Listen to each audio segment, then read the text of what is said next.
who are we missing today? So I'm looking, I need to ask April if she can pop on. She kept the list. I think we are pretty good this morning. Okay, great. Well, Barb, I'll pass it to you. We've got to spend some time this morning. That was so valuable. And so we'll just move into our agenda. All right, good morning. Good morning, everybody. Really happy to see everybody again and everybody else out there listening in the virtual world. So we're going to move down to go to item agenda A. We're going to do board member. Actually, Lisa, do you want to go first before the board member? Or do you want the board member comments? Let's do the board members first. Okay, excellent. I will start with Stephen, please. Well, good morning, everyone. Steve Brandt. I represent Oregon State University Extension. I'll just give you a few updates on what's happening at OSU and then point out a couple of science articles you might be interested in. At Oregon State, we're back, of course, in classes, and we're having in-person meetings, and everyone's required to, mostly everyone's required to be vaccinated and wear masks. And of course, there's a lot of off-campus and e-campus and online courses as well as part of that overall effort. I guess the good news is our overall enrollment is up starting in October. It's the largest ever enrollment, and of course our enrollment is includes students from every county in the state, every state in the country, and over 106 international countries represented as well. About 70% or so of our students are Oregonians. And we've also just got a note today that that Oregon State University was ranked number 3 in the nation in terms of e-campus learning for undergraduate degrees. Secondly, we're still in the process of searching for a new Oregon State University president. That search will be underway shortly. Our Board of Trustees meets next week, but the search will start shortly. They're hopeful it will be completed sometime around May of this year with an appointment sometime after that. There's also a search for a new Sea Grant director, my old job. They're interviewing this week, and hopefully soon there will be a new Sea Grant director. And of course, Sea Grant runs the offices of all of the coastal extension folks in the state. And perhaps the most explosive thing happening at Oregon State was the implosion of Riser Stadium, which occurred on January 7th. And that was the project that I'm going to have a quote here is will transform Riser Stadium into a national best-in-class football facility with year-round programs and facilities for all students, faculty, and staff. So as part of that, it's forgot the exact number, $153 million project, but as part of just, and $85 million of that just came from the OSU Foundation and donations. Of course, there will be a new stadium, but as also as part of that, there's 2 other components to that, and one of those is a wellness center, which would be a new wellness center for the students, and that's being paid for by a number of sources, student fees, but mainly insurance billings and leasing revenue and so forth. And that will be a 32,000 square foot, 4-story health facility for students and so forth on campus. And there will also be a state-of-the-art interactive student welcome center where any newer prospective students will be welcomed. And that will be in the southwest corner of Riser Stadium. They plan to still hold football games this year and finish the project in mid-2023. So let's see. Let me just talk about a couple of little projects that you might have an interest in. It relates to some of the stuff OWEB is talking about. I'll just introduce them. I'm happy to send you the scientific article or a regular sort of news version of that article. One is a study that's been published on scientists urge creative strategic forest reserves to mitigate climate change and protect biodiversity. And we've talked a lot about climate change and mitigating climate changes through restoration, and this deals particularly with the forestry issue, and did a study of the 11 states, including all Western states, and what one could do to preserve old growth forests as well as other forests, and put some of those in preservation, in essence, to help sequester carbon. So there's a full article on that, and I don't know if anyone knows anything about GAP 1 or GAP 2 lands, but the pressure is to move from GAP 1 to GAP 2, or the goal is. So that study's available. Another one, a study that just came out, is an economic study of the benefits of Tillamook Bay wetlands restoration. And a large restoration project, $11 million restoration project on 443 acres was done, and of course, in the Tillamook area, completed in 2017. And this is a follow-up economic study that looked at a variety of economic benefits that emanated from that restoration project, everything from housing prices to, of course, the reduction of flooding, and public accessibility, and a variety of things like that. So there's a whole economic study done on that. You're welcome to read further. And then the last one has to do with a new study that's just been funded for $7.65 million to Western states. And this is one that'll be probably more important to some than others, but it has to do with the impact of smoke on grapes and wine. And apparently the 2020 season of wine production, particularly in Oregon State, was was slowed down because of the impact of the fires and also the impact of the smoke on those.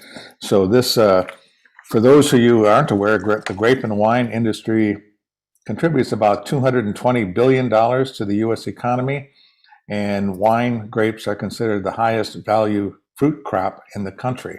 And of course, most of that production occurs in the 3 Western states. In fact, Oregon, Washington, and California are 3 of the 4 highest producing wine states.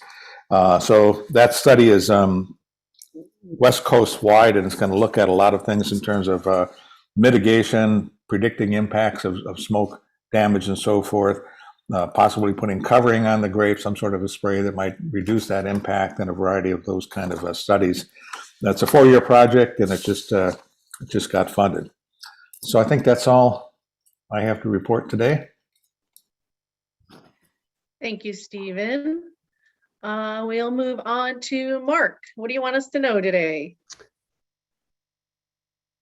Okay, thank you, Madam Chair. For the record, Mark Labhart. I'm the ODF&W Commission Liaison to the OWEB Board.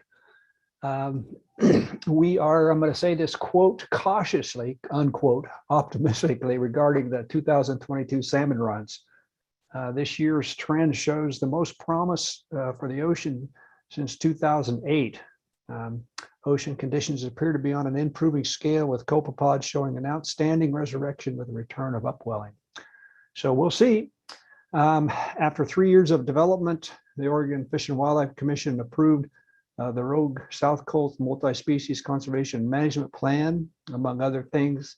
The plan has a significant climate change analysis and emphasis, and calls for significant actions related to fish habitat restoration and protection, with a focus on doing the right things in the right place at the right scale in order to best prepare for and respond to climate change to support fish productivity and diversity into the future.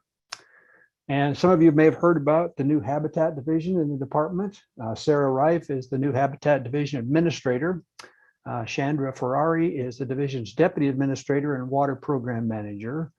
Existing positions have been moved into the division, and other new positions are being and have been hired on to be worked out, and has been great progress made in the form of trying to stand up a new division. And no doubt, many of you know that's tough when you're standing up a whole new division in an agency. And then some really good news this last week. America's Wildlife Recovery Act has passed out of the Congressional House of Natural Resources Committee and has been sent to the floor of Congress for a vote. The act, which is HR 2773, would invest $1.3 billion to State Fish and Wildlife Agency. The money is to further fish, wildlife, and plant conservation efforts. And I think Oregon's share of that is about $25 million a year. ODF&W, along with the Rocky Mountain Elk Foundation and Manual Life, which is the investment management timberland business, when that was formerly Hancock Natural Resources Group, completed phase 1 of the Minam River Wildlife Area Project. And Liza Jane, you probably have heard about this or know about it. It adds 4,600 acres of public land to the state's wildlife area system. Phase 2 is now underway and will add an additional 10,963 acres. This project will permanently protect crucial winter range for elk and deer. It will also continue to provide habitat for salmon, bull trout, and other Oregon conservation species, including white-headed woodpecker, Rocky Mountain tailed frog, and several priority bat species. And I might just add a little bit to this. This was anytime the state or government agency is acquiring land, particularly private land, there's always a lot of controversy. This was one of the few that did not have a lot of controversy. County commissioners weighed in support of it, legislators weighed in support of it, and so had strong support and backing because it's a critical wildlife area, critical wildlife habitat, and it's going to be a great addition to Northeast Oregon. We're watching very carefully the potential for the chronic wasting disease to cross the Idaho border into Oregon. Our legislature implemented a new law that took effect on January 1st, requiring everyone to stop at chronic wasting disease check stations that's harvested a deer or an elk or an antelope. And chronic wasting disease, for those that don't know, it's a disease that is very, it's a death knell if you get it. If a deer or an elk or an antelope gets the disease, there's no cure for it. So we do not want to get it in Oregon. We've been working with our partners in Washington regarding our desire to be congruent with our regulations on the Columbia River. Right now, we are not congruent regarding some of our fishery policies, and it's a desire of both agencies and the commission to be congruent. So some more work to be done there. Oregon, California, as many of you know, have a historic dam removal project approved by federal and state regulators to remove 4 dams on the Klamath River. It's a pretty exciting project because it's a multi-million-dollar removal of 4 dams, and it will be started in 2023. It's going to open up 420 miles of salmon spawning habitat. Beaver management has become a discussion item in Oregon recently. The commission set 2 work groups to discuss beaver management on federal lands and trap check guidelines for beavers. And so they'll be reporting back to the commission likely in March or April. The some funding opportunities for those folks that may be watching this meeting today. The Oregon Conservation and Recreation Fund is seeking applications now. So if you're interested in applying for those funds, the deadline is February 25th. Some Oregon legislators have asked that an Oregon Solutions Project be convened to work on elk depredation on private lands in Northeast Oregon. And that definition of Northeast Oregon is essentially from Grant County north. An Oregon Solutions Project is, for those of you who don't know, is convened by the governor, and it's done after an assessment is done to determine if the issue is ripe for resolution. That process is being completed this month with a decision by the governor to follow shortly after. And I'll close with an announcement regarding some of open positions on some of our advisory boards, task force, councils, and committees. So the Oregon Conservation and Recreation Fund Advisory Committee has several openings right now, if you're interested. The Oregon Hatchery Research Center Board has a decision by the governor, follow shortly after. And deadline is January 31st. Somebody needs to mute.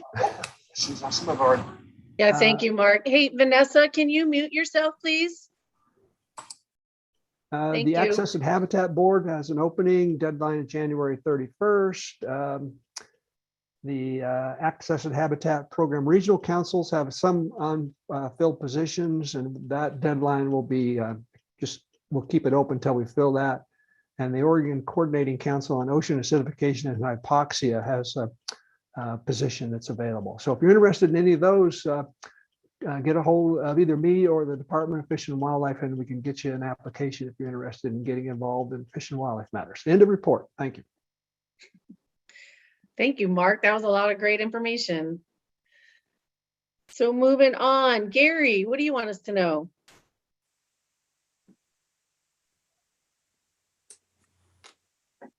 Good morning, everyone. Gary Marshall, member at large. Thank you, Liza Jane.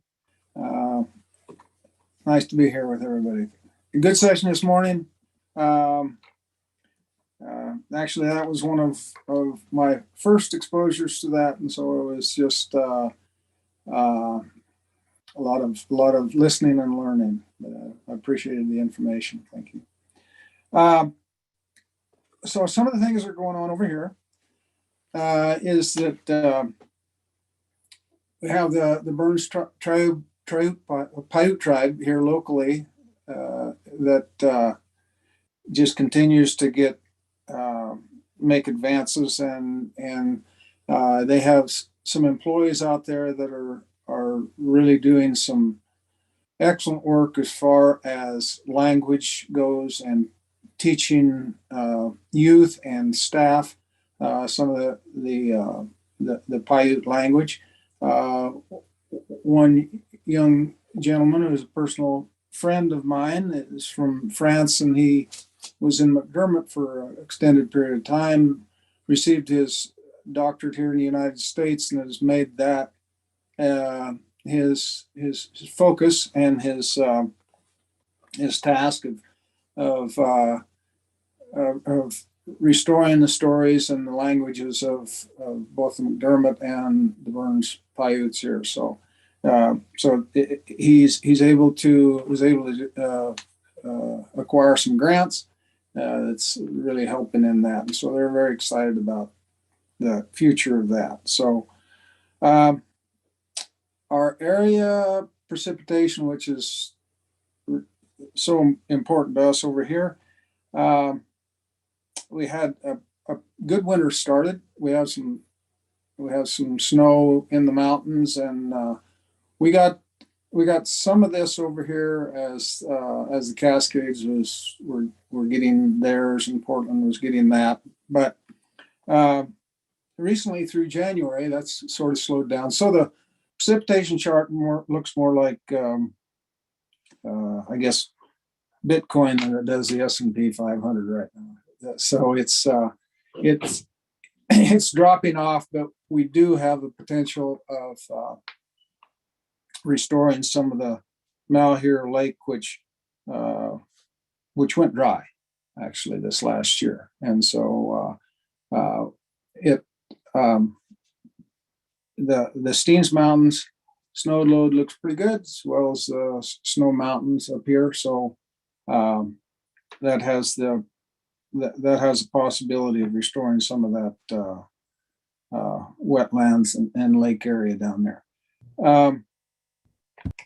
The ODF and W did take the opportunity through this last winter to,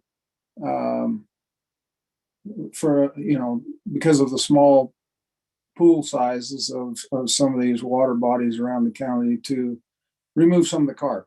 So that was a good move there. Chance to make some progress. Our initiatives here for the Forest Service and the all of them, the youth and the business initiatives are going on here under the guidance of the High Desert Partnership, are all active and are some good things coming out of that. So unless there's any questions, that's about all I have. Thank you. Thank you, Gary.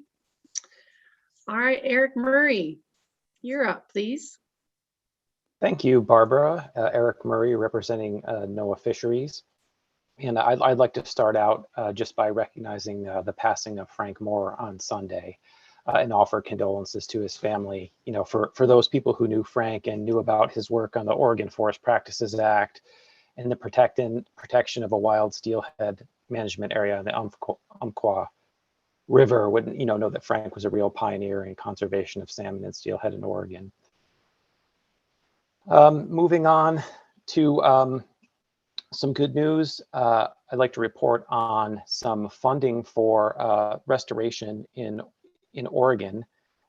With passage of the infrastructure bill over the next 5 years, we expect funding for the Pacific Coast Salmon Recovery Fund to increase to $172 million.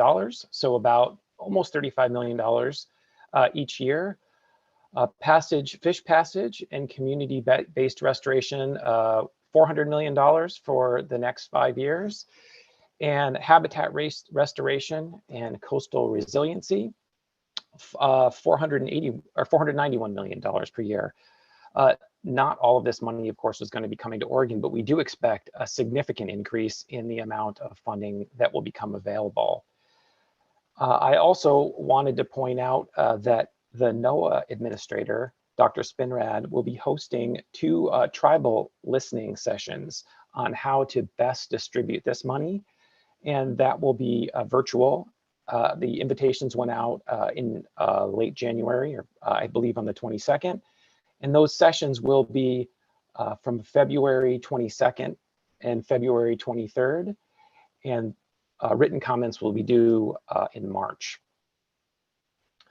The Pacific Coast Salmon Recovery Fund call for proposals is currently out, and those proposals are going to be due on March 22nd.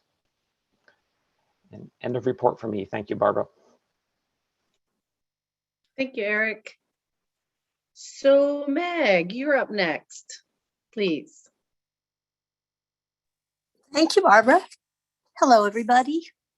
My sound is good? You can hear? Okay. I have 2 things today from the water resources world that I wanted to talk about. The first is an outgrowth of the second special session in December of 21. We'll hear more later this morning about OWEB's, what happened with OWEB in that session, but water resources also had a couple of packages that I think would be of interest. One is for drought relief, and the other is in the LFO report. It's characterized as water theft relating to illegal cannabis grows. And so with respect to the cannabis situation, the department received $5 million for 29 permanent full-time positions and for information and data tools to support enforcement activities. So that's a big number on top of what the department is already, the number of positions that the Water Resource Department is already trying to hire. I mean, it's kind of like a fire hose in a good way, but it's a lot. So that this package, the cannabis package, has a really broad sweep because it includes resources to advance cannabis and water enforcement policy, to educate users and the public about the law, to develop information and data tools to help staff in enforcement, and additional staff in the field, not just to respond to complaints, but also to try to get more proactive about unauthorized uses. So among the positions that are provided for in this package are an additional 14 additional assistant water masters, at least 6 of whom are to be stationed in Southern Oregon, Southwest Oregon, where the cannabis issues are the most severe. So that's a lot more water masters than the department has had, certainly since I've been in any way associated with the department. And then in regards to drought, the package included 2 things. One is funding for a statewide drought vulnerability assessment.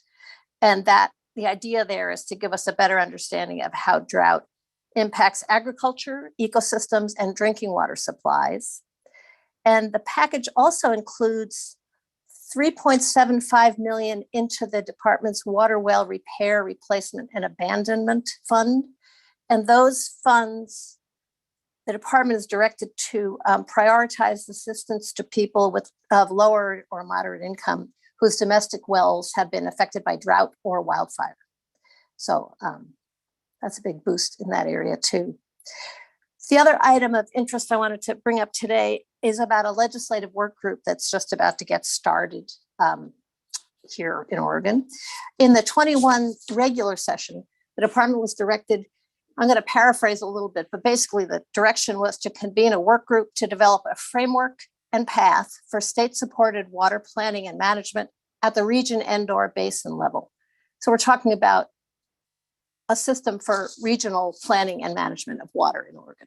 And so the work group is also directed to build on the 100-year water vision and its work and to further the goals of the Oregon Integrated Water Resources Strategy. So as I said, the work group is about to get underway in earnest.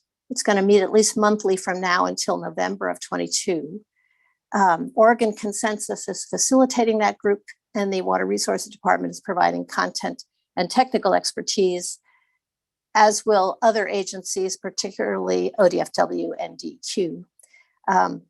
So serving in a, it's framed as a process leadership capacity, our Representative Ken Helm, who's the chair of the House Committee on Agriculture, Land Use and Water, Representative Mark Owens, a member of that committee who was designated by the chair, and Representative Jeff Rudin, who is the House co-chair of the Ways and Means Subcommittee on Natural Resources, and myself in my capacity as chair of the Oregon Water Resources Commission.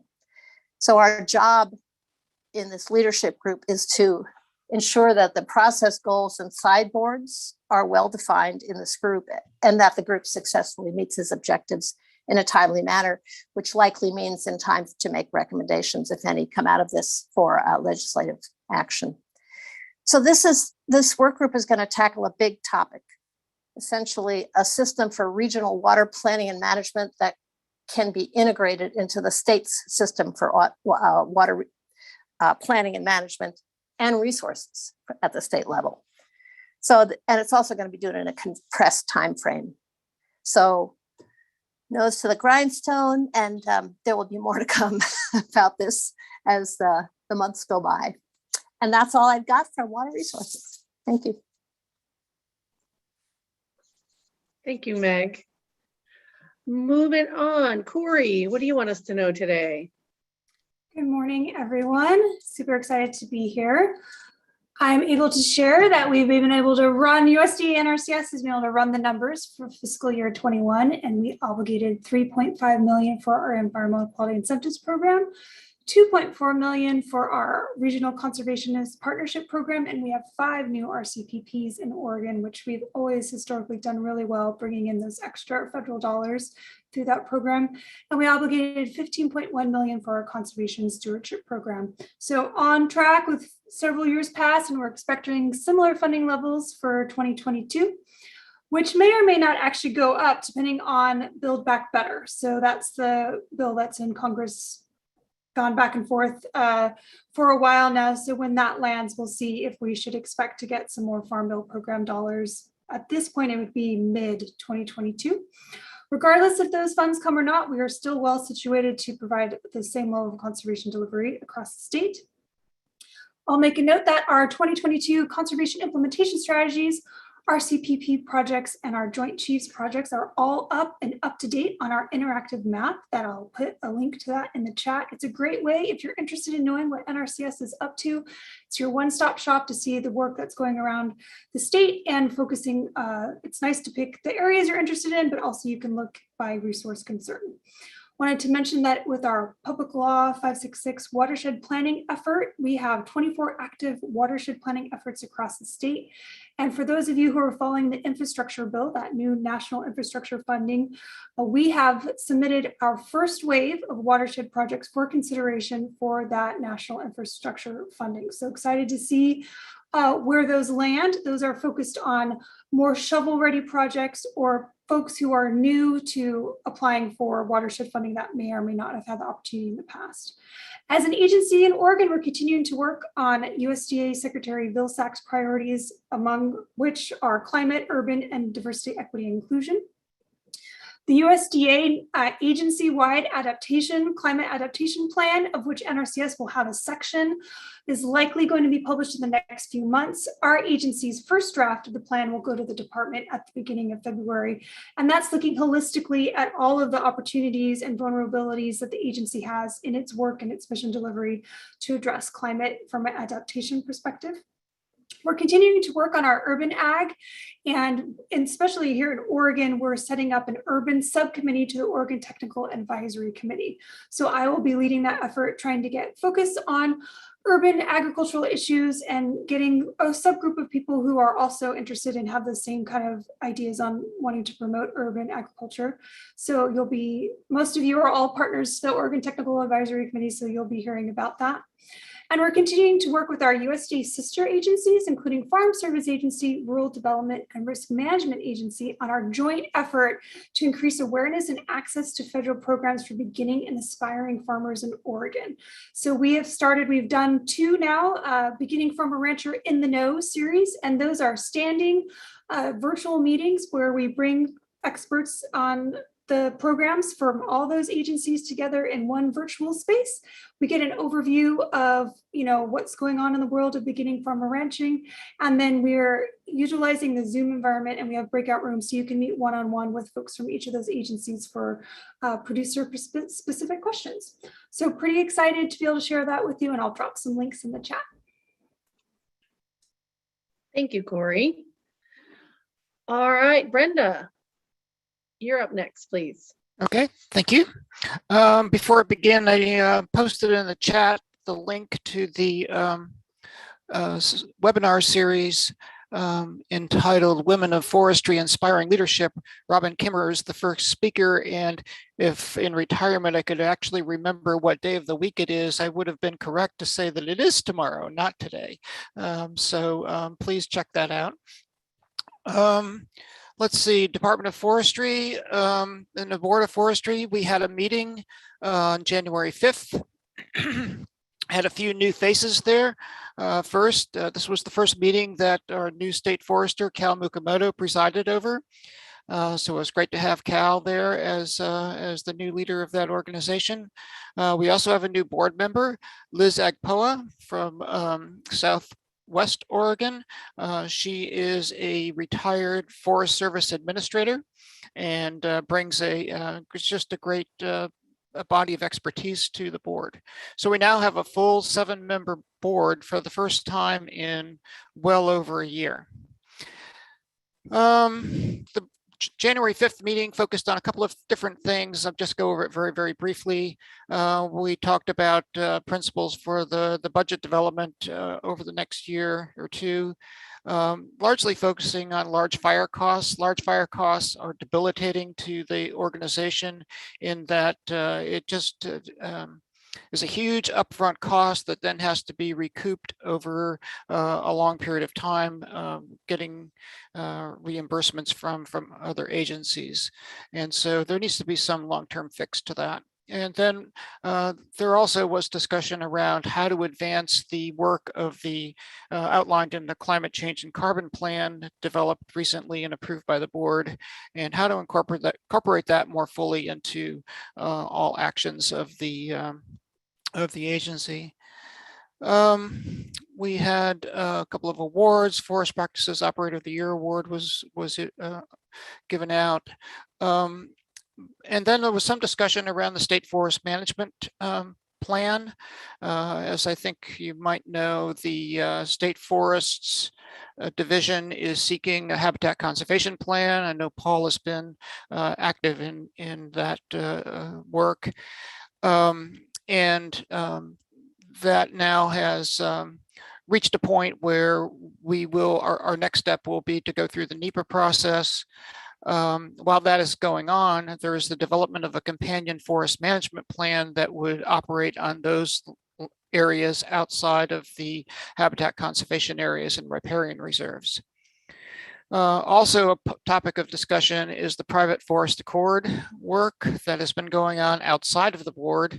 There are members of ODF who have been engaged in that, and we, the board, are anxiously awaiting to see the outcome of the private forest accord work. So with that, that's a very brief overview. The only other thing that was discussed in that meeting was work by a consulting firm dealing with ensuring that the finances of the agency under the current constraints are as efficient and effective as possible. But again, that large fire cost is really what's driving a lot of the issues here. Thank you. Thank you, Brenda. Kelly, what do you want us to know today? They do. Kelly Coates Kuritka, Nahanku Tana Aite. Good day. Kelly Coates is my name, and I am of the Cow Creek people. I'm the tribal representative on the OWEB board, and I just have a couple of things that I want to bring to folks' attention. So the first one is on related to water. On January 12th, the House Interim Committee on Agriculture, Land Use, and Water held a meeting, and a handful of tribes were there to give some testimony about impacts that the droughts have had on tribal nations and our ancestral homelands. And so we were able to have some good dialogue there with the committee on impacts to tribes from drought over the last year. In relation to that, and kind of following up on something that Meg noted, there is a tribal water task force as well that is going to be meeting in the new year. I'm not sure when that's going to start meeting. I haven't heard that yet, but I'm looking for something in my inbox here any minute now on that one. So the tribes are very engaged in that conversation as well. And then putting on my other hat for a moment, some folks may or may not know that I am the tribal co-chair of the Pacific Lamprey Conservation Initiative for the states of Washington, Alaska, Oregon, Idaho, and California.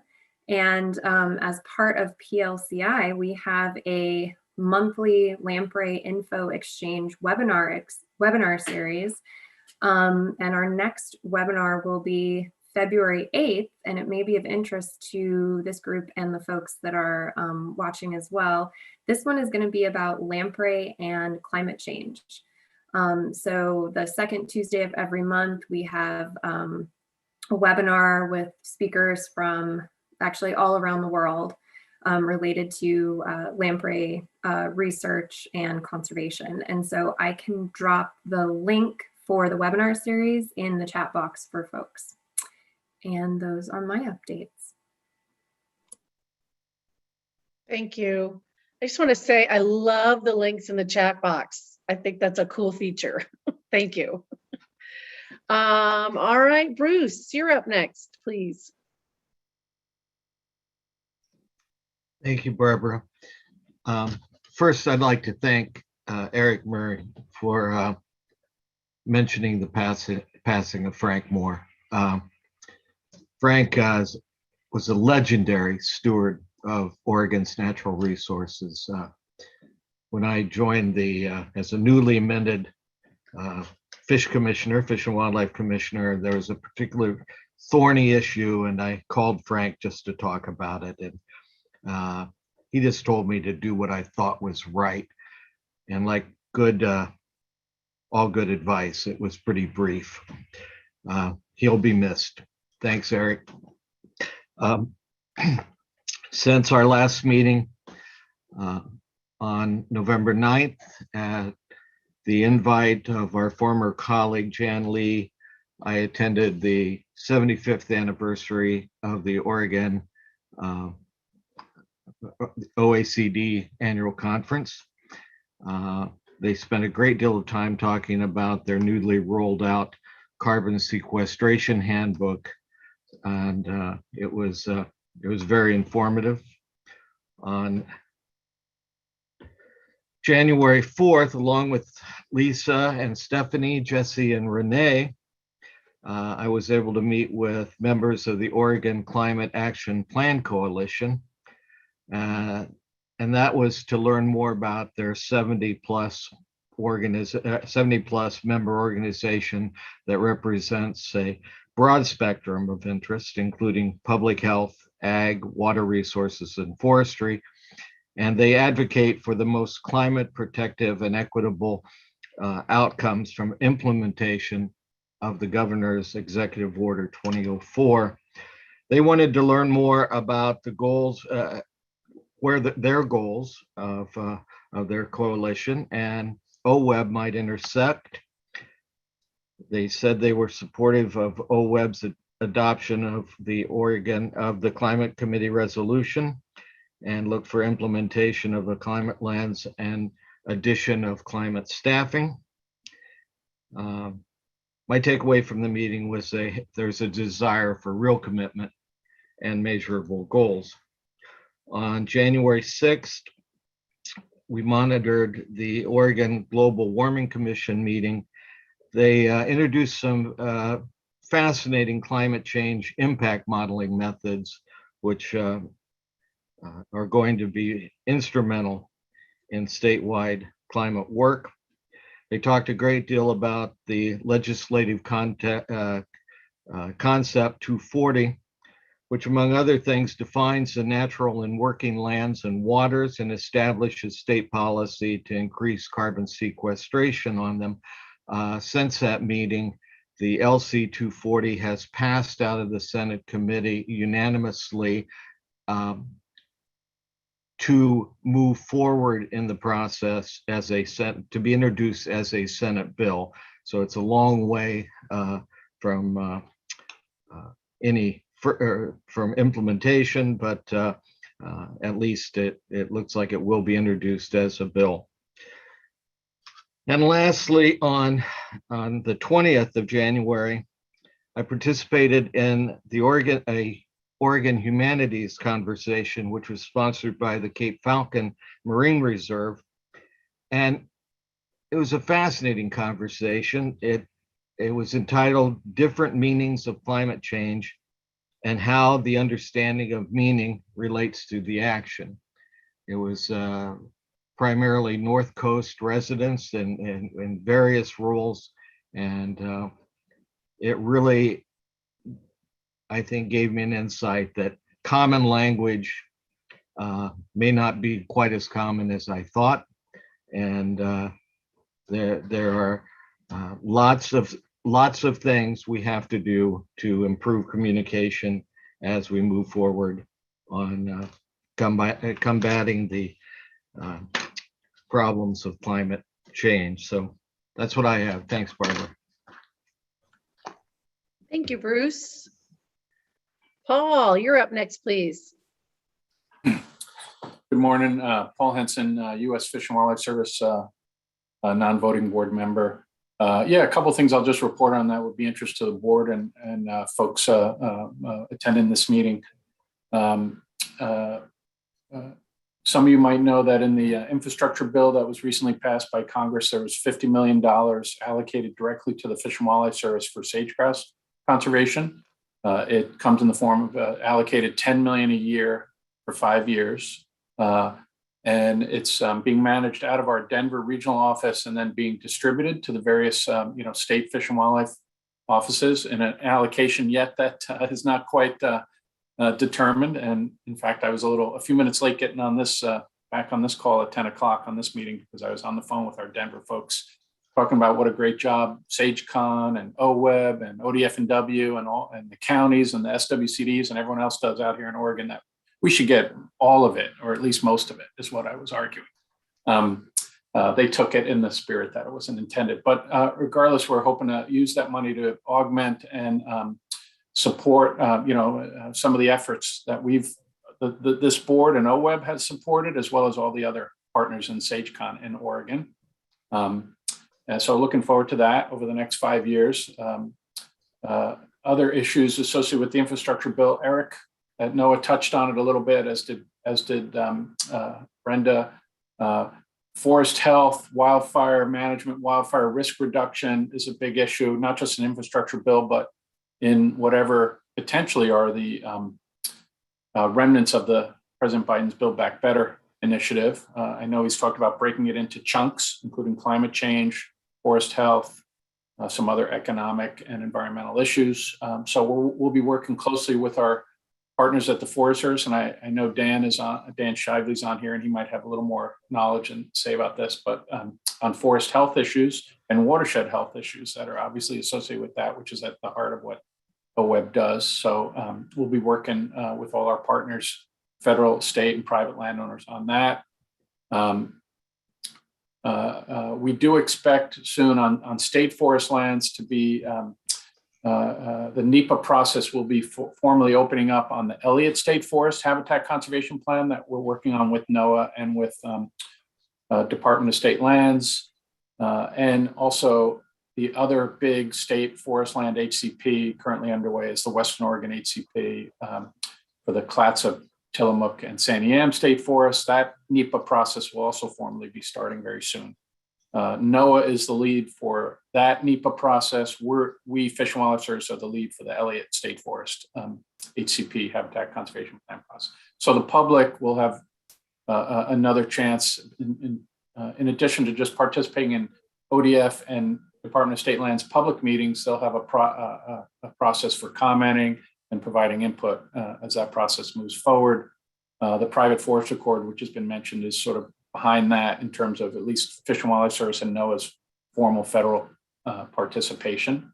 One last thing I'll mention, and while it's sunny here in Portland right now, but as we know, the precipitation situation this year looks to be somewhat improved from at least what it was the previous year. Who knows going forward?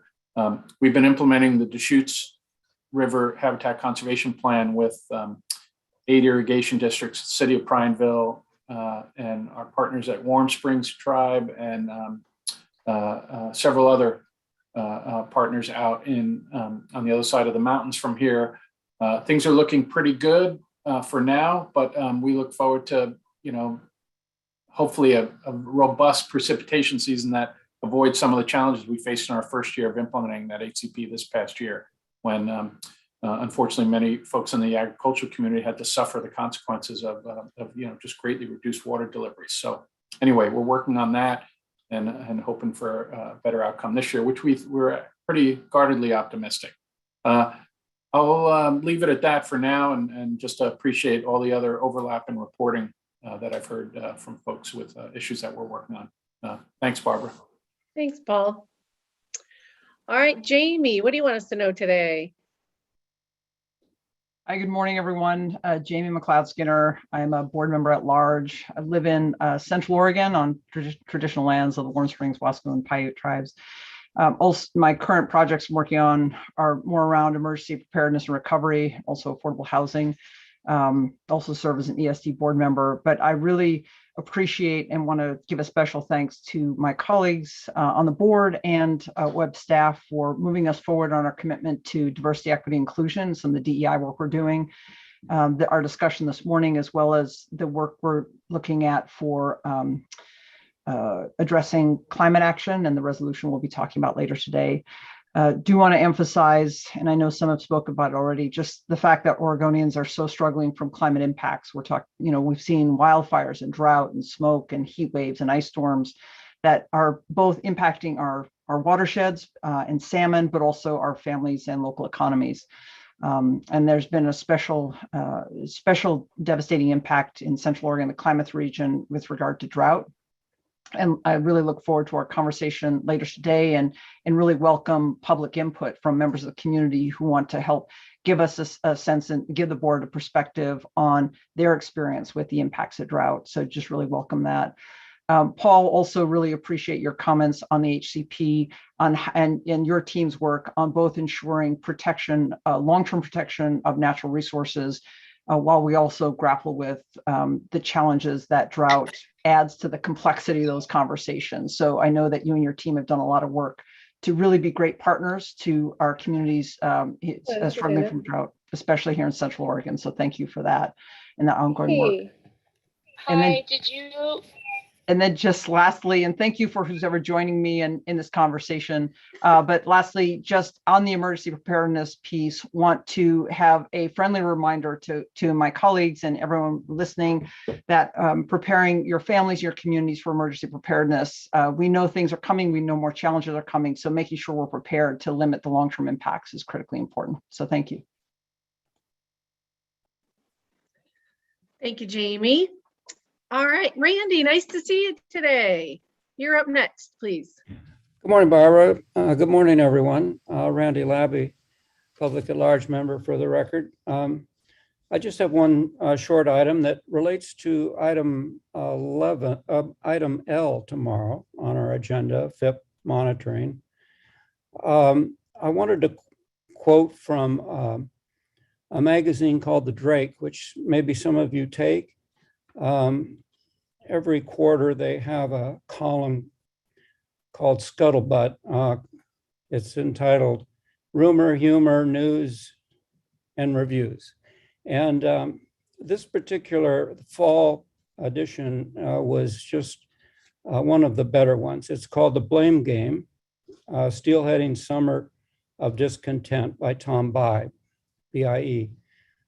He's one of my favorite authors submitting to this particular column. And I wanted to reference just part of it. It's perhaps the best discussion of the situation on downturn steelhead runs and salmon runs that I have read. And it's very balanced. It's not contentious as the title might connote. But he also talks about a lot of positive things that are going on in the fish world, including the coho surge and runs, and particularly the Nez Perce effect on the Lostine River. The one quote I want to take is from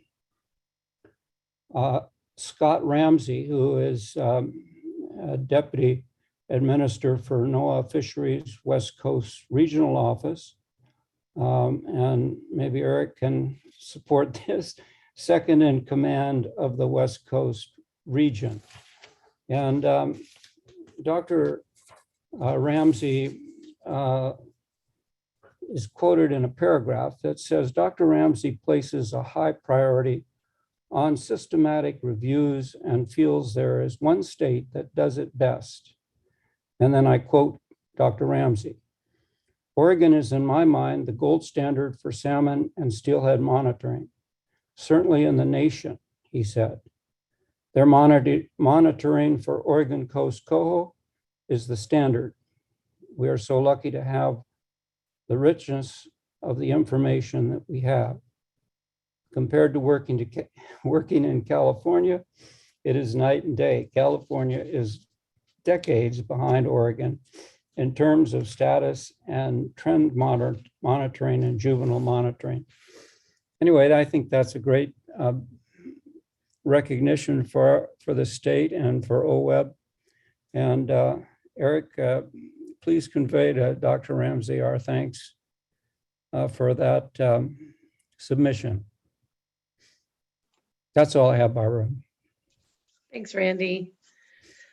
Dan Shively, please. Yeah, thank you, Barbara. And for the record, Dan Shively, non-voting member representing U.S. Forest Service Pacific Northwest region. Hey, a few highlights and touch on some of the highlight themes of some of my colleagues here on the OWEB board. The Forest Service has had large areas of fire impacted forests closed to public and administrative access. Over the past few years, our regional forester, Glenn Casamassa, has recently launched a new and more aggressive initiative around clearing the danger and hazard trees along roadsides and other administrative sites that have impeded access to these lands to facilitate that reopening in a more hurried and timely manner. So we have regional office staff, we have staff on our individual national forests working more diligently around that initiative to reopen our forests to the public. And also, again, I'd underscore for administrative access. Many of these areas remain closed and off limits.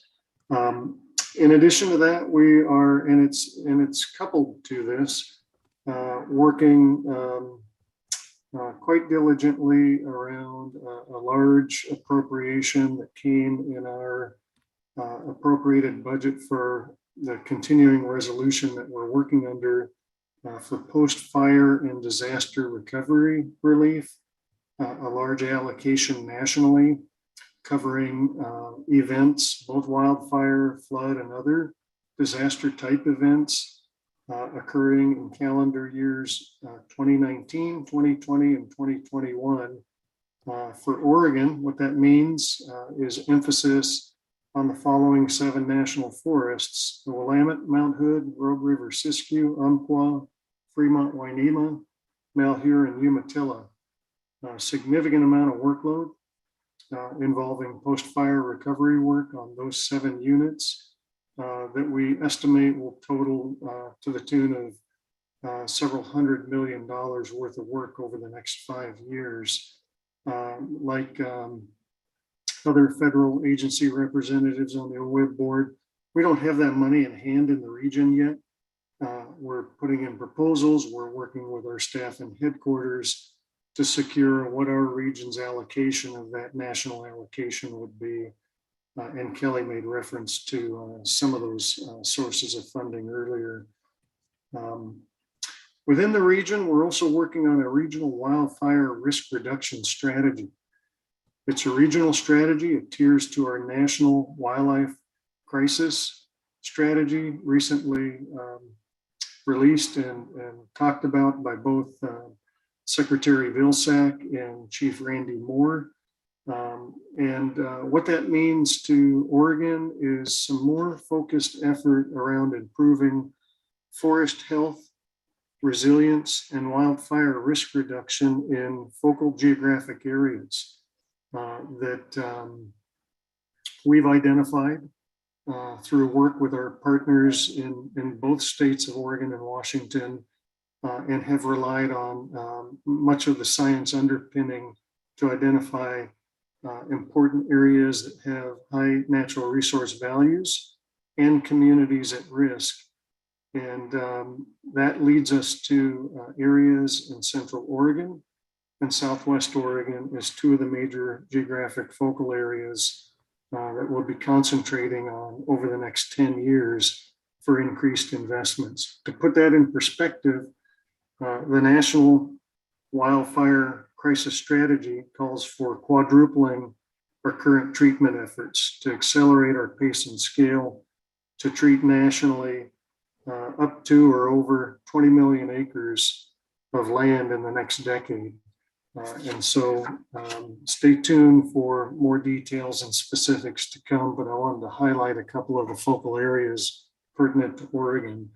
And it's not just the health of the forest, but it's all of the associated watershed improvement work that goes along with it. I really want to underscore that last piece. I think that's critical.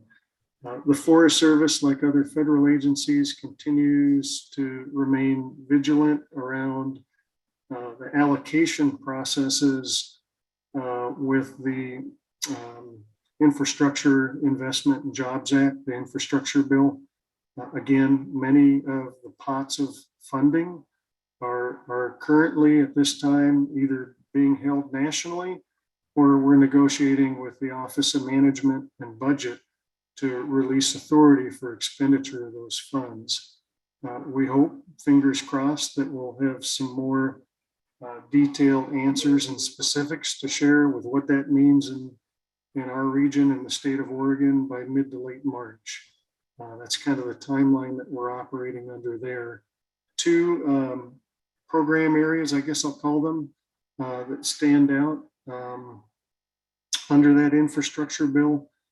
among many others that I wanted to highlight for interest here among colleagues at OWEB, with OWEB board member, staff, and those attending at large, are the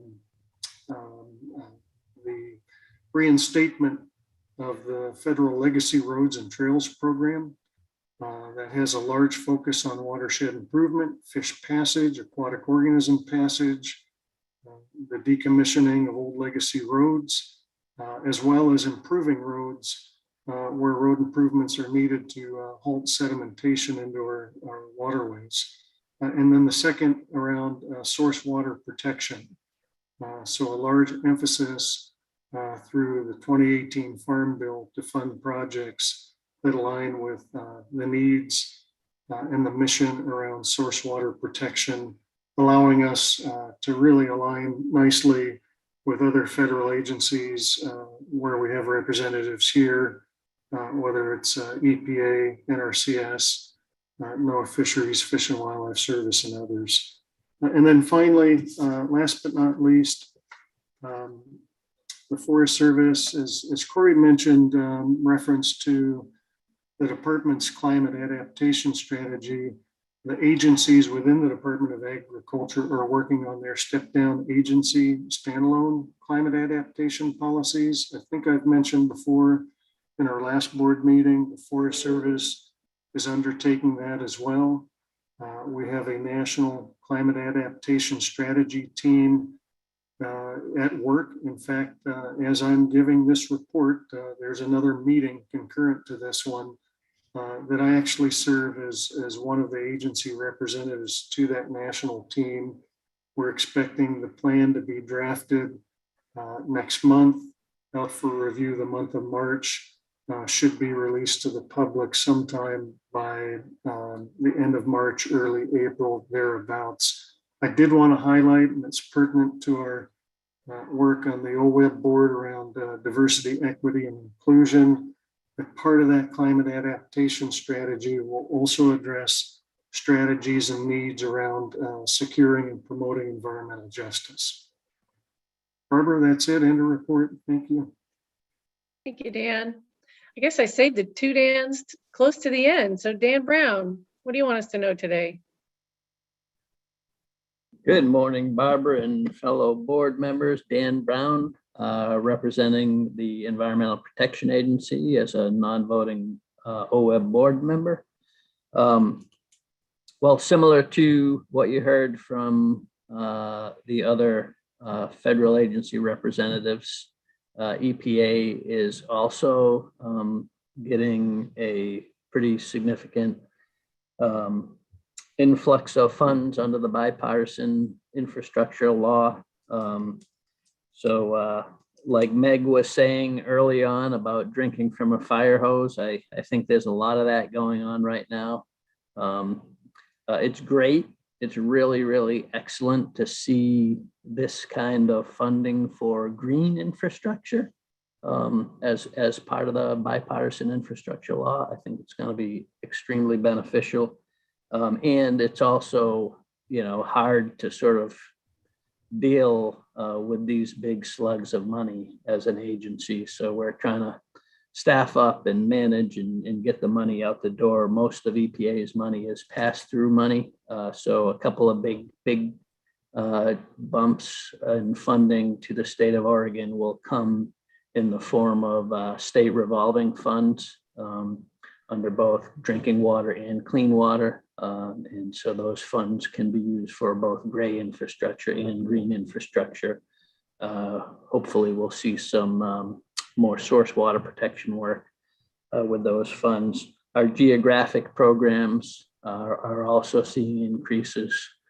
Folks here know about our Columbia River Basin Restoration Program. In fact, we currently have a request for proposals open on that program that is actually closing soon. It's closing on February 8th. And that's a program to mostly reduce toxics in the Columbia River. And then our Northwest Forest Geo program will also be seeing an increase in funding. And with that, we work with Forest Service and BLM on our drinking water provider partnership for restoration work to protect both drinking water and fish habitat. So those are the sort of the big kind of green infrastructure money things. On the big picture, similar to what others said, trying to incorporate climate and environmental justice into EPA strategy. We put out our five-year strategic plan from FY22 to FY26. That went out for public comments in the fall. And we're actually going through the wrap-up phase of that now. Should be actually next month when that comes out. I think that's probably it. Thank you. Thank you, Dan. All right, Liza Jane, you are up next. Thank you, Barbara. This is Liza Jane, co-chair and representing public at large and to a degree agriculture on our board. And I just listened to a whole lot of talk about a whole lot of money. And from my chair, I don't have anything to tell you about those things. So I think in the matter of our agenda and time, I'll just say I'm happy to be here. Thank you, Liza Jane. I'm just going to stick with the theme really quickly about the money coming into the state. The legislature on Barbara Boyer representing the State Board of Agriculture. I'm looking this up, it's right here. ODA is working on implementing a program that directs the department to establish a forgivable loan program to farmers and ranchers and producers in Oregon with a loss calendar year 2021 from a natural disaster. So they're scrambling to hire 4 people to put this program together to administer and get the money on the ground to help fill the gaps of the loss. I personally had a pretty large loss this year because of the heat dome. So I'm paying, and I'm feeling the hiccup right now financially. So, so I'm excited to see how this all rolls out. And with that, Lisa, you're supposed to be next, but do we want to, I was looking at the agenda, trying to see where we could fit things in. Do we just want to forego a break? What's the wish of the board? Do you want to take a 5-minute stretch and then come back? Okay, I see some head nodding yes. So it is 8:08 right now. Let's come back. Lisa, what is your feeling on all that? That's fine. We can squish my report in along the way if we have a little bit of time. Okay.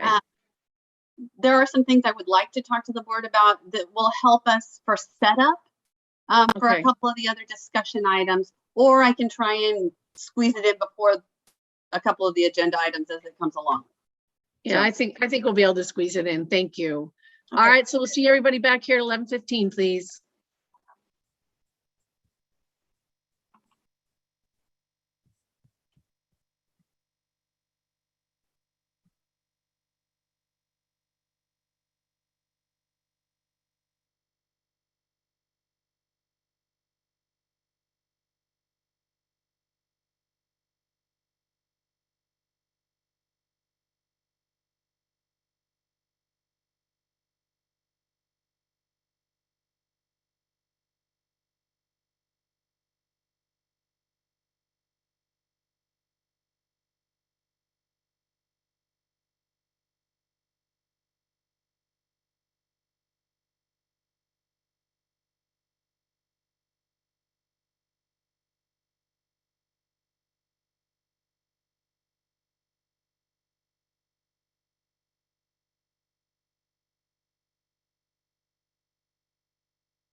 This is Liza Jane. Lisa, are you here?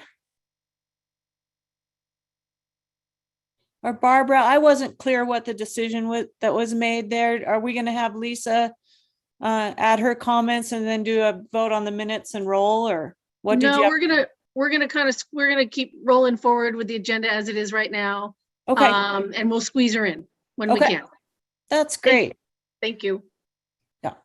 All right. Welcome back, everybody. We're at agenda item B, which is the October meeting minutes. Hopefully y'all had a chance to review those, and the board would entertain a motion to approve. This is Mark Labhart. I move the board approve the minutes from the October 26, 27, 2021 virtual meeting. Thank you. The motion's been made to approve. Do we have a second? Second. I'll second it. Lots of seconds. We'll give that to Meg. All those in favor signify by saying aye. Aye. Aye. Aye. And opposed? Great. Those are approved. Thank you. All right, we are moving down to public comment, and I'm roaming around my dual screens here to pull that up. Okay, so Vanessa Green, are you there? I am here. All right, you are up for public comment, please. I'm signed up for two. Did you want to hear the one that is related to the Oregon Conservation Partnership first, or the one that is more NACI specific? I think we moved you just NACI, because I think we've moved the partnership to tomorrow because we had a lot of oral today, so, and none yet tomorrow. So Okay. I didn't know. I have you listed for let's see, actually I have you for today, the general, and then again for the climate. That's right. And then tomorrow, I think, is the partnership. You got it. Yeah, thank you. I can give the NACI specific one first and then just do the partnership one directly after. Is that what you would like? No, I think the partnership's tomorrow. I have that listed as tomorrow. Okay. April had told me she would have me go today instead Oh. of meeting tomorrow. But All right. Sorry, we were doing a little jostling. So okay. I'm just trying, I'm looking at the public comment. It just said you were going to do just NACI, but let's just go ahead and get you started, please. Yes, ma'am. Okay. Well, good morning, Chair Boyer and Chair McAllister and other board members. My name is Vanessa Green, and I serve as the Executive Director for the Network of Oregon Watershed Councils, now SEED. And we wanted to welcome the new OWEB board members to the team, and we wanted to provide some remarks this morning that showcase the importance of smaller watershed councils in the conservation organization ecosystem. In general, small councils do a lot with a little. We use our resources wisely and leverage our dollars and work with partners. We can do a range of projects that are important to our specific ecological habitats related to climate resiliency. And we will need OWEB support to be able to navigate increased responsibilities under the OWEB climate change resolution draft if it is passed. I have colleagues who are testifying later today who will give more specific examples of that. Watershed councils are grassroots, non-regulatory groups that are established by statute. We are based in and serve local communities. Our governing boards are representing diverse interests in each of our service areas.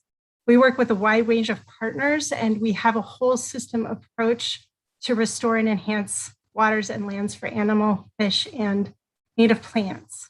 So all of that said, I wanted to just give a spotlight on 4 specific small watershed councils and talk about the work they do that already fits within the climate change resiliency framework. So this is South Fork John Day Watershed Council, and they cover 550,000 acres. They have 29 open projects and 8 different funding sources, and they work with 17 different private contracting companies. companies. They focus on supporting sustainable agricultural practices that support a resilient, healthy watershed, conserving and storing water for prolonged summer flows. Projects include removing western juniper and thinning overstocked forests. They protect quaking aspen. They strategically promote native and beneficial vegetation over annual grasses and noxious weeds. They foster reliable off-channel upland water and strategic grazing rotations, and they support stream and floodplain reconnection through large wood and beaver dam analogs. Over in Harney County, they cover 6.3 million acres and they have 1 employee. And that Watershed Council and the SWCD have more work than they can do. They like to focus on selectively removing encroaching western juniper. They cooperate with public land managers to treat over 16,000 acres. They also work on Malheur Lake, which is an ecologically important stopover for migratory birds, and they work with partners to understand why it is turbid and non-productive, seeking to restore its clear water column. And they support collaborative effort to create an integrated water resource plan, which is really important in our extreme drought conditions. Lower Columbia Watershed Council, they cover 200,000 acres. They have 1 employee. They're particularly sensitive to coastal storms over there in the Columbia River larger estuary, and they have local flooding and farm runoff issues. So they support floodplain habitat improvements to provide buffers needed for endangered species like chum, chinook, and lamprey. And they work to do riparian planting that decreases stream temperatures and protect public infrastructure. And their neighbor, Scappoose Bay Watershed Council, covers a similar acreage around 200,000 with 1.75 employees. They have strategic planting of redwood trees in the city of Scappoose to stabilize banks and reduce funding and decrease stream temperatures. They have a diverse portfolio across town and urban streams and also local farms. I would say that each one of these watershed councils, along with the other 55 that we represent, all work with local contractors in their area. And those contractors tend to be small family-run businesses that use equipment that they purchase where they can at the highest level that they can. It's often from surplus or overstock from state government. And it would be very difficult for those small contracting companies to be able to shift their equipment over to meet carbon emission requirements that are suggested in the climate resolution. So in general, as you will hear from some of our Watershed Council colleagues, we would like to ask for stakeholder engagement listening sessions as they relate to Watershed Council's ability to have capacity and resources to conduct their work, and also to reach out to local contractors. Thank you for your time. Thank you, Vanessa. Claire Clock, you are up next. Are you on the phone? Oh, there you are. Good morning. Right here. Thank you. My name is Claire Clock. I've sort of semi-retired from Clackamas Conservation District and have a new sort of occupation of natural resources advocacy. One of the things that I wanted to say today is I haven't been testified for a long time in the last couple of years, and I'd like to just welcome all the new board members and Lisa too. But today I just really like to emphasize the fact of how fast and how well the board is advancing on DEI issues and the climate change, and actually climate change committees. Really important. And also the fact that you're incorporated into all aspects of your operations in the projects that's going on. This is the kind of model that should be seen in local, regional, state, and federal agencies. And lastly, one of the things that I really like about this meeting is all of the board members given a brief outline of what they've been doing and what their agency's doing, because I can come together in one spot and get an idea of what's going on a totality, on a total type of picture in just one meeting. I do follow the other agency meetings, but this one sort of brings everything together. And with that, I'll say thank you and look forward to seeing what you have to say in the rest of the meeting. Bye-bye. Thank you, Claire. All right. So Lisa, we kind of have 4 minutes to spare. Do you want to jump in for a little bit, or do you want us to move on down to committee updates? Thank you, Co-Chair Boyer.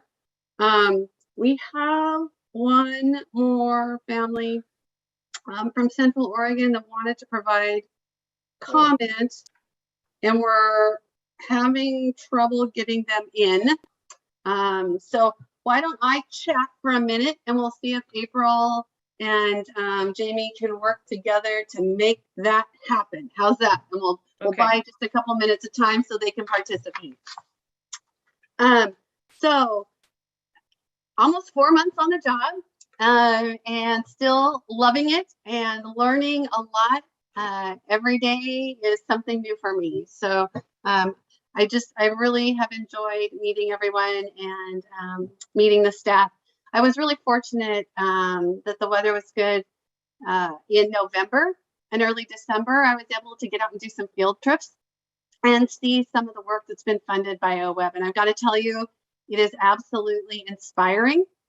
Our partners are amazing people with such commitment to conservation and the work that they do. So that has been really exciting. Since we last met, we've brought on some new staff. You met Stephanie Page earlier in the DEI training. Stephanie comes to us from ODA's Program Director of Natural Resources to be our deputy here at OWEB, and we are excited to have her.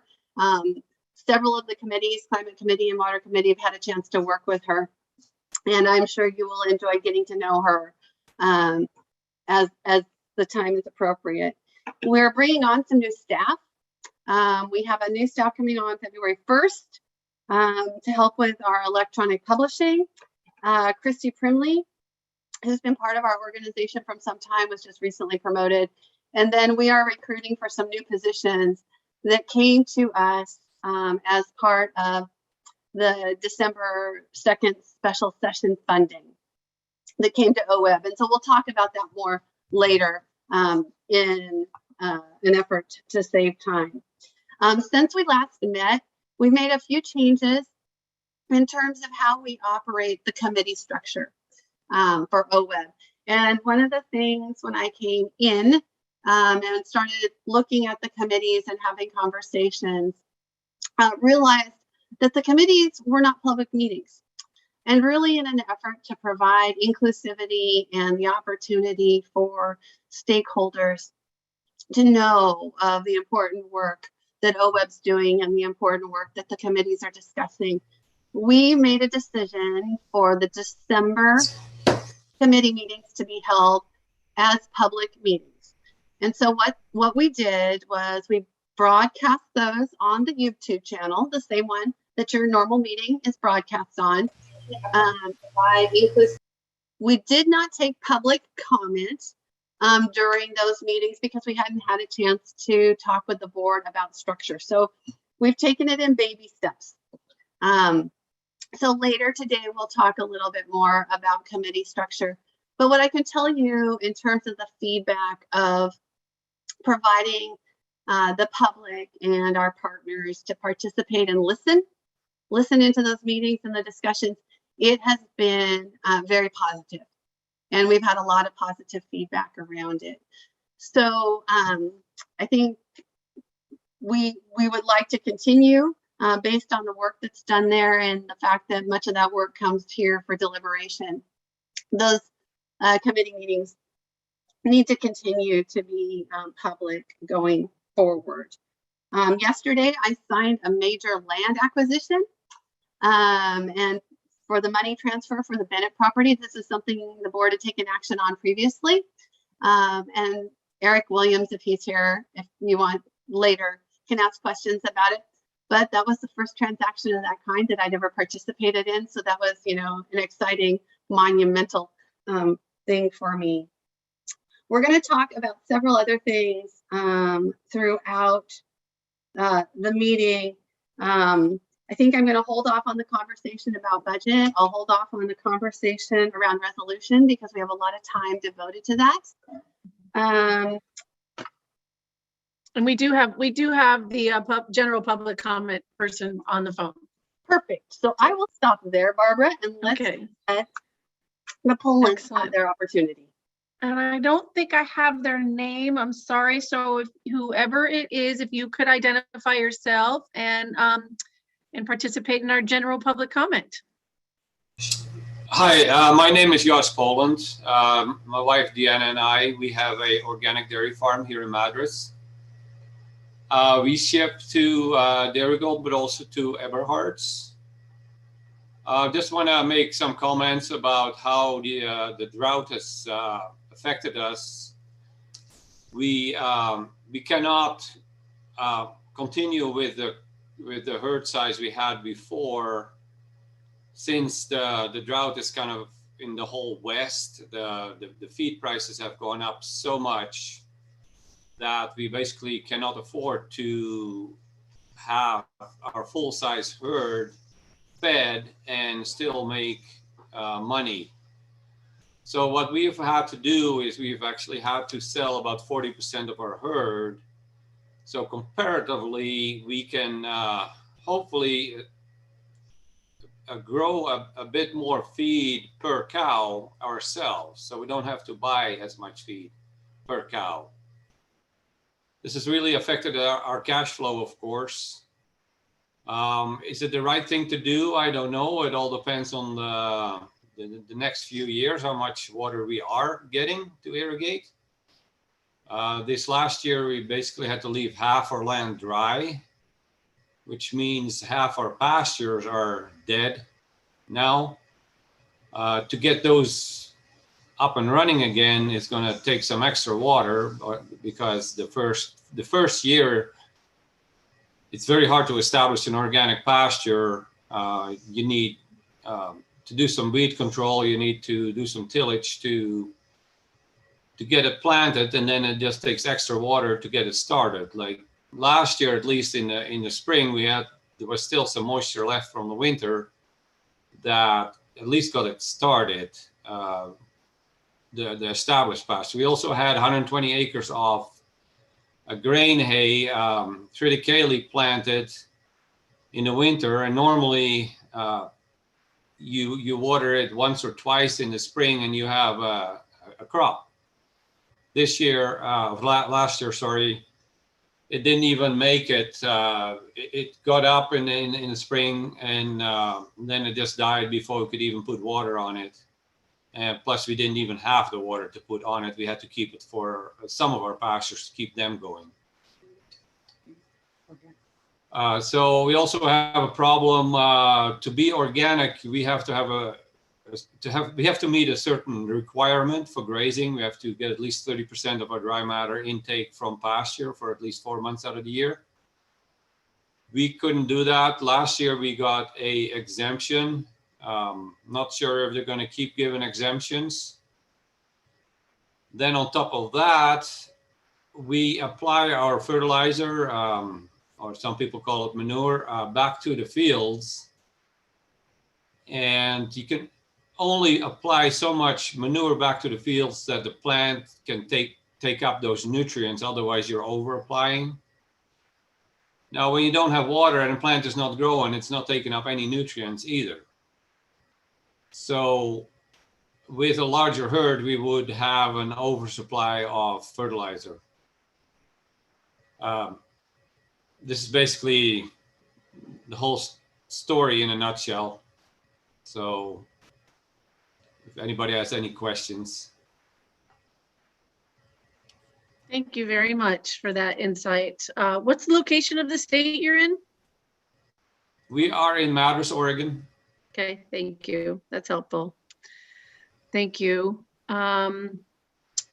Let's see, Jamie, did you tell me there was somebody else who was trying to get on too? So first of all, thank you everyone who helped to make that happen. And then I noted that the executive director of NUID was on, but he may have dropped off the call. I thought he submitted a letter. I didn't know if he also wanted to comment, but I don't see him on now. So thank you, Madam Chair. Okay, you're welcome. And his letter from the district was in regards to the climate resolution, is that correct? No, it was with regard to the money from the legislature that we're going to be talking about later, the allocation to Central Oregon. So Jefferson County, where the Polans, Joss Poland lives, and he and his wife, Deanna, and then also Klamath are the two areas to be considered. Okay. Co-Chair Boyer, I just wanted to say that I do see Mike Britton on the Zoom. So I see him on this is Stephanie Page, by the way, for the record. So this would probably be the best time for him to provide public comments. Okay. All right, just trying to manage time. All right, so Mike, you want to just, can you give us an overview? And since we do have a copy of your letter in our packet, just kind of give us an overview of your thoughts, please. Sure. And I don't have a public comment. I was zooming in to answer any questions the board might have regarding the special session funding. So a short comment, just appreciate the opportunity to be a part of this today. As you heard Joss Poland say, we've had a devastating summer, and the opportunity to provide funding to these guys is critical, and we need to do something as quickly as possible to help these guys out. So I'll leave it at that, and then I'll hang around to answer any questions that might come up during the special session piece. Thank you.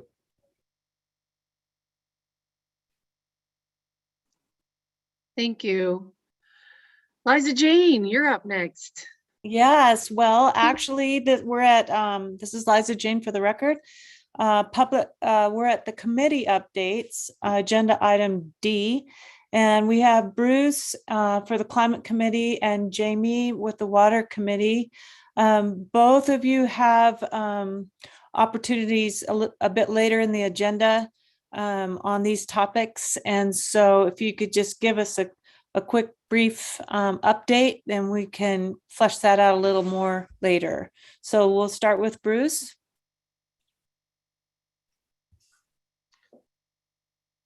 Thank you. Our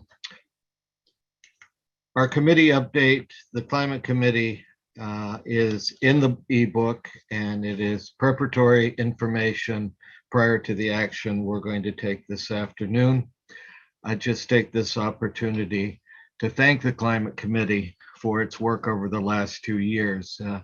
I was reading through the notes of December 2019, going down through the bullet points that the board discussed of what they wanted at that time an ad hoc committee, climate committee to do.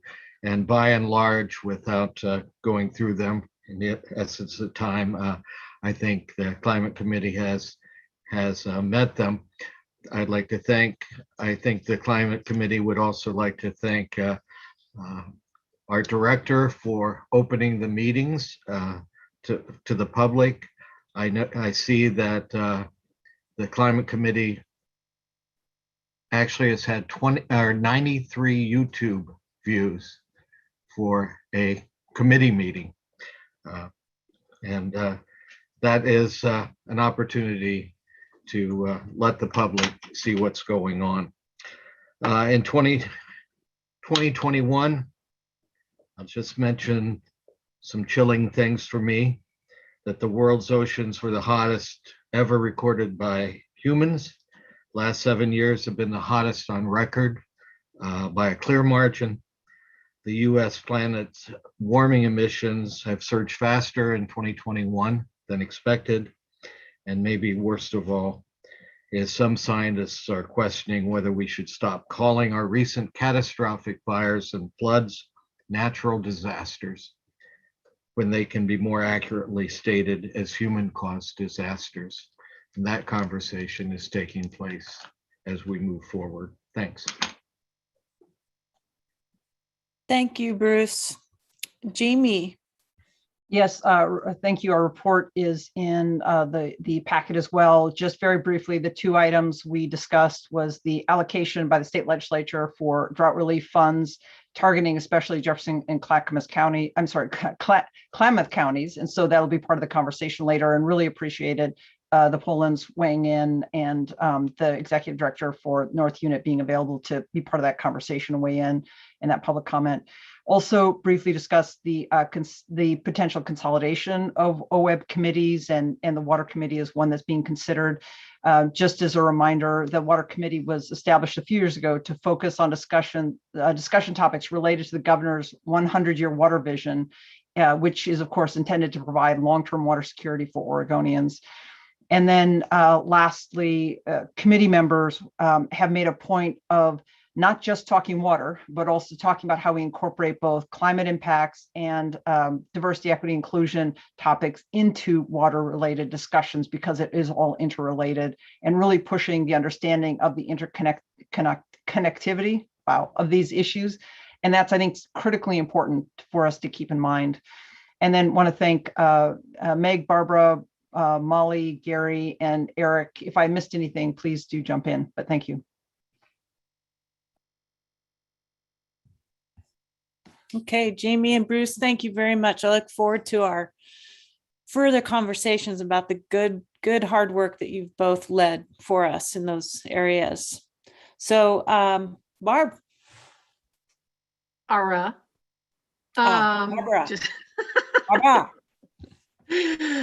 Moving on to item E on our agenda. Special legislative session funding. So Lisa, Stephanie, and Eric Hartstein, I'll let you guys take it away. Great. Thank you, Co-Chair Boyer. For the record, Lisa Sharplow Henson, Executive Director with the Oregon with OWEB. I can't get it out. It's just not coming. So I'm just going to kind of kick it off and then let Stephanie and Eric talk through the details. December was a really busy month for OWEB. This was, I think, to our knowledge, the first time OWEB was pulled into a special session with as much activity around water and the role that OWEB could play to deal with the drought relief and the drought relief in Klamath and also Jefferson County, and also dealing with some statewide issues as well. Overall, I think I emailed with all of you. I've tried to keep you up to speed as things have happened, that we received an allocation of $11.6 million of general fund to put together several grant programs. And so staff have been working really hard on having the conversations and understanding the needs in the communities in which these funds were directed, because there is legislative direction around the different allocations. And so I'm going to stop there, and I'm going to let Stephanie Page go ahead and talk about the work that she has done, and Eric will help follow up and fill in. Good morning, co-chairs Boyer and McAllister and board members. Stephanie Page, Deputy Director of OWEB. I'll walk through the main programs that we received in the special session and then just elaborate a little more on some of the scoping and interagency coordination that we've been doing. As Executive Director Sharplow Henson mentioned, we have been spending a lot of time reaching out to folks in the areas of the state that received allocations in the special session, and just getting some understanding and feedback as we think through how to stand up and design these programs. One note is that we are working with general funds in all of these programs, and so It's a little different than the lottery funded grants that we might normally given out in terms of the time frame that we're working with. Generally, general funds must be expended by the end of the biennium or June 30th, 2023. And so both due to the emergency nature of the programs as well as the time frame that we're under, we are trying to work as quickly as possible. And we are doing this advanced scoping even while we recruit for the positions that we received in these programs, so that we have some homework done before we bring those new staff on board to help us develop and implement the programs. I wanted to talk a little bit about interagency coordination. Some of the board members mentioned that other state agencies received funding in the special session. And there are a few cases where programs could complement each other from the different agencies. And so that's been an important part of the scoping that we've been doing as well, is understanding what other agencies received, understanding any relevant programs such as conserved water or water rights issues that we might run into as we're working to implement these programs. So that has been another aspect of the coordination. And then we've been reaching out to federal partners to understand what kinds of projects might already be in the works that could benefit from some of these programs. So appreciated the opportunity to talk to Corey Owens, and we have some other conversations coming up in the future. So with that, I'll walk through the main programs that we received, and I'm going to follow the order of the budget report that is included in the staff report. So just to review, there are 4 main program areas that we received. The first one relates to matching grants for irrigation districts for modernization projects. And those, it could include things like piping and canal lining. Out of those funds, which was $3.627 million altogether, $2 million was budgeted for North Unit Irrigation District, and then the remainder is available anywhere in the state. So that is the first of the 4 main allocations that we received. One note on all of these too is that for 3 of the 4 programs, we received some administration and contracted services spending authority within these amounts of funding that I'm describing. There is also budgeted in the Irrigation Modernization Grant Fund some funding for collaborative processes, for contracted services for those processes. And so part of our outreach has involved understanding what collaborative processes are already out there that might work well with some of these funds. So that's the first of the 4. The second of the 4 main programs is $1 million each for Jefferson and Klamath counties for grants that support drought resiliency. So that's a fairly wide scope there, and some of our conversations with local stakeholders have been understanding what some of the needs are with regard to drought resiliency, both from the producer side, the resource side, and we've heard input from the conservation community as well. So that's the second of the 4. The third is $3 million for livestock watering facilities in Klamath County, and specifically off-channel watering facilities. One of the challenges has been having adequate funding for folks who want to do off-stream watering facilities that are supplied by wells because of the cost of well drilling. And so this funding was established specifically to address those needs. And then finally, the 4th program is $3 million for the Jefferson Soil and Water Conservation District to support stewardship practices on irrigated land that is at high risk of soil erosion and degradation. So to support practices such as erosion prevention and management of noxious and invasive weeds.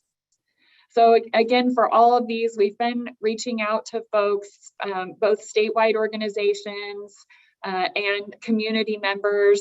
We also have had a government-to-government conversation with the Klamath tribes, and we'll be speaking with the Warm Springs tribes later this week. So have appreciated those conversations and feedback as well. I think I'll stop there and see if Director Charbonneau-Henson or Renee Davis or Eric Hartstein have anything to add. So Stephanie, it might be good to expand a little bit on the $3 million to the Jefferson Soil and Water Conservation District, you know, for those soil erosion, weed control efforts, and some of what we've had in terms of feedback, given the previous comments from the Polands. And I would just add, I think Chair Boyer spoke to the program that the Department of Agriculture is setting up, the forgivable loan program. They received a $40 million allocation for forgivable loans. And I think that money is looked to try and be a bridge to help producers between now and next season, and to be a bridge in case there's federal funding that can help them as well. And that's where the piece of the forgivable comes in. But they are still in the early stages of setting up what is a very complex program.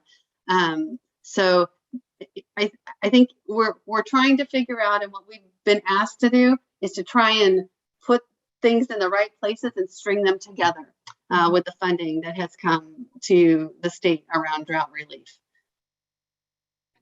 That's great.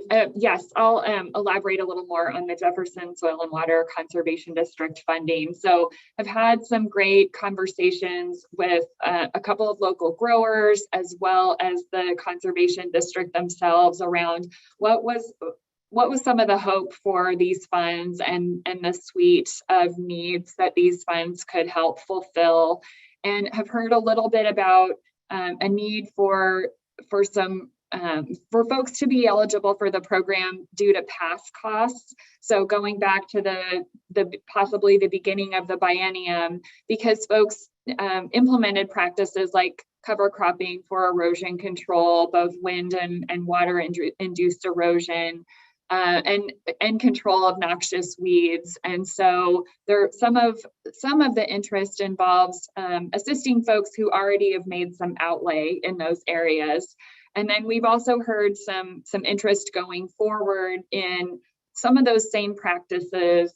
Possibly irrigation efficiency on farm is another interest that we've heard. And so just trying to think through, together with our staff, the conservation district, and local growers, about what might be the best fit for these dollars, and just thinking through also how they could complement some of the NRCS funding that might be available in the area for some of those same projects. Irrigation efficiency in particular, folks have mentioned that project costs have increased significantly in some cases. And so there might be some opportunity for matching other planned work in that area. And then, as Executive Director Charbelleau Henson mentioned, there is this forgivable loan program that is also might have a role in complementing these on the ground stewardship funds for Jefferson County. And I would just add that the forgivable loan program, I think, really is targeted at those production expenses and the losses, to help as a bridge. I see that Mark has his hand up. Thank you. One question I think I know the answer to, but then another question I don't know the answer to. So this is the Senate bill, I forget the number now, but we have to spend it, Stephanie, exactly how it was allocated in the bill. Is that correct? I mean, the bill is pretty specific on what it says. It has to go here and here and here. So the answer to that is yes. Is that correct? Okay. So the second question is, if for some reason one of the segments doesn't get spended, we don't get enough applicants, Lord knows I hope we do, but have we talked to legislative council or the drafters of the bill about, can we move things around to somewhere else if the money doesn't get spent in one category that has specifically been allocated by the legislature? So I'll respond, Stephanie, if that's okay. Thank you for that question, Commissioner Labhart. So what we have not talked about moving money. Mark, please say Mark. Don't call me Mr. Labhart. We have not talked about moving money around between categories. What we have been talking about is the ability to carry money forward. Our concern is the time frame in which we have to spend it. And if you're doing irrigation efficiency infrastructure. Do we have enough time to get those projects done and on the ground? I think the same is a concern with the money in Klamath for stockwater. Do we have the ability, or our partners have the ability, to get contractors to do the work in the short time frame between now and the end of the biennium? 17 months seems like a long time, but it goes by pretty quickly. So if there were to be conversations about moving it around, that's something we would have to do through legislative action. Okay, thank you. I see Liza Jane's hands up. Thank you, Barbara. This is Liza Jane. Stephanie and Lisa, so when money's allocated to a specific area like that, how does that happen? And then when, everyone is impacted by drought and these issues, and then when it is allocated to a specific couple areas, is there a plan that then would move around, kind of like NRCS does? They let you know ahead of time, we're working on this area, and in 5 years, then you'll be in the area that we are going to fund and work on projects. So it lets people kind of know how long a window they have to survive before there may be another option of help coming. Is that how this works?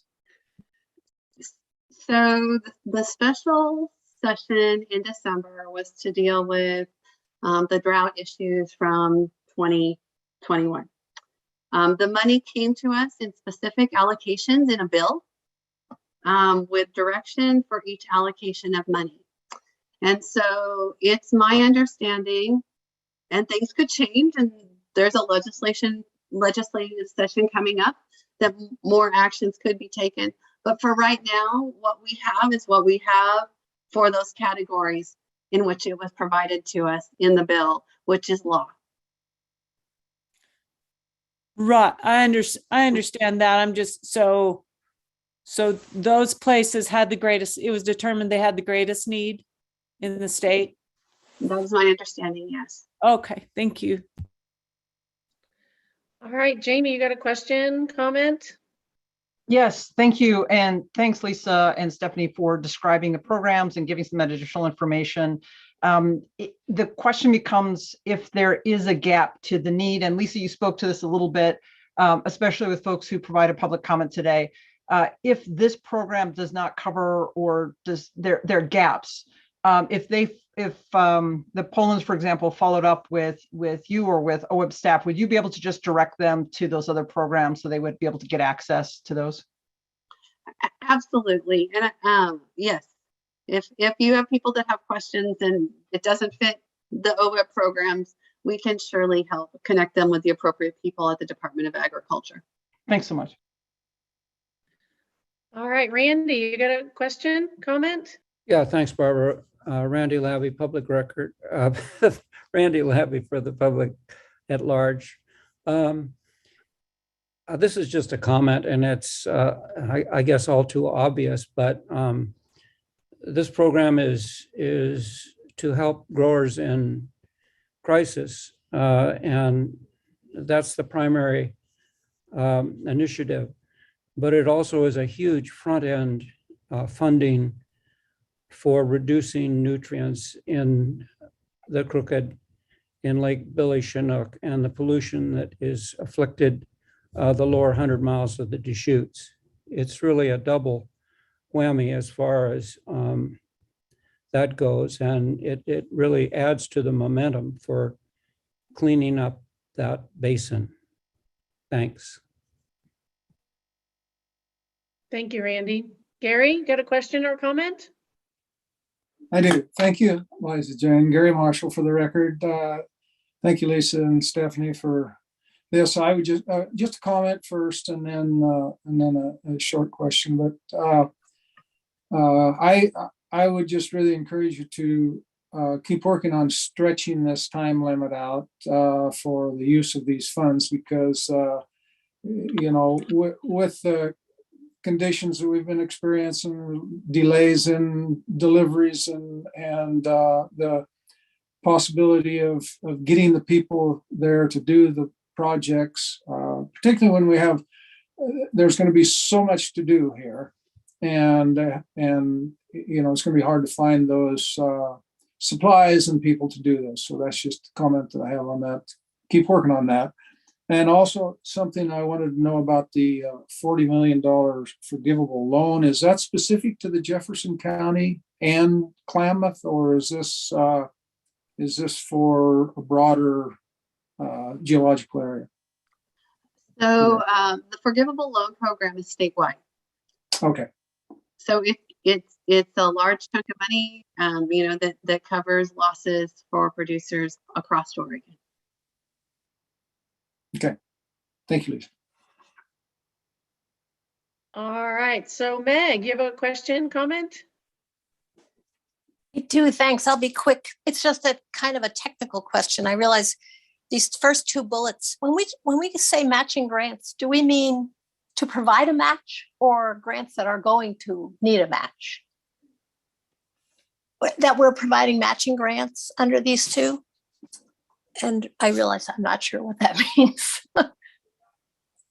I can try and answer that a little bit. My understanding is that the intent was projects that are funded with Public Law 566, which Corey mentioned. That's a funding program through NRCS for piping and canal lining.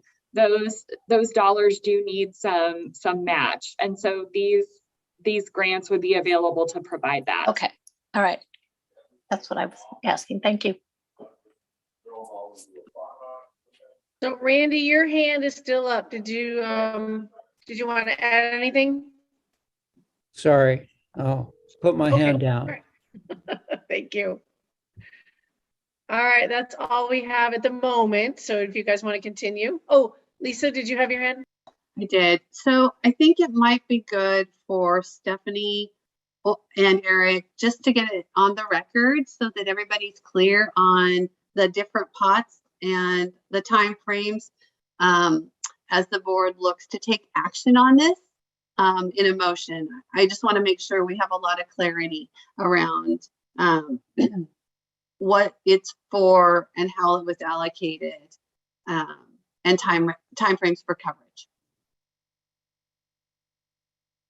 Sure, happy to do that. I know Renee's got a slide of all of that when she walks the board through the motion, but Eric, if you've got that hand. Yeah, we can pop the slide up right now.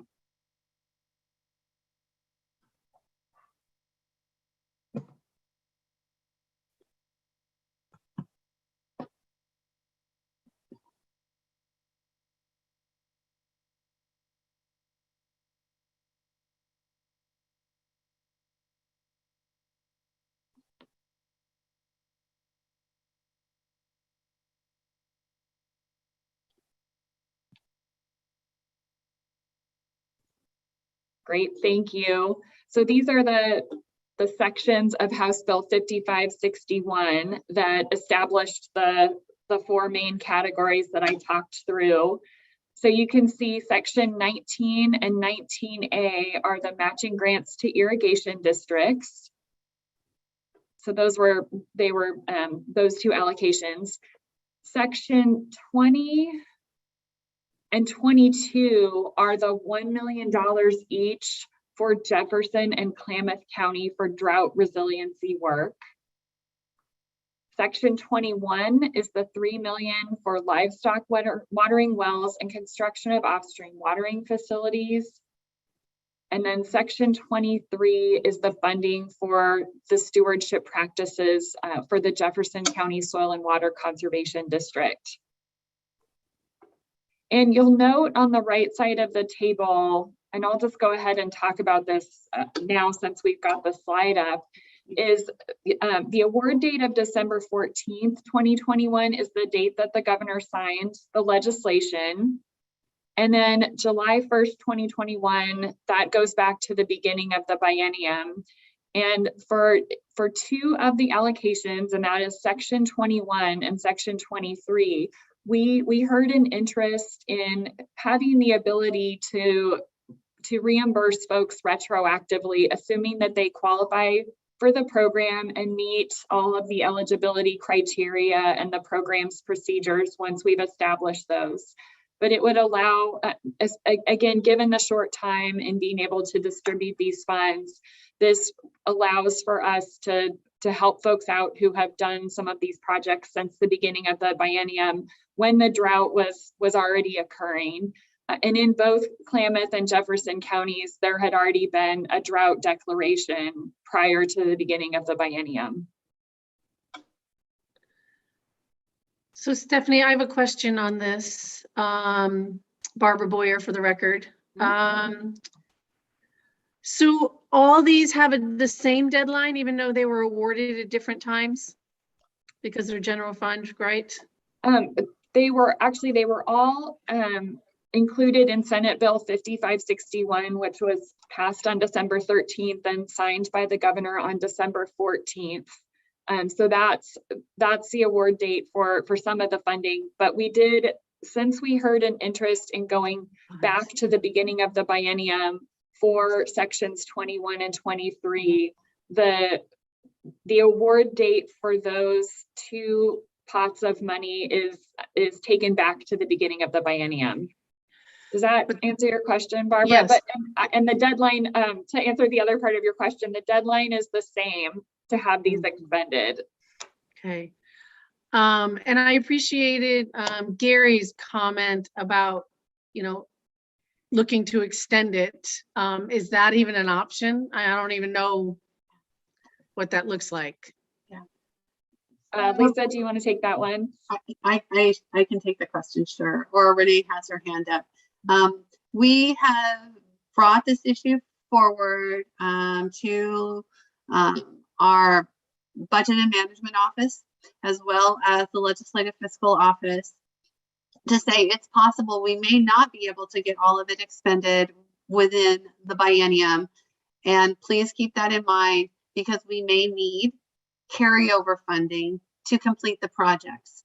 We've had the same discussion around the 2020 fire grants, similarly, because of the length of time it may take to do the work, but the work needs to be done.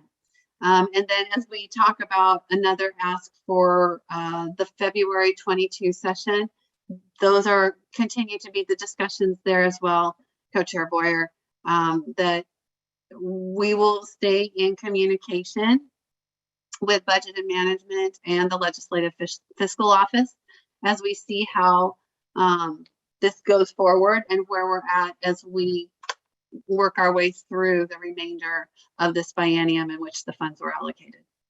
Okay, thank you. That's helpful. Renee, Dan Brown has his hand up, but did you want to piggyback on anything that's been said? No, thanks so much, Barbara. For the record, Renee Davis, Lisa covered everything. Okay, thank you. All right, Dan, I see you have your hand up.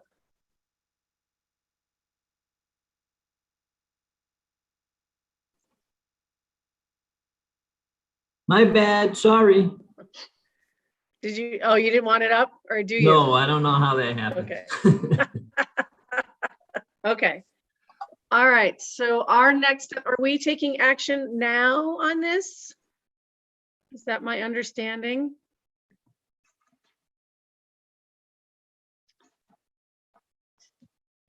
So there is a proposed motion. Can somebody? Chair, I'm happy to make a motion if you're entertaining one. I am entertaining one, please. Madam Chair, I move that the board approve receipt of the $11,627,000 in general funds allocated to OWEB during the December 13, 2021 special legislative session for the purpose of operating and distributing grant funds allocated as described in Senate Bill 5561, and delegate to the executive director the authority to distribute the funds through appropriate agreements with an award date of July 1st, 2021, contingent upon compliance with state accounting policy and procedures for the programs described in sections 21 and 23 of Senate Bill 5561, and an award date of December 14th, 2021 for the programs described in sections 19, 19A, 20, and 22 of Senate Bill 5561. All right, there's a motion. Is there a second? I'll second it. I'll second. All right, it's been moved by Jamie, seconded by Gary. Is there further discussion? Hearing none, all those in favor say aye. Aye. Aye. Aye. All those opposed, nay. All right, motion passes unanimously. Thank you, everybody. And now on to, are we doing the budget and legislative update? Okay, go for it. Great. So thank you again for the record, Lisa Sharplow Henson, Executive Director. Just high level, and then I will look to Eric and Stephanie again to help me.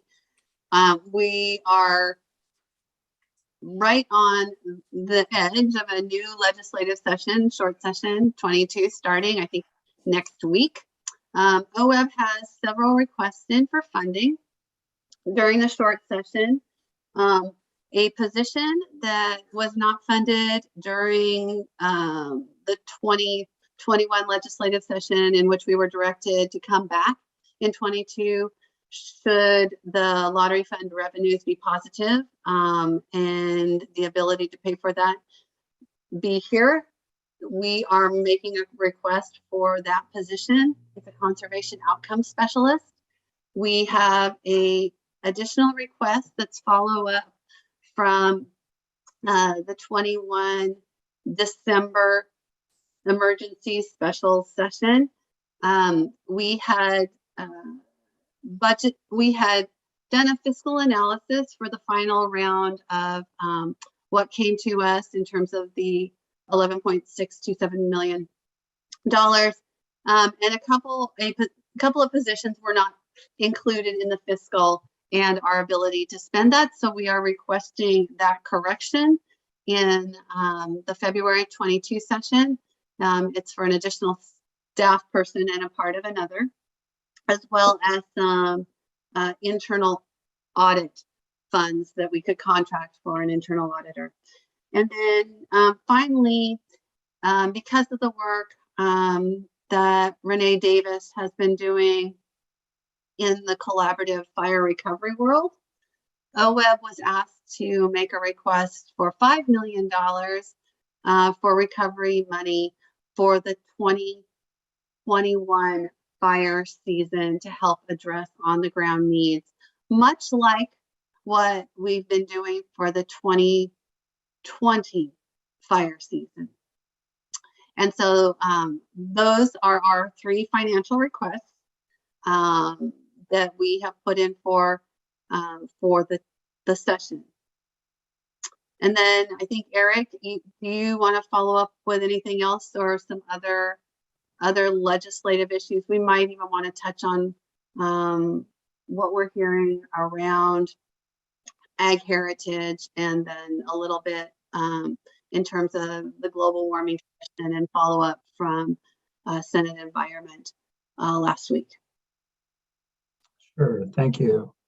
For the record, Eric Hartstein, Board and Legislative Policy Coordinator. Good afternoon, co-chairs, members of the board. So we are following a few other items of potential legislation in the 22 session, including potential funding for the Oregon Agricultural Heritage Program. That would be funding that would potentially be added to OWEB's budget. We're hearing $5 million for working lands, easements, and covenants, along with conservation management plan implementation. And along with that would be funding for program administration at OWEB. Also, Bruce mentioned earlier the legislative concept 240, which would, among other things, establish state policy to increase carbon sequestration in natural and working lands. And OWEB is named in that concept, so we're going to be tracking that one closely. And There is a few other concepts that we're looking at, including one that would authorize the State Sustainability Board to hire employees to provide coordination on securing federal funding in support of natural resource programs. So we will be watching those closely and update the board and provide a full update to the board on the outcomes of the short legislative session at the April board meeting. Chair Boyer, the other thing I would like to mention is, although we're right on the cusp of the 22 legislative session, we've already begun a work on looking at what our agency request budget might include for the 2023 legislative session. And the 2023 legislative session, the regular long sessions really are the agency's opportunity to make budget requests or legislative changes in our statutes and moving those forward. So we have been having a lot of discussion amongst the management team in terms of the current structure of OWEB, the current staffing of OWEB, where we see gaps, and how we might look to fill those, modify our structure, etc. We'll be planning to bring a full report to you in April once we do some more work. But I just wanted you to know that there's a lot of discussion going on in preparation for agency request budget that'll be due, I think, early September is usually when the agency request budgets are in, and that begins the full process for the long session. Stephanie, Eric, do you want to add to that?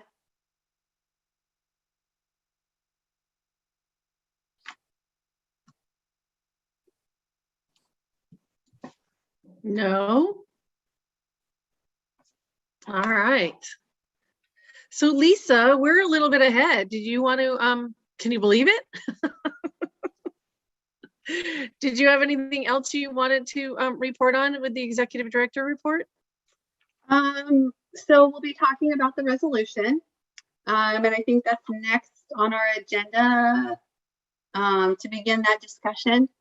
I think there's been a tremendous amount of work done on the resolution since our November board meeting. We actually held 2 climate committee meetings to try and do the work and move the climate resolution along. I really want to thank the committee for their patience with me in terms of finding a format that made sense to me. I had some questions, and I think what the committee brings forward to you does a really nice job of setting up the why the board is taking policy and the what we're going to do about it, and can be used in the future as a point of reference when people ask the board about the position around climate. And so there has been, like I said, a tremendous amount of work, and I really appreciate the help of the members and their patience. To my knowledge, this will be the first resolution that the OWEB board has adopted. And so there may be issues in the future that we use a similar process for and keep them on record. It's what I was familiar with from working with other boards and commissions. And it is a good way for the board to be able to talk about policy.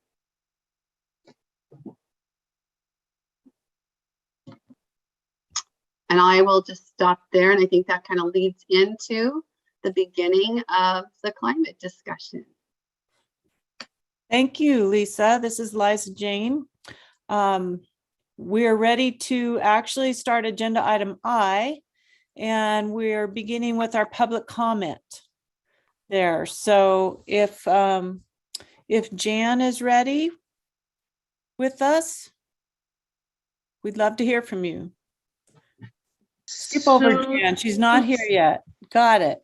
How about no. So Liza Jane, this is Barbara Boyer for the record. So Jan, Anna, Justin, Kelly from the partnership left and they'll be back tomorrow.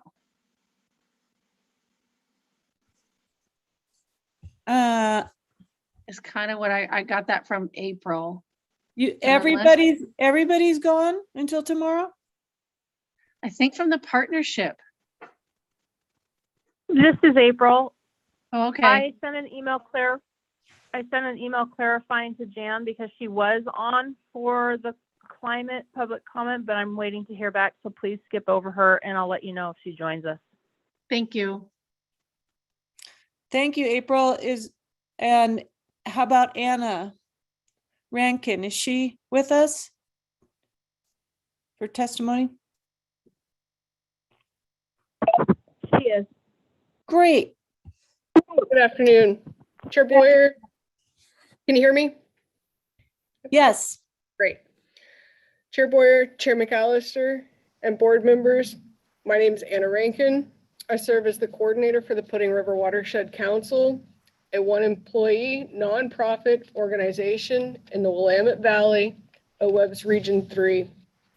I also serve on the Network of Oregon Watershed Councils Government Relations Committee, which organizes councils statewide to connect with state agencies and elected officials.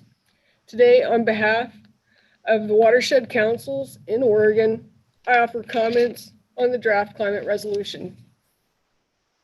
We commend OWEB's board and the climate committee on their efforts to integrate climate solutions into OWEB's funding model. Watershed councils have labored for over 22 decades to promote voluntary conservation and have built partnerships to implement on-the-ground restoration actions. Across the state, ecological enhancement activities initiated by councils are contributing to climate change resilience and adaptation. As key local partners implementing the Oregon Plan and putting grant dollars to work, we ask that the board take into account the following prior to allowing rulemaking to proceed. A, consider improving the process. We recommend that there's time for meaningful engagement with grantees, contractors, and other stakeholders before OWEB defines the climate lens that informs rulemaking. We believe this process should not solely be placed within a rules advisory committee. The process should have a transparent timeline that indicates when and where opportunities for feedback exist. Consider soliciting input from specific audiences, providing listening sessions, and providing the ability to ask questions and voice concerns to the climate committee in real time. B, consider developing a shared set of facts. We see a clear gap in available support to understanding the impacts of our restoration actions. By developing a shared understanding of net positive benefits and carbon neutrality, the process will allow councils to estimate and communicate the impacts and the benefits on a project-by-project basis. The ability to use and contribute toward a common data set would help us to better understand the context of our work and help us to plan landscape scale projects more efficiently. We believe it would also help OWEB to communicate the overall benefits of funded projects with elected officials and all Oregonians. C, consider addressing and mitigating the unintended barriers that integration of the climate resolution may present to rural councils and the local small business workforce. These councils may lack the capacity to quickly adapt to increasingly complex rules and reporting. Meanwhile, small family-owned businesses are unlikely to quickly transition to fuel-efficient large equipment. It'll be important to include and support local contractors in this transition. The contracting market is already tight, and it can be difficult to schedule project work. It's also important to maintain the economic relationships, spending OWEB grant dollars multiple times within our local communities. We believe it would not make sense to make regulation without their input, risking rules that are unrealistic and impossible to meet. The consequence of such would result in projects that engage those companies who do meet strict standards, but are often farther away. Unfortunately, this scenario would likely negate potential benefits due to increased carbon emissions related to traveling long distance. In conclusion, watershed councils work across the state representing the diversity of Oregon's landscapes. While we recognize the critical and time-sensitive nature of the climate resolution, we request that OWEB's board members and climate committee include a range of stakeholders before deciding about the climate resolution. Thank you. Thank you, Anna. We appreciate your time and input. Do we have Justin?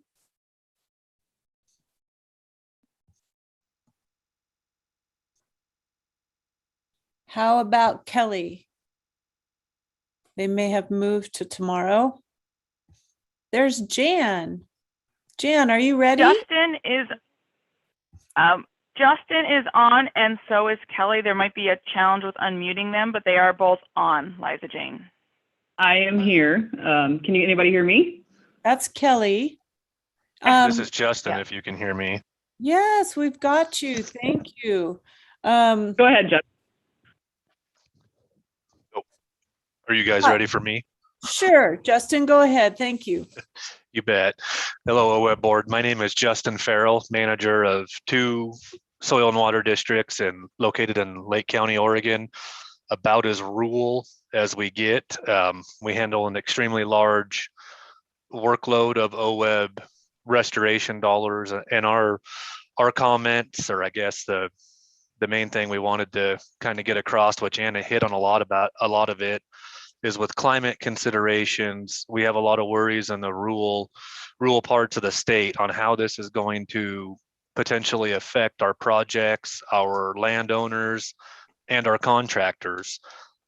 It does our opinion that these rules and things that are changing this fast need to have the brakes pumped so we can make sure that we understand the methods we're going to use to evaluate carbon sequestration or what's good in climate impacts as far as projects go. To my knowledge and to the methods we've seen, there is no fully accepted metric to get us to where we need to be, and we are worried that it'll have an unfair advantage on larger conservation districts, watershed councils, and contractors who are better staffed and are more able to meet the demands of the machinery. So at this point, we would ask, similar to what Anna did, to take this process out and let it be heard around the state, hold listening sessions, and try to get to a point where we can make sure the equity is there for everybody. That's all I have. Thank you, Justin. Kelly, are you ready? Yes, ma'am. Are y'all ready? Yes, thank you. All right. Yeah, thank you for having me today. I am Kelly Timchak, for the record, the coordinator for the Lower Rogue Watershed Council, based over here on the other side of the state out of Gold Beach, Oregon. So I would also echo a lot of the comments that Anna and Justin have given today, and I was not originally planning on speaking. So I am just kind of speaking from the heart today to y'all. And I just also want to ask that we pump the brakes a little bit. I know it may not feel to you guys like you're doing enough, but believe me, we all fully appreciate the direction that the board is taking on climate.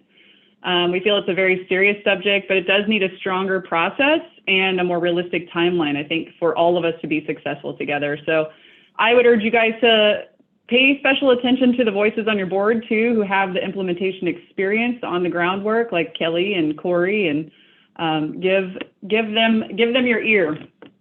As you guys all know, and I'm sure you're all experiencing it, the world is still just reeling from COVID. Most of us are suffering, I would say, just the consequences of the societal breakdown of stuff. So we all have experienced lost capacity in our organizations, I'm sure on some level. Many of us have lost childcare, daycares are shut down, schools are shut down.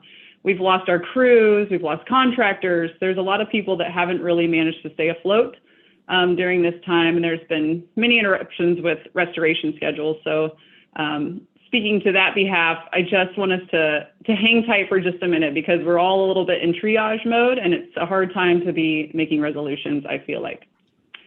I think also if you'd ask any Watershed Council staff person how many hours they worked last week, you'd probably understand that we all have urgency and dedication to this cause. Yeah, we're working tirelessly towards this stuff. I mean, I stayed up late last night because my heart is feeling for this, and I want to see that everybody gets through it successfully. So we all care incredibly about this, but it is incredibly difficult to track, and let alone, having the time to invest in a response. So you're seeing that today. I mean, obviously, I think if everybody would have had time and capacity, you would see more than 4 of us talking. Meanwhile, it's tree planting season, grant writing time. We're doing permit applications, and I had to take my kids tree planting yesterday. It's a nightmare right now, and I just want to take a breath. So I will say I've talked with a few contractors, so I'll just speak to that for 2 seconds here. What I've found out from the people I've talked to is that they said all the cost-saving measures that they're taking at this time are the greenhouse gas reductions, like minimizing fuel use and, not idling and those kind of things. So they're already using the latest equipment they have with the best emissions filters. They said there's really nothing else they can do right now to reduce greenhouse gas emissions from the implementation without technological advancements. So there's definitely a gap there. We've heard that from people as well. This is from the field.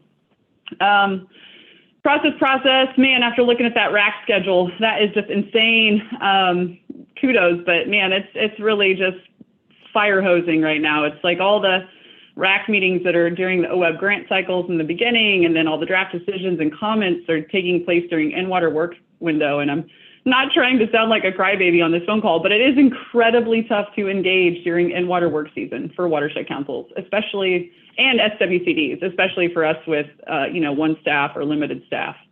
So realistically, we haven't even seen the results of last fall's climate questions, and we haven't even done monitoring and land acquisition cycles yet. So it just seems like we're still like cart before horse. Like we haven't even had a rack and we're doing rulemaking today. So I would just say pump the brakes again. Last thing I want to leave with you guys is your OWEB's own comment in June of 2020 to the governor in response to this executive order. And it says this: in fact, the agency's entire granting portfolio contributes to climate change adaptation, and in some cases mitigates climate impacts by providing extensive climate-related co-benefits. So basically, by extension, the same is also true of OWEB's grantees, putting the dollars on the ground. So thank you so much, guys, for taking the time to listen to me ramble for a moment, and I hope you have a good rest of your meeting and consider just taking a pause on the resolution. Thank you. Thank you, Kelly. We heard and appreciate your rambling. I'm glad you could join us. Jan, are you still here?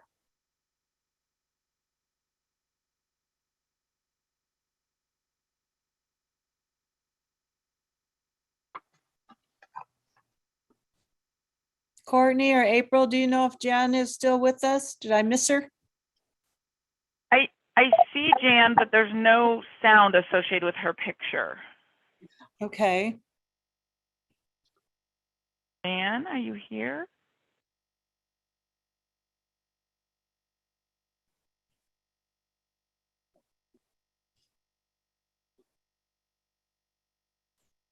As soon as I go by, she'll poke up.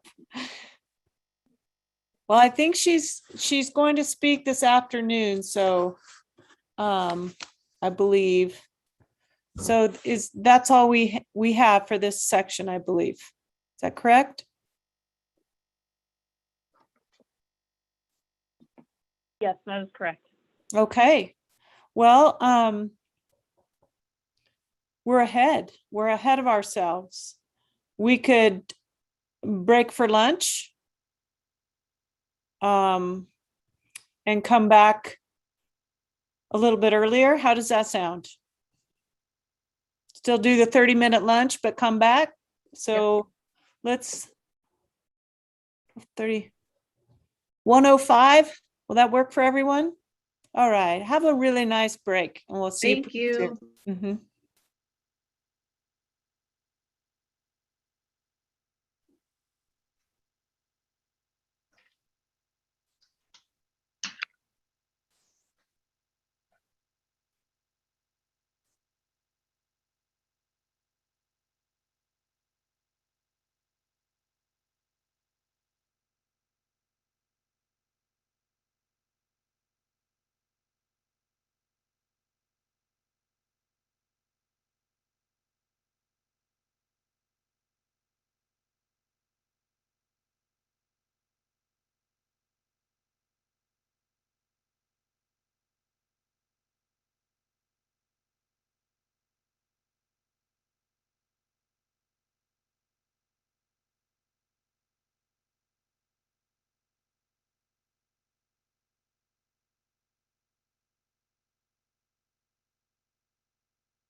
Hey, it's April. Okay, so we're good to go, and I'm going to send you an invitation right now. And while we're on the phone, make sure that you get it.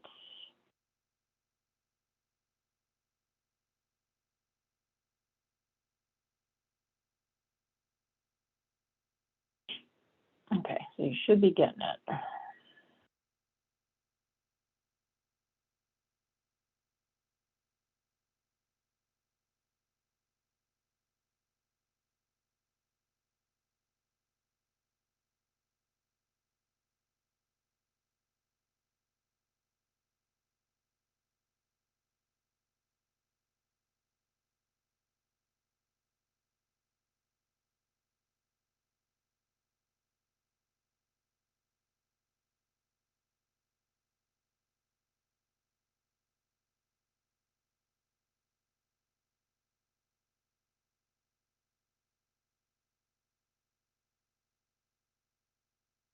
Okay, so let's go ahead and go through the steps and get you on the Zoom call, and then you'll be muted and you'll just be sitting there ready to go here in a few minutes to make sure that it works. Yep, so go ahead and follow the steps for that. No, you should be able to put, you should ask for your name.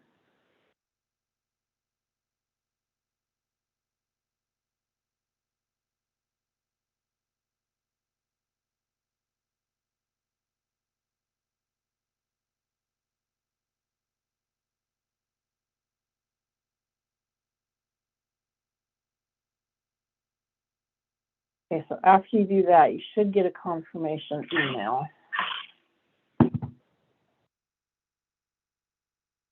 Oh, okay, perfect. Yeah, go ahead and do that.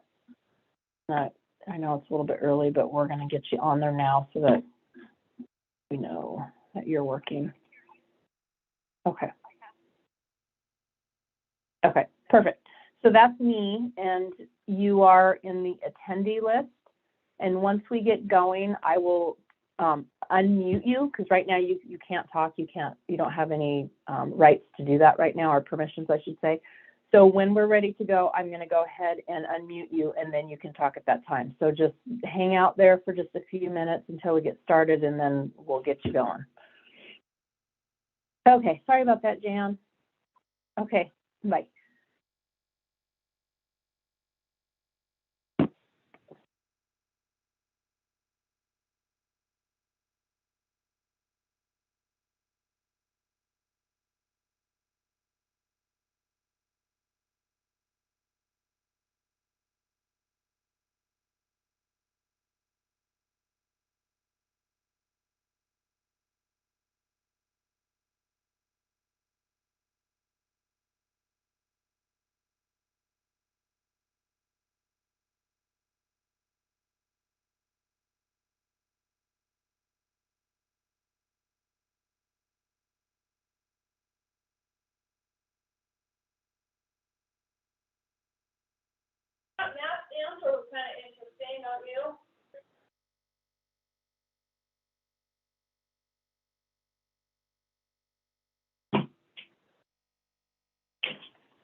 Hello, co-chair.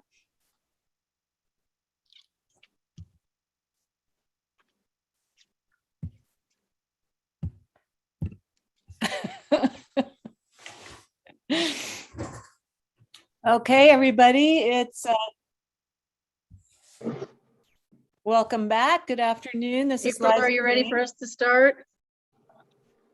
For the record, Barbara, I was just going to bump in here. Jan is able to join us. Didn't know she needed to hit that record button. She had a public comment in our last section before lunch, and now she's able to connect with us. So if it's all right, I'd like to give her a few minutes, and then we can move into our agenda item F. Is that all right? Liza Jane, I had myself on a weird mute. I didn't hear any of that. I'm so sorry. I wondered, you were just putting lotion on your hands. I know. Just like, it's like, I'm just going to keep talking. So it was funny because I was talking. I was looking at I was talking to April. April, do you want to hit record? Like, I'm just sorry. I know. I heard you. Okay, we're here. Good afternoon, everyone. Welcome back. This is Liza Jane, co-chair, and I would like to ask if we could hear from Jan Lee. She was scheduled to speak at our public comment section before lunch, but had some technical struggles. And so we'll start out this afternoon to hear from Jan for just a few minutes and then we'll move on. So Jan, I'm glad you could join us. I hope you can hear me. I don't see myself on the screen. We can see your picture and hear you just great. Oh, okay. Good afternoon, board members and staff. I'm Jan Lee from Conservation Districts. I especially like version 4B of the resolution as it includes the importance of co-benefits and really strengthens the implementation section. So OACD is really looking forward to continue to work with the committee and in its rulemaking process and implementation. We'll be holding webinars so that we can bring all of our districts up to speed on the rulemaking. And that way, by working together, I think we can be more functional in the short time that you are hoping to achieve the program. We have some tools on sequestration I'll share tomorrow. Thank you, Bruce, for the comment about our workbook, but that was the Working Lands workbook, and our next phase is the sequestration work. So you heard reports on sequestration legislation. I will just say that that bill was supposed to have a hearing on the 8th, and it has to pass out of the committee by the 8th. We're part of the coalition working on that. And this bill is really necessary for developing kind of a statewide framework so people can then move forward once it's in place. This is totally a voluntary program. There's no tax like in cap and trade. There's no emission requirements like in cap and invest. No requirement to participate at all unless you choose to do so. What the bill does not have is funding for grants, and that is hopefully what will happen in 2023. The Global Warming Commission has said that OAHP would be the perfect vehicle for that, and we would push for some substantial funding for OAHP in 2023. This doesn't impact the 2022 requests that our other partners and ourselves are working on. I just wanted to say in regard to the rulemaking that if we can do some webinars regionally, also from OWEB's view, then we can get more people involved so that there's not the cost of travel, et cetera. So with that, I will close. Thank you, Jan. I'm glad you persevered and made it through. Good to hear from you. Thank you. All right. When I saw the black screen, I figured you weren't there. Thank you. Bye. All right, are we moving on down to item on the agenda F, please? And I'm gonna ask Stephanie, Jesse, and Eric Williams to start us off, please. Great. Good afternoon, co-chairs and board members. This is Stephanie Page, OWEB Deputy Director.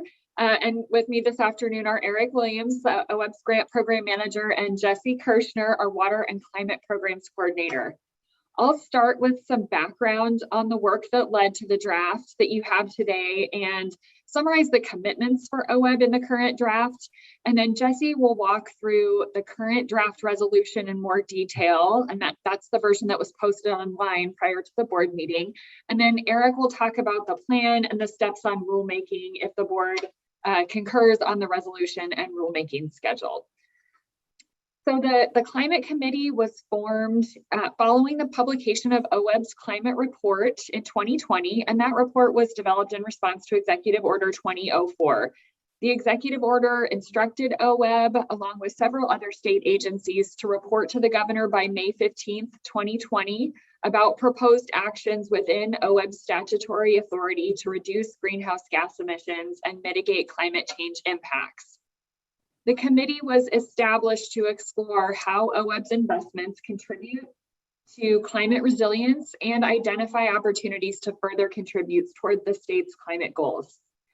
So the committee began meeting in July 2020, and much of the discussion during committee meetings has focused on how to add a climate lens into the funding decisions that OWEB makes and how to enhance the benefits of OWEB's climate investments, or OWEB's investments. In 2021, the committee developed a purpose statement, and that statement came to the full board meeting in October, and some public comment was provided during that board meeting. Then after the October board meeting, taking a fresh look at the purpose statement and thinking about what the committee was wanting to accomplish, which was to incorporate climate considerations into OWEB's investment decisions, staff redrafted the purpose statement into a resolution format. And that is a format that we're familiar with from other agency experience and from its use by other governing bodies. So it was something that we redrafted it into. And then we took committee feedback and public comment that was received during the October board meeting into account during that redrafting and reformatting. So following that redrafting, the committee reviewed and discussed drafts of the resolution during climate committee meetings in December of 2021 and January of 2022, and received additional public comment on those drafts. So the result of all of that work and input is what led to the updated draft that is before you today. The current draft commits OWEB to integrate climate mitigation and adaptation in budgeting, investment, and policy decisions, to learn and apply diversity, equity, and inclusion and environmental justice principles when making funding decisions, and to implement the resolution through actions within OWEB's authorities. And this includes, but is not limited to, rulemaking, establishing goals and metrics, and providing support to grantees. The resolution notes the importance of recognizing co-benefits and the importance of continued learning and adaptive management. So that's an overview of how we got to where we are today. And with that, for a more detailed walkthrough of the draft resolution, I will turn it over to Jesse Kirschner, OWEB's Water and Climate Programs Coordinator. Good afternoon, co-chairs, members of the board, Jesse Kirschner with OWEB. So I'll just very briefly walk through the climate resolution draft that you have in the board packet. As Lisa mentioned earlier, this really lays out both the why and the what. So the first section of the resolution is the background, or really articulating the why, and why we have the actions that are listed and that Stephanie went through in the Be It Resolved section below. So the whereas clauses that we have articulated address the climate changes and impacts of concern. So things like increased water temperatures, altered stream flows, and increased extreme events that are going to affect fish and wildlife populations, as well as the quality and quantity of water that is critical for Oregon's natural resources, people, and communities. Within this section, we also specifically called out that the impacts of a changing climate may disproportionately affect impacted communities. So that includes Native American tribes, communities of color, rural communities, and others. And then this section also includes and recognizes the role that OWEB can play in terms of mitigating for and adapting to climate change. So it calls out that as we've heard already today, our investments in watershed restoration and conservation do support both mitigation and adaptation efforts and help to build resiliency. And it also articulates that while we recognize there may be some greenhouse gas emissions due to restoration project components, that there will be these unavoidable trade-offs in order to achieve long-term desired outcomes and net gains.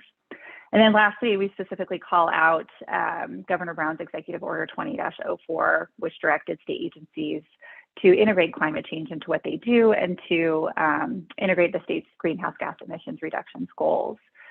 So that's our first background section. And then Stephanie very beautifully summed up the Be It Resolved section, where we have 3 main bullet points looking at integrating climate mitigation and adaptation into our decision-making, learning and applying diversity, equity, and inclusion principles when making our funding decisions, and engaging traditionally underrepresented and impacted communities in our processes. I will say that the resolution that we have here, much of the content was drawn directly from the statement of purpose that you all saw at that October 2021 board meeting. And it has just been sort of reorganized and reformatted and reworded to fit more within that resolution format. And that follows within the further resolved section, which articulates those strategies that we could possibly take in order to implement the actions that are listed above. And many of those were from the original statement of purpose, although through the different committee meetings that we had and some of the comments that we received, there have been some additional bullet points. For example, employing the continuous improvement approach came out through our additional climate committee meetings. And then the last part that we added is the definition section. There's some terms that we use repeatedly throughout this resolution. So we wanted to make sure that we were all on the same page as to what we meant by terms like adaptation and resilience and mitigation. So there's now a definition section within that. And with that, I will turn it over to Eric to talk about the rulemaking schedule. All right, thank you, Jesse. Co-chairs, members of the board, Eric Williams, Grant Program Manager at OWEB. And I'll just refer you to page 33 of the board book, which has a draft schedule for potential rulemaking if the board decides to take that route. As commenters noted earlier, this is a really ambitious schedule and timeline for doing this. And there are a couple of reasons for that. One is just a sense of general urgency to move forward as expressed by the committee and some board members.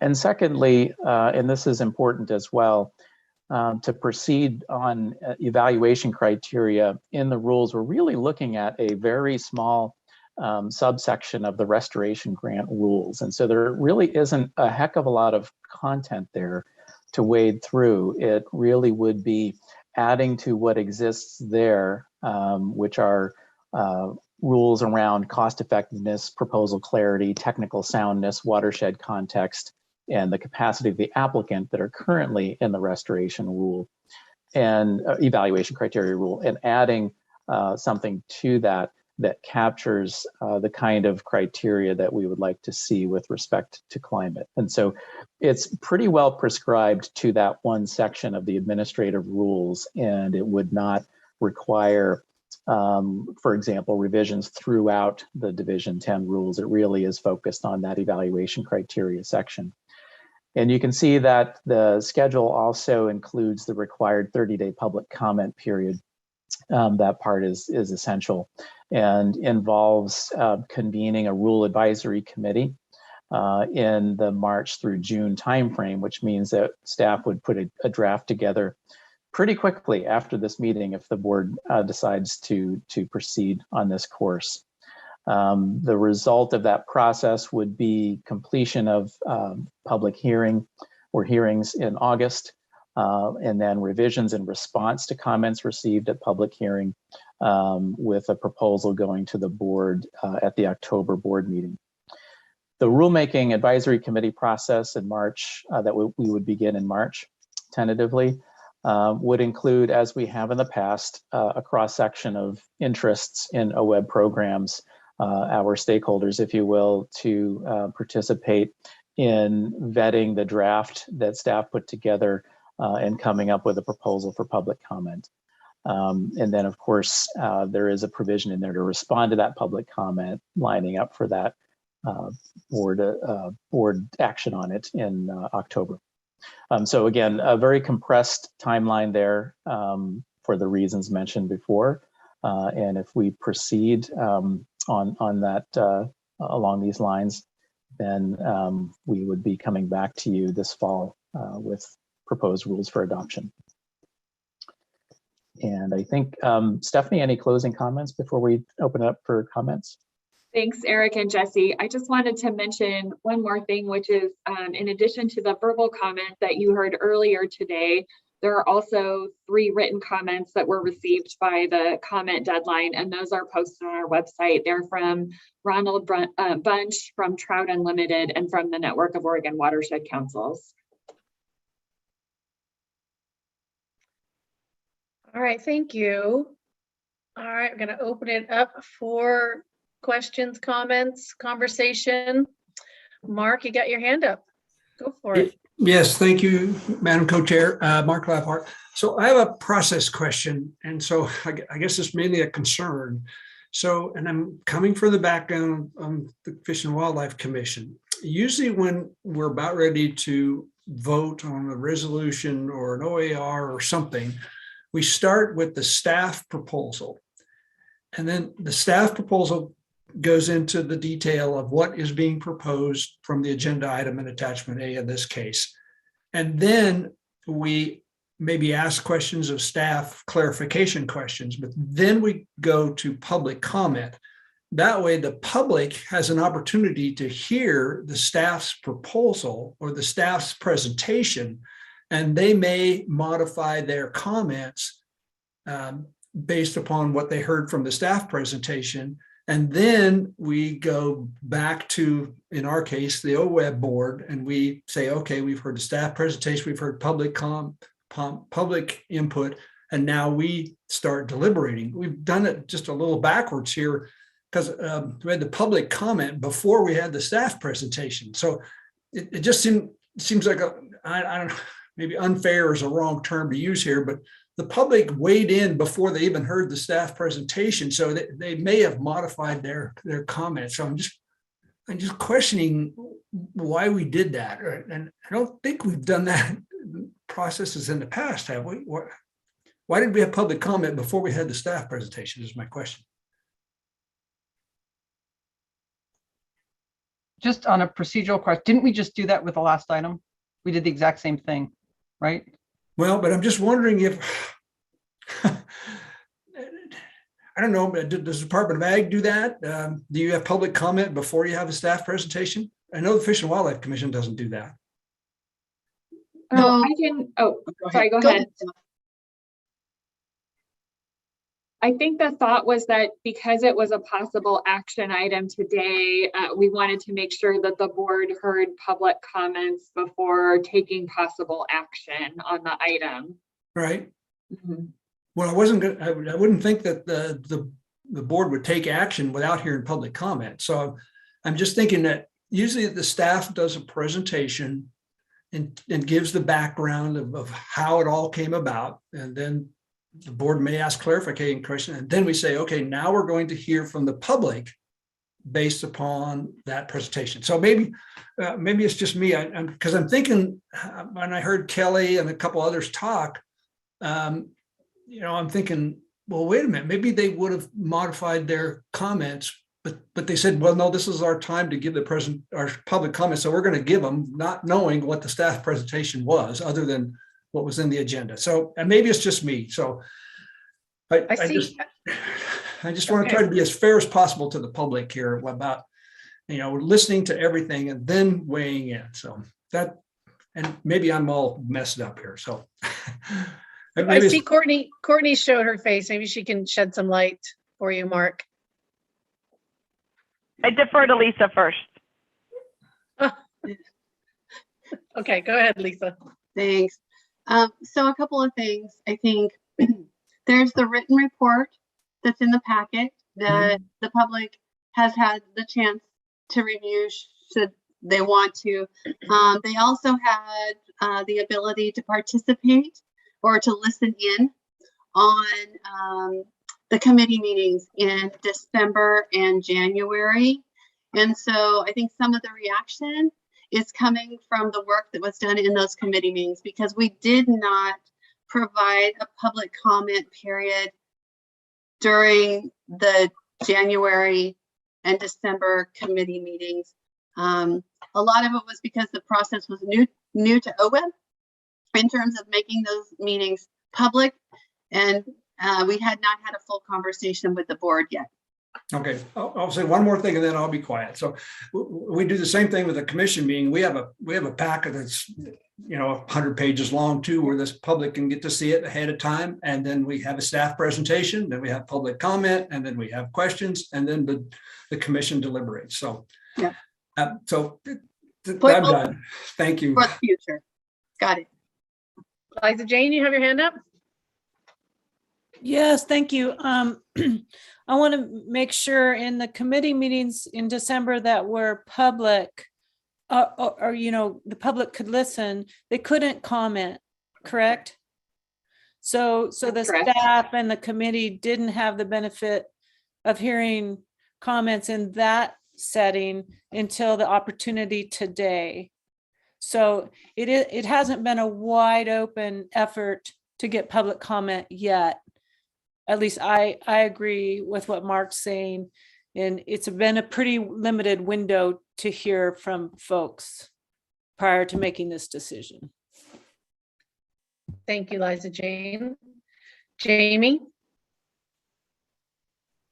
Yeah, and I had wanted to comment on the item itself, but since we're talking process, and I do appreciate Mark's comment, I've seen the process he's mentioned in like city councils and things like that.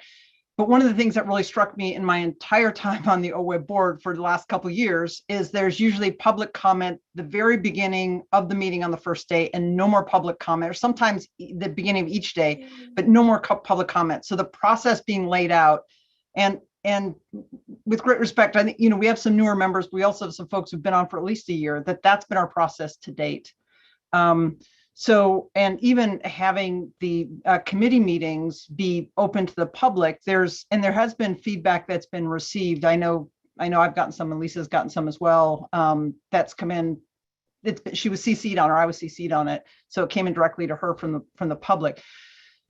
So this has been an ongoing conversation. We've mentioned at the last several committee meetings, and as the staff report just outlined, that the text and context and key points were fully discussed at our last board meeting, which had public comment. It was several months ago, and which everyone had to process comment. So I would strongly suggest that we bifurcate. If people want to change the process for going through each individual item and having public comment on each individual item, I think there's an argument to be made there. But I'm just struck because even the last item that just came up, where it was a major allocation and major impact on someone's businesses, this question or concern did not come up. So I'm a little bit thrown by this conversation, and it feels like we should be, if there's a concern about process, we should be putting on our next agenda item. Thank you, Jamie. So Maggie, I'm going to call on you after Eric Hartstein. He's got something to add. Thank you. Thanks, Co-Chair Boyer. For the record, Eric Hartstein, Board Legislative Policy Coordinator. Just to make clear, we do have comment periods associated with individual agenda items, typically around grant awards. So for example, the open solicitation grant awards will have a public comment period associated with that. In fact, later on this meeting, we will have there's a public comment period associated with the partnership technical assistance grant offering, but we just don't have anybody that has signed up for that particular agenda item. And it's often been the case that these items don't get much, if any, public comment signed up for. Thank you, Eric. Meg? Thank you, Barbara. On this question of the order of things, and the Water Resources Commission does typically do comment after the staff presentation, but I agree with Jamie that is not how OWEB has been doing business. And in in every case that I've seen, the commenters seem very well informed, regardless whether they're commenting before or after the staff presentation, because typically what the staff is going to present is pretty well represented in the staff report, which they've also read. But I wondered if anybody wants to, I had the impression that the commenters, at least some of them, would rather have some kind of a public process outside of rulemaking before the rulemaking starts. And I wonder if any of the staff or any committee members have a reaction to that request, recognizing that it would slow things down, but just wondering, I mean, I'm not sure I see the substantive distinction other than the fact that it gives them an opportunity to weigh in on what the draft rules look like. But I wonder what you all think about that. It looks like Bruce would like to respond to that, Meg. Yeah. Meg, I agree with you. I don't see any problem with coming up with some form prior to rulemaking. I don't think it has to be long and drawn out. And certainly we've got a lot of people who are involved and aware of the committee work up to date. I mentioned earlier some views on the YouTube thing. Our meeting on December 16th had 93 views. Our meeting on the 10th of January had 68. There were some comments that I believe came in earlier at the last board meeting that Courtney and Lisa talked about. Some emails that came in. I didn't see those, but so there's been some communication going back and forth, but the idea that you propose of having something prior to the formal rulemaking, I don't think has to slow the process up a great deal. Doing it in February, we pushed back a couple weeks into March so we can have some listening sessions. Frankly, the comments I heard, the four testimony prior to Jan's, all addressed an issue that really has more to do with rulemaking, because they're talking about equipment and that sort of thing. And as I think Jesse made clear, the committee within the resolution was very aware of the problems that if we were to put a hard and fast rule in on, electric equipment or some sort of standards, that we could disadvantage some of the smaller resourced partners. And we specifically put in on the fifth whereas that we recognize that some of those greenhouse emissions may be unavoidable trade-offs in order to get the long-term desired outcomes for communities and ecosystems. So I think we've addressed those things, and your ideas of being able to discuss them in a forum at the beginning or slightly before the formal rulemaking is something that I would have no problem with. Well, and I should say, thank you, Bruce. I should add that was my interpretation of what I was hearing from some of the commenters, that they were kind of wanting to have more opportunity before the rulemaking started to have input. So if I have misunderstood that, then please speak up. I mean, those of you who are more in touch with the people who are making comments about this. But. So I have Stephanie's up next, but Lisa, I don't know if you guys want to swap or. Okay, go ahead, Stephanie. Sure. That is my understanding as well from reading the comments, is that there is an interest in having additional engagement opportunities prior to rulemaking. And I just wanted to note that I do think it would push back the rulemaking schedule a bit. I think we would want to be thoughtful in thinking through how many meetings to have and how to organize them to really maximize participation.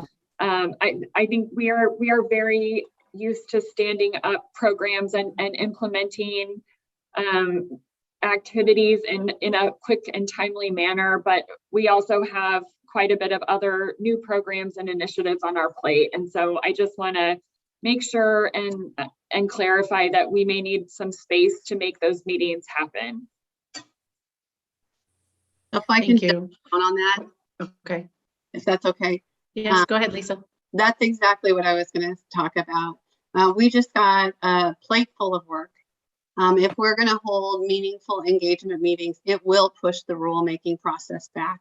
We have a February legislative session that we have to work through as well. And in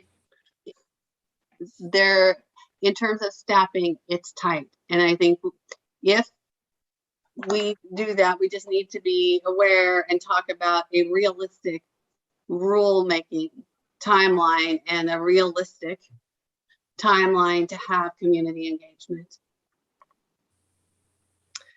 Thank you. Stephanie, your hand's still up. Okay, thank you. Gary.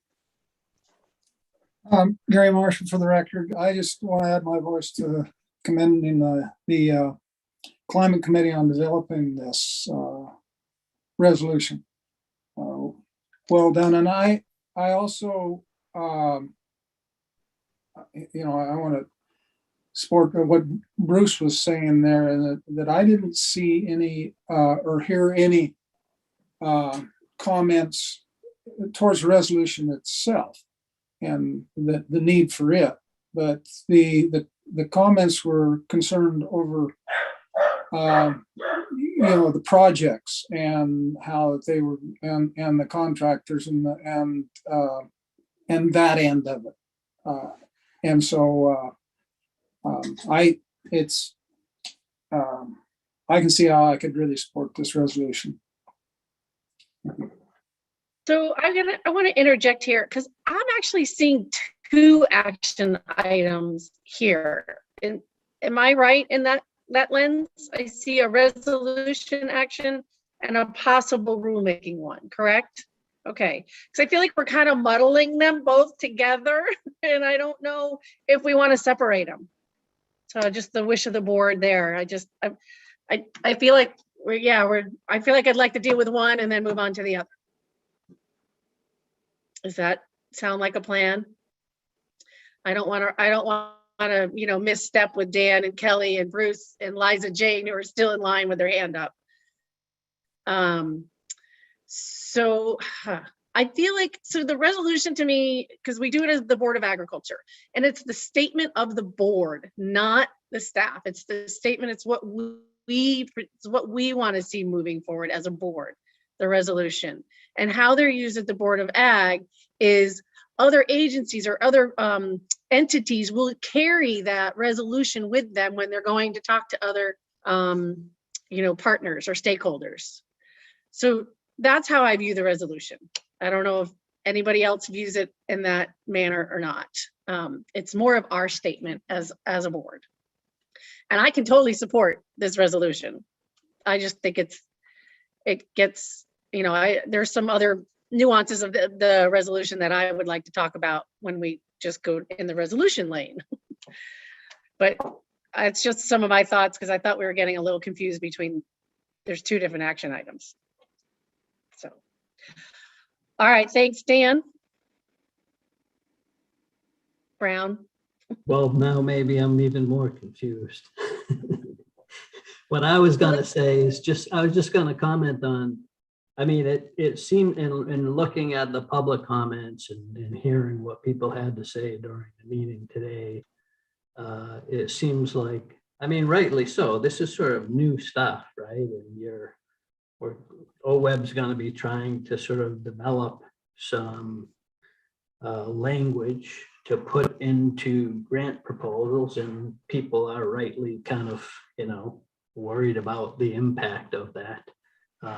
And as far as the engagement piece, I mean, of course, we need to get, OWEB needs to get input on what that language is going to look like. But I thought that's what the purpose of the Rule Advisory Committee was. And so I'm not sure I understand what, I mean, people early on were talking about having another engagement process outside of the Rule Advisory Committee. And I'm just a little confused about what the benefit of that would be. It seems like people would want to be involved in the rule language itself through the Rule Advisory Committee. And I'm not sure what the other piece would be. I'm just kind of confused about that. Thank you, Dan. Kelly? Kelly Coates for the record.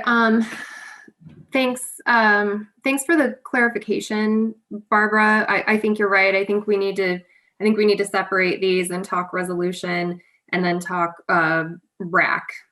So because the comment that I have is more related to the RAC and the process and what I'm hearing from folks in the public comment. And so it doesn't really apply to the resolution itself.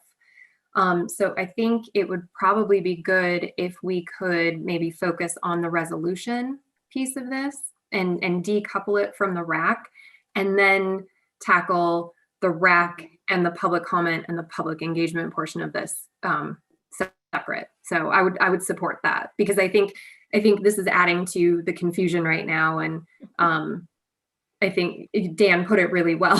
It's all getting kind of jumbled up right now. So. Thank you, Kelly. Liza Jane? This is Liza Jane for the record. My question was similar, but I want to make sure that I'm clear. If the board chose to support the resolution, does that automatically mean that we would move towards rules? No. Rulemaking? Who wants to take that? Lisa? And then I have one more comment. Okay.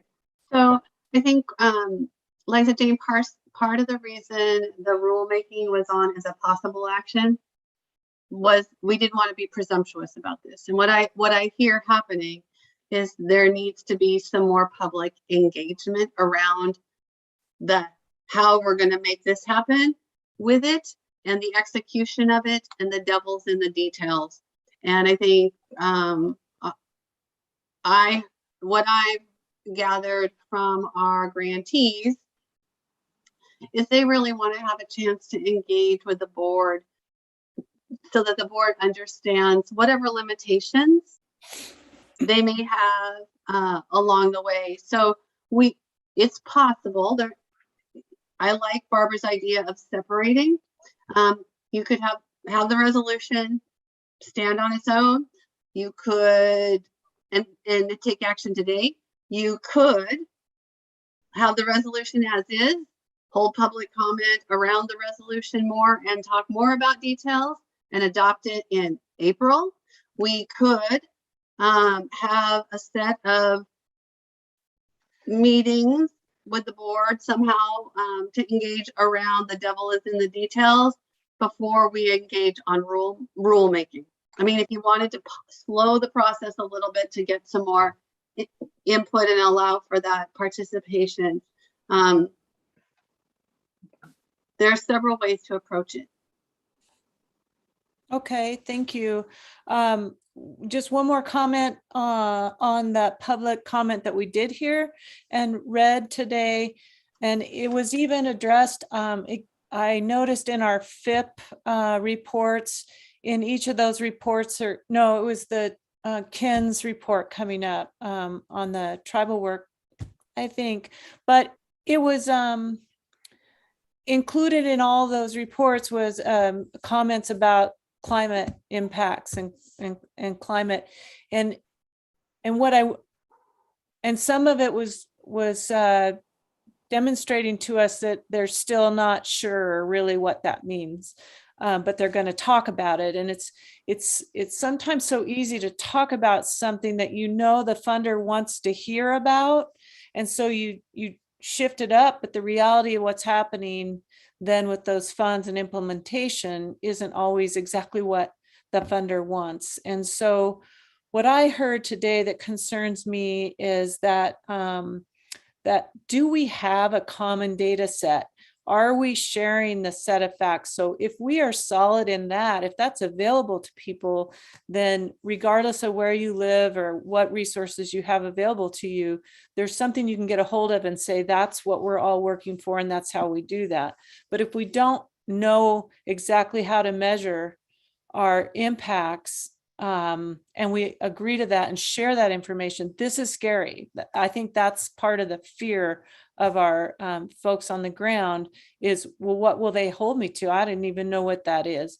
And so by having more time between resolution and potential rulemaking, it gives an opportunity to help people feel more secure about the direction we're going, and that they actually will be supported in moving with us that way, instead of left behind by something bigger and richer and more powerful. Thank you, Liza Jane. Bruce? Yeah, thank you. I think Lisa said it best earlier. The resolution is the why and the what, and the rulemaking or an alternative that we agree on is the how. And I think we can address the things that Liza Jane talked about. I think they need to be addressed. So when you're ready to talk about if we're going to separate the two, which I agree with, and are ready to talk about the resolution itself, I have a question because there are a couple of small language modifications that I think are going to be proposed, and I need to know how you want to do it, but I'll wait till you make a decision on that. Okay. So Kelly, do you want to, I feel like I want to go to resolution, but these guys' hands were raised, so I want to honor their questions and comments. So I'll take Kelly and then Stephanie, and then I think we'll move to the resolution, please. Thanks, thanks, Barbara. Kelly Coates for the record. And maybe what Stephanie is about to say could potentially answer what I'm sort of thinking here. So, so for me with this, I think if we can decouple it and go resolution and then go rulemaking, I think that's the best idea. But my question is really for the staff, because what I heard loud and clear today, and what I heard at the October board meeting and with the written comments, is that people need to slow down a little bit, that folks are lacking capacity and time, and also that the rulemaking, if it happens with this timeline that's proposed, is right in the middle of field season. And I know everybody is behind on field work and scrambling to catch up from impacts from COVID still. And so my question is really to the OWEB staff on what do we need? I understand there's an urgency to address climate change. However, do we have to adhere to this timeline? And if not, is there a way that we can lengthen the timeline, slow down the process a little bit, and still get something drafted and on the books, but give people enough time to effectively comment on it and engage in the process? Would that push us out another 6 months? Would that push us out, are we looking at 2 years? That could maybe help the board with a decision for how to move forward if we know what the timelines would look like. Sure, I can try and answer that, Kelly. So we don't have to start rulemaking in February of this year. That was the proposed schedule, but if there is an interest and concurrence from the board to do additional stakeholder engagement before proceeding with rulemaking, we can adjust the rulemaking schedule to allow for that time. So I think there was an interest in possibly having some criteria in place before one of our grant cycles. And so it might not be possible to get the rules adopted before the grant cycle that we were aiming for. So I think that would be the main side effect there. And then I was going to mention that perhaps the resolution, or there could be some language added to the resolution around stakeholder engagement, and doing some thorough stakeholder engagement prior to rulemaking. And that might be a way to capture some of the feedback that we've heard today. Thank you, Stephanie. Eric Williams? Thanks. I'll defer to Lisa because she was about to speak. So go ahead, Lisa. Okay, go ahead. Thank you. So I think it's important. The staff really tried to respond to the urgency of the committee and what we thought we were hearing from the board in terms of trying to get something ready for this meeting. And it was a push. We had 2 committee meetings trying to get things done. We were finalizing resolution, I think, last week in the draft form that it's in. And so it has been our effort to be responsive, that things are on a tighter timeline. So clearly the board could take action to modify the timelines and provide some room if that's the desire. Eric? Thanks, co-chairs, members of the board. Eric Williams, Grant Program Manager. I just wanted to add a comment in response to Dan Brown's question around engagement. And he was asking if we have engagement as part of the RAC, why do we need another engagement process? And the answer to that is that the RAC process is a really focused process with a group of typically about a dozen people that get together with us, with staff, to work through drafts of the rules to get to something that can be presented to the board.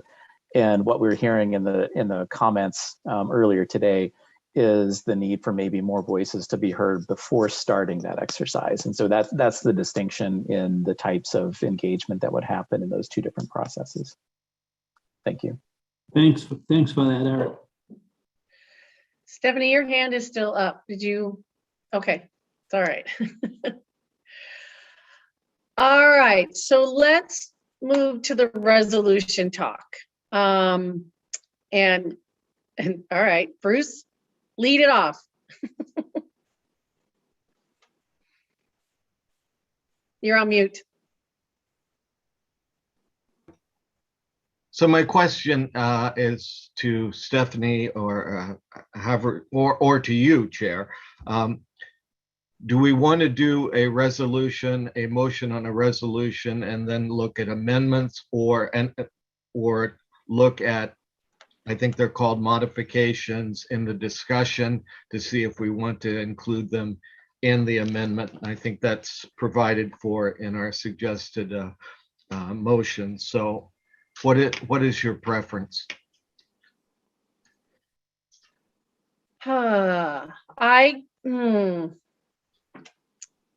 I'm not married to either way. Liza Jane?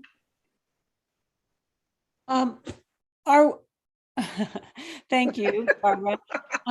Is more discussion desired for just talking about this resolution?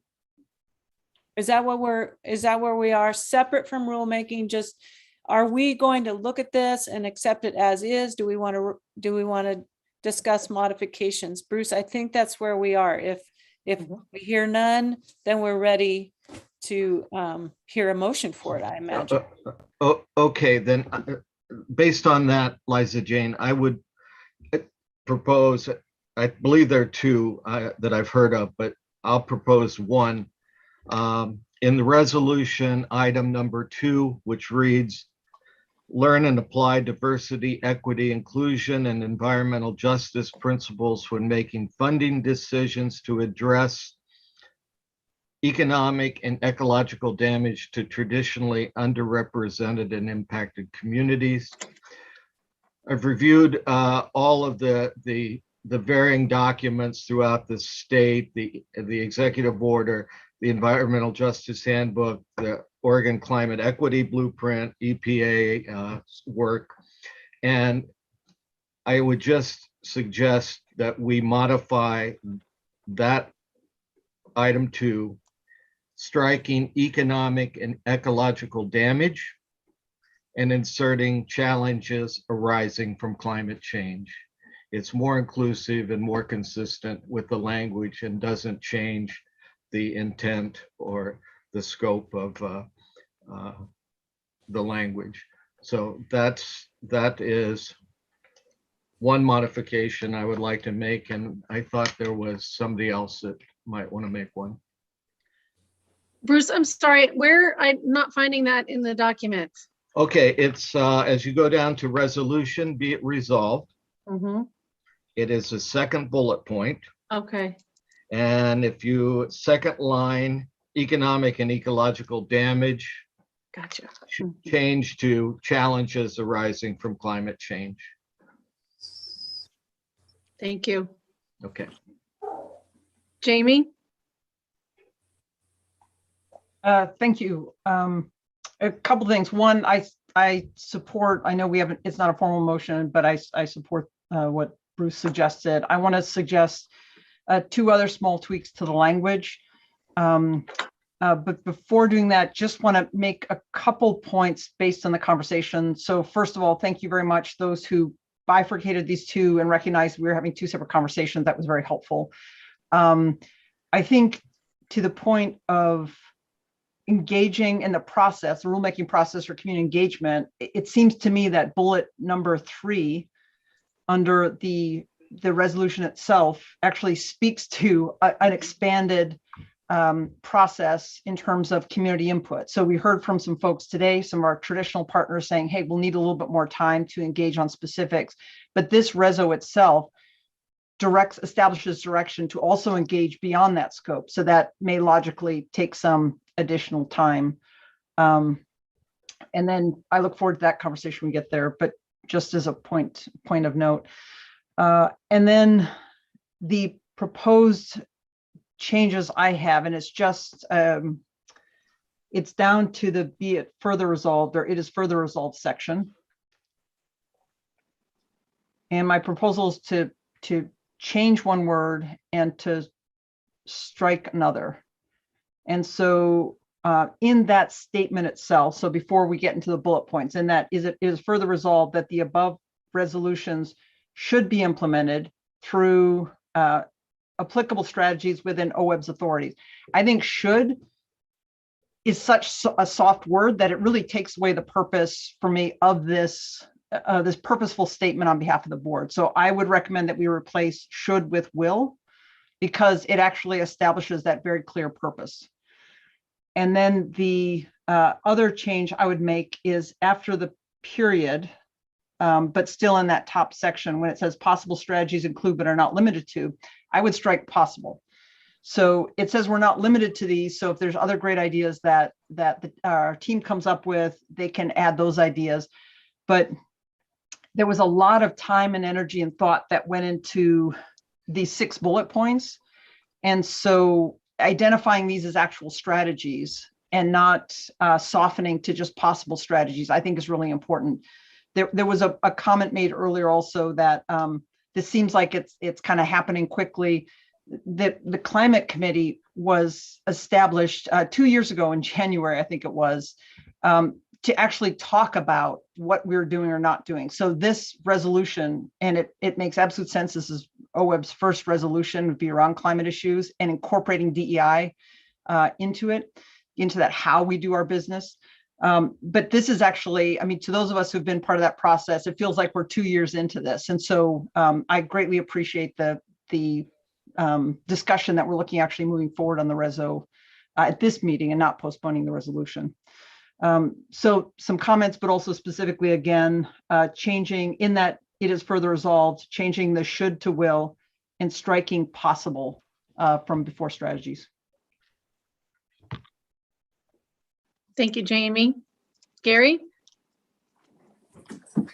Thank you, Gary Marsh, for the record. I just have, I guess, I'm asking for some comments, clarification on one part of this where it says, whereas restoration project components, and it goes on to list all of these components, can generate greenhouse gas emissions, which may be unavoidable trade-offs in order to achieve desired long-term net gains for the community and ecosystem.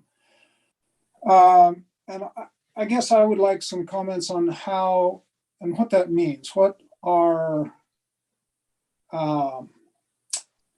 unavoidable trade-offs, and what are the level that we are going to go to allowing unavoidable trade-offs for whatever other benefit that we are looking for. Maybe just an example, but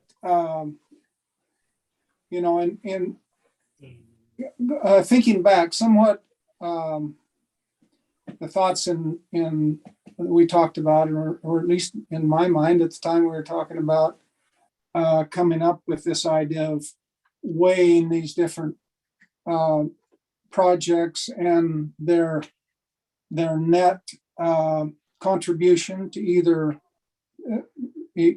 positive or negatively to climate change, how we were going to do that, and why we were going to do that, and what we would allow, or how we would choose projects one over the other, based on the net, either carbon sequestration or carbon emissions or those contributions. So if any of the committee or staff could clear that up a little bit for me. So Brenda, you were next in line, and you were on the committee. Do you have an answer to that, or can I defer to Bruce and then come back to you? I have an answer. It probably isn't the answer, okay, but I can address that. Okay, but I just want to offer support for Bruce's proposed change to language, and also Jamie's. I agree completely with what they've suggested. Relative to the unavoidable trade-offs, Gary, an example that I can think of is overstock stands of trees in eastern Oregon that are simply not most of the carbon is either in the large trees or the soil, and that system is simply not sustainable and may not be achieving habitat goals for a certain species. So there may be a need for expenditure of greenhouse gases just to create a future condition in that forest, whether it be riparian or upland, to achieve the habitat goals, but also ensure that it's going to be more sustainable over time. And it's those sorts of trade-offs that I think a lot of people are grappling with. And it comes back to the climate smart adaptation or climate smart habitat management definition. We want to make sure that what we're doing is going to have not only a short-term impact, but also a sustainable long-term impact. Okay, thank you, Brenda. Yeah, that's helpful. And I was thinking about this in terms of, so we have a initial carbon expense for a project, but possibly that project returns a sequestration of carbon over the next 150 years or something like that. Another project might not supply those kind of long-term results, and so how are we going to weigh these two, and how are we going to score them as we do weigh them? Yeah, if I could just, sorry, Brenda McComb for the record, if I could just respond, Gary, quickly. The how-to will be part of rulemaking. We're going to have metrics and approaches that are going to address those trade-offs. Okay.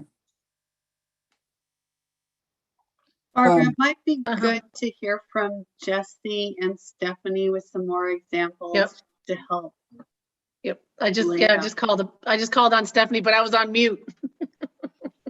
Thank you.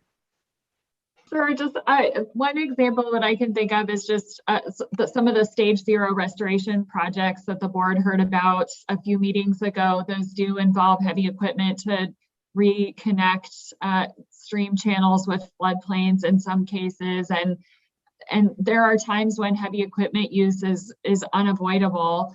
I think some things that grantees could look at is, are there local sources of heavy equipment that might have a lower hauling related carbon footprint. But with the way contractors get booked up and needing to find somebody who's available to do the project within a time frame, that's an example of where I could think of someone choosing even a local or a further away contractor with a heavier carbon footprint, just because they're available to do the work, and because of the long-term benefits will outweigh the short-term emissions. And I know Jesse's been putting together some summaries of some of these trade-offs, and so I'll defer to her. Well, I'm going to apologize. I'm in the background frantically tracking changes in the resolution to be able to share it for you guys. As we're done with this conversation, I'll do a screen share with that. But so can you ask the question again so that I can be caught up to where you're at? Sure, Jesse. It was related to the last, I think it was one of the last whereases in the resolution, and the language regarding unavoidable trade-offs, and just some examples of what those could be. Yeah, so I think one of the other projects that I looked into was related to dam removal, and I was looking specifically at the Elwha dam removal because it's a huge project, and it's obviously so much heavy machinery is going to be used in the removal of the two different dams that were there. And so, but when you start to dig in more deeply and you realize you're looking at, so there might be some of those issues related to those short-term greenhouse gas emissions that are generated from that extreme use of heavy equipment. But when you look at the carbon that stays stored within the soils that are in those lake beds, and then you look at regeneration of vegetation over time in those places, and just the long-term benefits, and you're also going to have avoided emissions in terms of methane, because these lakes are huge methane emitters. And so there ends up being, you know, a lot of things to take into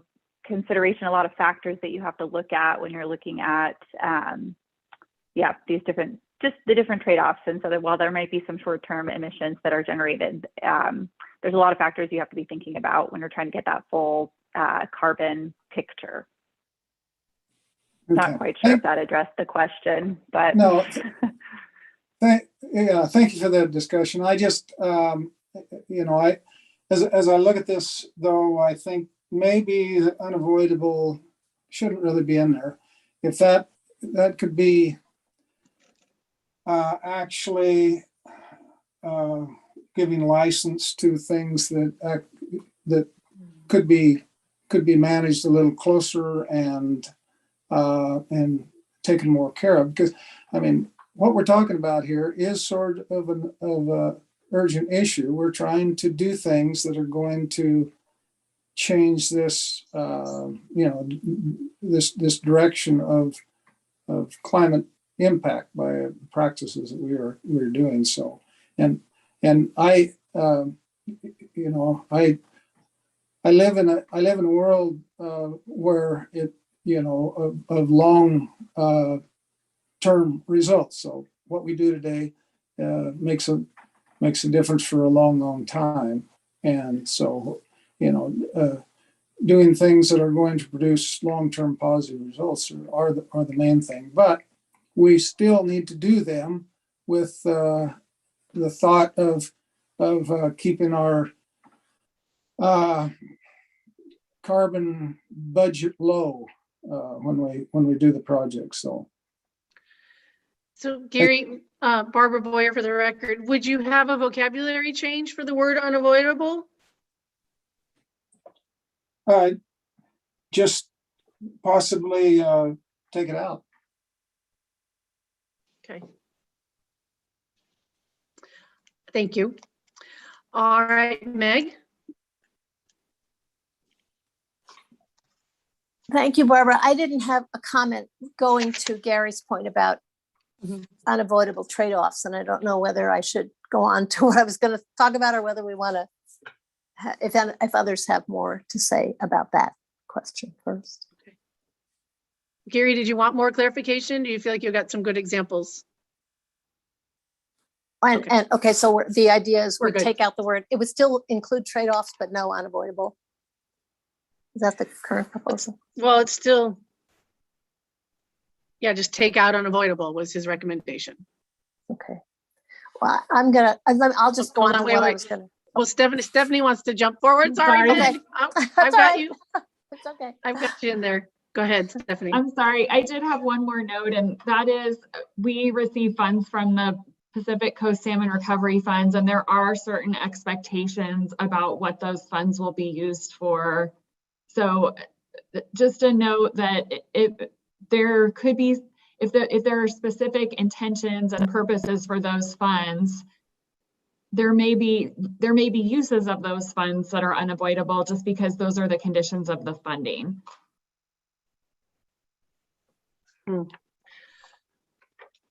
Okay, so not so much like land unavoidable. It could be grant wording unavoidable. Or project types Okay, that involve some of the trade-offs that we're talking about that are unavoidable. Yeah. Mm-hmm. Okay, that's helpful. Thank you. Bruce. Oh, no, wait, hold on, Meg, sorry. I was just gonna say, don't forget. Yeah, no. What I wanted to say, which I neglected to say earlier, is that I think this is a fantastic piece of work. And I really appreciate all of the effort that the committee and the staff put into building this resolution. So I just want to get that out there because I mean that. I think one of the reasons I think that I kind of got had the rulemaking linked to this in my head is that I think those first two bullets under be it resolved involve decision-making, and they may require rulemaking, or at least rulemaking would be a best practice in order to enable the board to do these things. I think, I mean, I don't know, I haven't delved into all of it, but I'm assuming we think there's some rulemaking is going to have to happen in order for us to do this. And so I think really what we're talking about is the timing of this rulemaking, and not if we adopt this resolution, we're talking about when we're going to do rules, not whether we're going to do rules, I think. So I don't know. Go ahead, Lisa. Yeah, we will have to do rules to incorporate any criteria into our grant making. Okay. So it's rulemaking, as I understand it, and I'm looking for Eric Williams to correct me, will require us to add the criteria to be specific in terms of how things are evaluated. Okay. I just wanted to put that out there so it's in people's heads about how much of this is self-executing, how much of the resolution is self-executing. Eric, did you want to add to that? No, thanks. Lisa hit it right in the head. So nothing to add. Thank you. Awesome. All right, Bruce.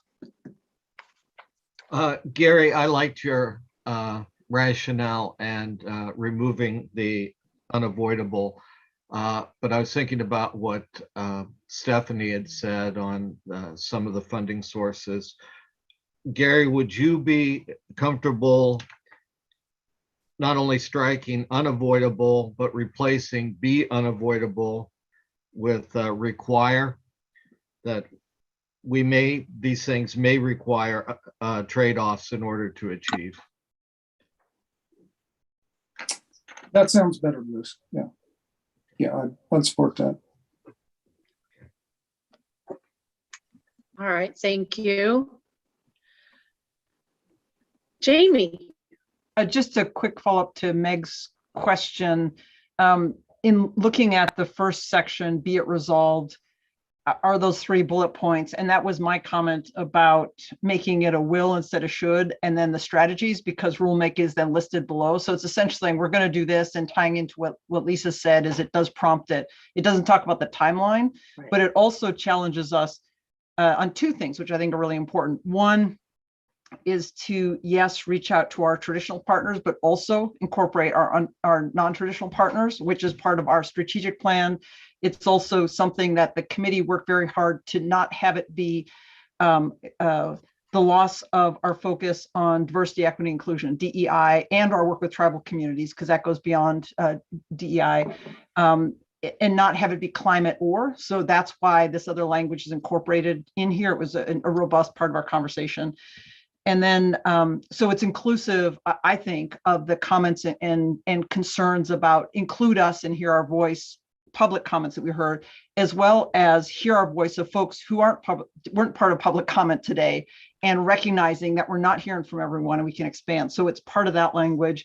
And then what I think this also nicely does is it brings in DEI hand in hand with climate. So it's also provides an opportunity to really grow and expand not just our work and non-traditional partners, but also really encouraging and building up partnerships with our traditional partners to expand some and placing value on some of that DEI work. And so I think Lisa and her team drafted a really nice, took all those ideas and came up with some really good language.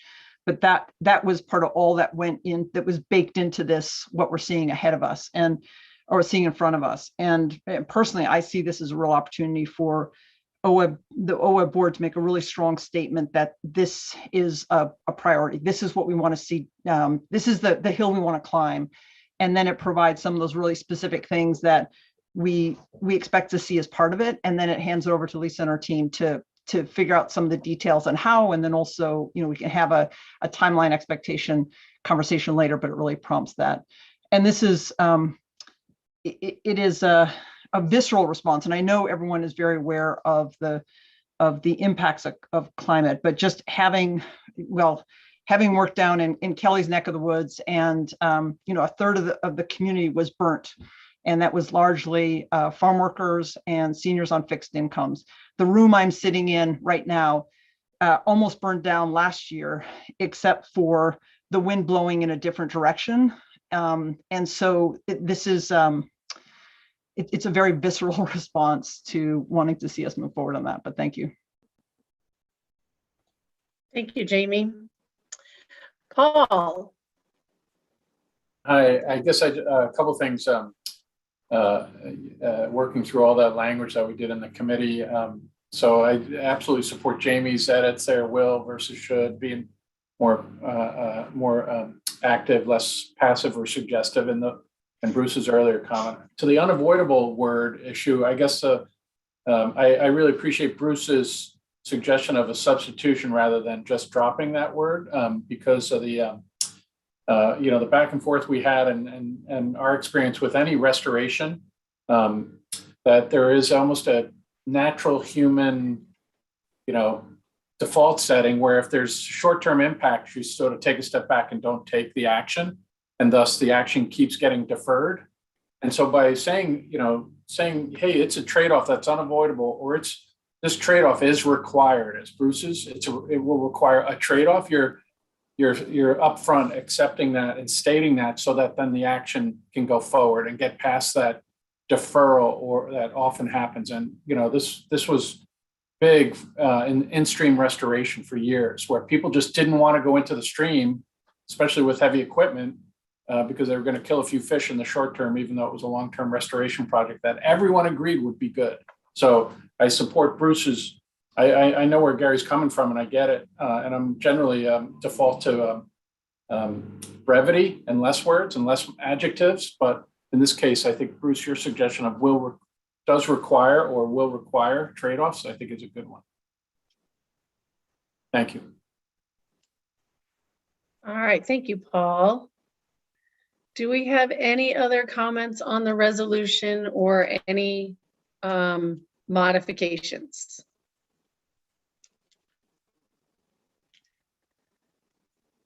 Randy? Oh, you're on mute, Randy. Sorry, Randy Labbe for the record. Subject to any further changes, I'm prepared to make a recommendation resolution. Okay, 1 second. There's one more hand up, but I'll come back to you, Randy. Kelly? Oh, no, okay, go ahead, Kelly. Kelly Coates for the record. I support the suggested wording changes so far as well, but I do just want to draw attention that we did have, I think one person had written comments on the resolution itself, and they were actually pretty substantial edits. And so I don't know how we want to address those or have discussion around that. But that was the one written comment on the resolution that I noticed, and it was pretty extensive language modification. Was that from Ron Bunch? Yes. It's I mean, I think we've all 27 of the board packet. And we've all read it. I mean, I'm assuming that part of this conversation was from some of these comments is what I would see in this conversation, that some of these comments have been chatted about today. Does everybody else feel the same way? I'm seeing some head nods. So Jesse, I feel like I want to see the edits up on a screen. Is there any way we can do that? That's why I had my hand raised, okay, in case you wanted to see them. Yeah. So I mean, there weren't very many. So thank you everybody for the conversation, because I felt like you know, it's just gonna make for a better document. Okay, can you see it? Hopefully. So I have to get my camera off because I don't think people want to see me this close when I have to come this close to the screen. Are you able to see it? It should have my edits where it says deleted. And could you zoom in just a little bit down using that sliding bar down in the lower right? Thank you.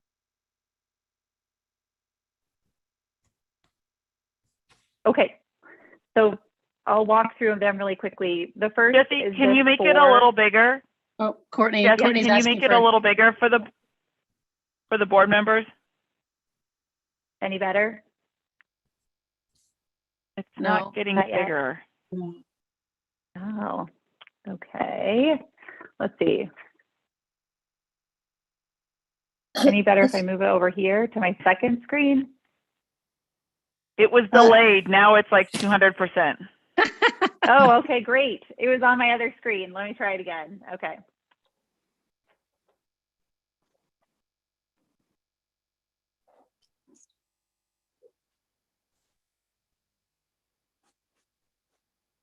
Now you need it smaller, yes? Yeah, please. Yeah, it's only half the screen. There we go. Perfect. That's How's it. That's it. Okay.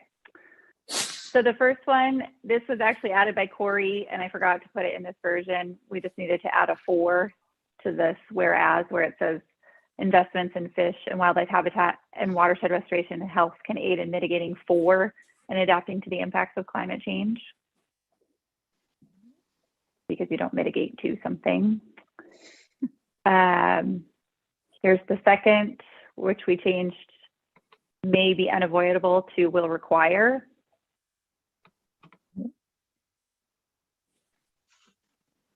And then in the be it resolved section, we deleted economic and ecological damage and changed it to address challenges arising from climate change.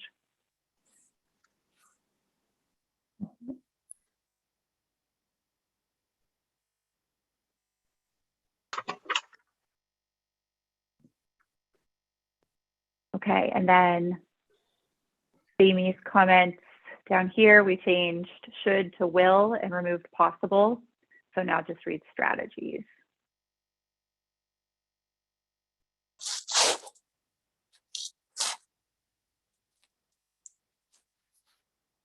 And I think that's it. There's one more. Oh, Randy, you went on mute. Was there another one that I missed? Yeah, Randy, once we get Randy off mute. Yeah, I'm sorry. Yeah, Jamie recommended in the next line from replacing will with should, she eliminated possible and just stated strategies include but are not limited to. I think they've captured that, Randy, in this draft. Yeah, that's the way it reads now. Oh, I see. Okay. Okay. All right, Liza Jane. Thank you, Barbara. Can you go back so I can see that? Yep. Keep going. The will require trade-offs. I guess I'm still there and not clear. That doesn't make it clear to me what we mean. So, if I'm a member of the public reading that, or somebody who wants to apply for funding to do restoration work, it looks like can generate greenhouse gas emissions. Some of those things will do that, will require trade-offs. I don't really understand what that means from that rule, from that perspective. I'm thinking of somebody that maybe has some work and they live in Salem, and they have, they're able to access shorter transportation routes, more cheaper materials, or just really reduce that. Somebody else can't. The more rural community, where do they get the trade-off? Who's trading off? What are they trading off? It's really vague to me, and it hangs me up. So can we work on that a little bit? Or can you help me understand what's intended? I mean, it's a big stroke, because I think it's talking about the landscape issue, but then there's also the funders issue to that piece. And Stephanie, am I grasping that correctly? Yes, that's exactly right. I was just thinking of a way to reword it, like which are required trade-offs, or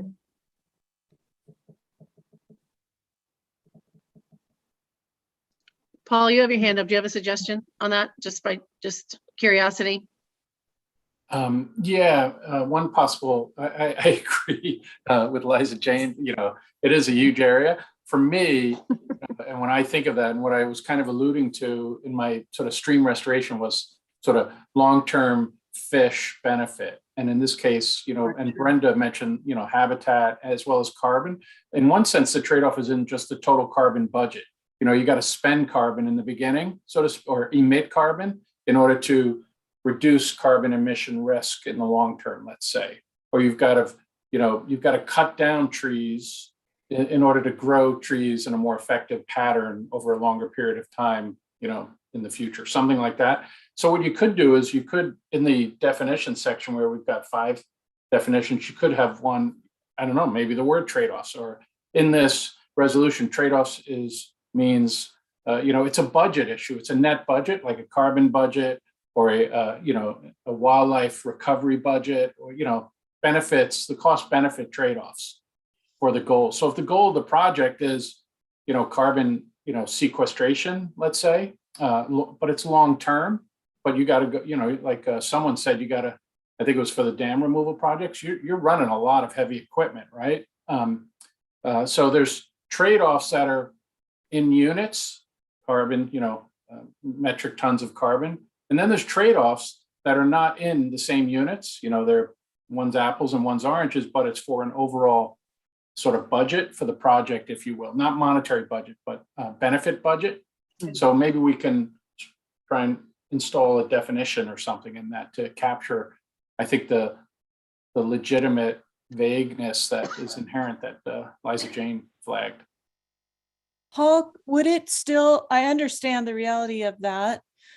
Would it, if we said can generate greenhouse gas emissions, which could generate trade-offs? Could it generate, instead will require, just hangs me up? Yeah, I think, and that's, for me, it was mostly in the greenhouse gas emission. That's why it's alluded to fuels, equipment, materials, transportation. Mm-hmm. That was mostly what we were talking about when we were talking about trade-offs, I think. Mm-hmm. So something along those lines could work. It is It's generating a trade-off. We're accepting it. We know that in the short term, there's this for the long term, and those will be considered as you look at actions. But to require that, I don't know. Well, I think the word require means in this usage that I think, and I'm going to speak for Bruce here for a second, at least as I heard it, was that it's inherent in the project. You know, to move dirt, you're going to have to burn fuel. You can't, and you're going to have to emit carbon, or to transport logs or something, or to, you're going to have to run chainsaws in order to in the forest. Remove juniper. Right. Yeah. But that's not maybe required. Well, I mean, it's required to do the project. I don't mean required in a regulatory sense. It's required. It's just an artifact of and still, doing the project. Yeah. And so because it's required, because it's an artifact of the project, just like my stream example, you have to go into the stream with a D9 in order to, as you know, where you live, in order to fix something, and have some short-term damage. It's a requirement of the project. We can't go in there with picks and shovels and get the same work done. Okay, so Randy, I'm going to come to you for the motion, but your hand is still up. Did you want to add to that? Well, I just said maybe the word entail instead of require would cover it. Lisa? Yeah, I'm wondering about, so I was thinking may require.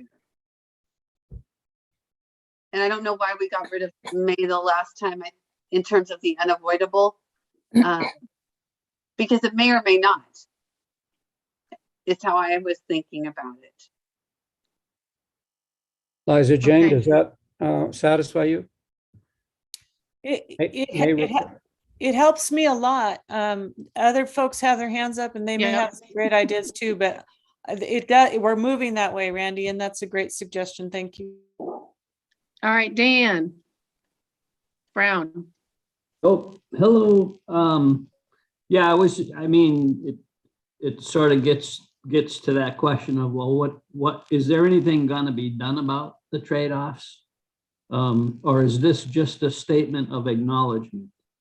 And if it's just a statement of acknowledgement, basically, we can just acknowledge that, restoration project components, including fuels, equipment, materials, and transportation, among others. And it's not can, those, we know for a fact, those things will generate greenhouse gas emissions. And those are, in order to achieve the desired long-term net gain. So, I mean, you could get rid of the whole trade-offs piece, unless there's something that you want to do with the trade-offs. And if there is, then there could be a second sentence here added saying that, okay, well, these will generate greenhouse gas emissions while achieving the long-term gains. And, these trade-offs are considered acceptable, or not put anything in there about trade-offs. I'm just not sure if there's something that OWEB wants to do about those trade-offs aside from acknowledging them. Thank you, Dan. Meg? So I'm when I read this originally and with the original language, I thought what it was saying, it was characterizing the greenhouse gas emissions as unavoidable trade-offs. That was an effect that in some cases may be a trade-off we're willing to make, and it was unavoidable. And I'm concerned that the way we're changing it now into something, the new language could almost suggest that if you're going to generate greenhouse gas emissions, you may have to come up with a trade-off to address that, which I think is not what we're intending. So I guess what I'm saying is, I think as it was originally phrased, the intention was clearer, or maybe acceptable trade-offs, just substituting acceptable from unavoidable.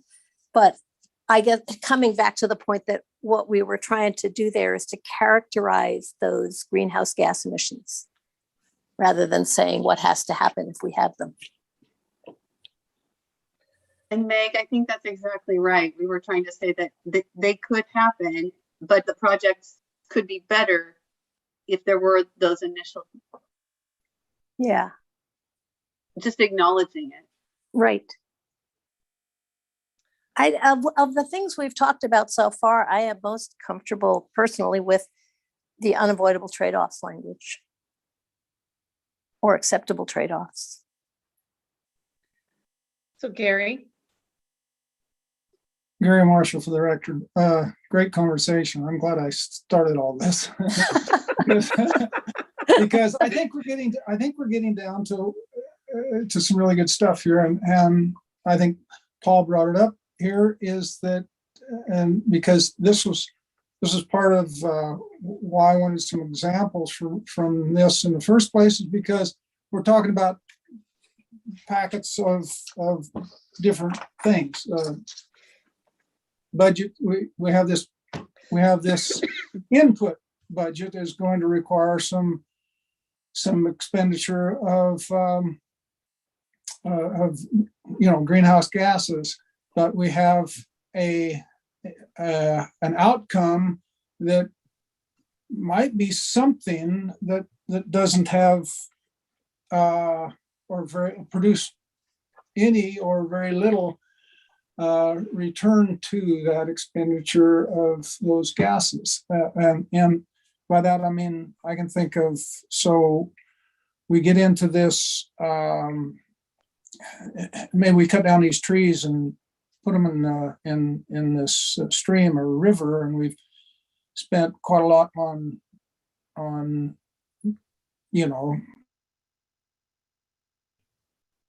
Oh, you went on mute, Gary.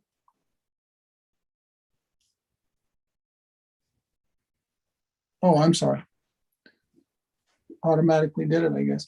But what I was saying is that we have a project. We cut down trees and put them in the river to create some woody debris, and so the outcome or the results of that expenditure of those greenhouse gases is improved habitat for fish, and it might be an improvement in the fish population, but over a long period of time, we might see some return to that expenditure, but maybe not. So, I mean, that could possibly be one of the trades we're talking about, is that we trade this, greenhouse gases for a better outcome with the fish population. So, and I agree. This is in two possible parts here. One of them being the physical project, and the other one possibly being the requirements of funders. So Thank you, Gary. So Brenda, you've been patiently waiting. Yeah, thank you, Brenda McComb, for the record. Just to follow up, I think it is important, though, to recognize that these trade-offs do exist, because any active management will release greenhouse gases. And the return on that investment of releasing those greenhouse gases can be realized in a variety of different benefits. It could be sequestration of carbon, it could be increased fish habitat, it could be any number of things. But I think it's important that the people doing the restoration are fully aware and account for those trade-offs, so that we can get the biggest increase in value, whatever it is, at the least cost of greenhouse gases, recognizing that those trade-offs are going to be important. Thank you, Brenda. I got to do a time check. You guys were a few minutes over right now. And I know Corey just sent us a message saying that she definitely had a hard leave at 3. Does anybody else have to have a hard leave that they want to speak up before they depart. I have a hard leave at 3 too, but I'm done Okay, on that issue. Thank you. okay. And I think that you're not a voting member now. Corey is or is not? I can't remember. No, because she's a Fed also. Okay, good. Jamie. If we're done with this topic, there was one other issue that came up that I just wanted to invite staff to speak to help prompt, because it was a question that was raised before. So if we've kind of finished with the other conversation, I'd like to raise one other question. And this was actually prompted by Kelly's question. See. Can I see? There's two before you. Can I see if they? Sorry, Jamie. I'll come back to you. I promise. Liza Jane. Thank you. Using the word may, as Lisa suggested, help me. That for my struggle, that was just right, because will require is different than may require, and I think it works for us. I just wanted to thank you for that discussion. Bruce. I'm fine with that too, Liza Jane. I was just trying to come up with language that got rid of some of the words and got to the point we had. But if that's acceptable to everybody, I'm fine with it, and we'll keep my wordsmithing to myself. Thanks. So Jamie, this is on the resolution still? Yeah, it's just some additional public information, because there was something that was raised in the public question that I don't think we spoke to. So I just wanted to have that on the record for the opportunity for the public to hear. And it was actually prompted by Kelly's question about going back. And I quickly ran through my notes and realized there was one issue we have not yet spoken to. It doesn't, I think, prevent us from moving forward on the resolution. It doesn't undermine it, but I think it's a clarification for the public. And it's regarding the concern that small organizations with limited staff will have to figure all this out by themselves, and would thus have a competitive disadvantage to large organizations. And so I just wanted to ask Stephanie directly to speak to this. And it's my understanding that part of Jesse's role is to pull together this information and tools at the aggregate level to help organizations incorporate this work, the work that's prompted by this resolution. So to be very clear, she wouldn't be providing one-on-one technical support, but she would provide the information and tools for our partners to have this. So they don't, if we move forward on this, they're not having to come up with all this stuff themselves. Or I can add a little bit to that.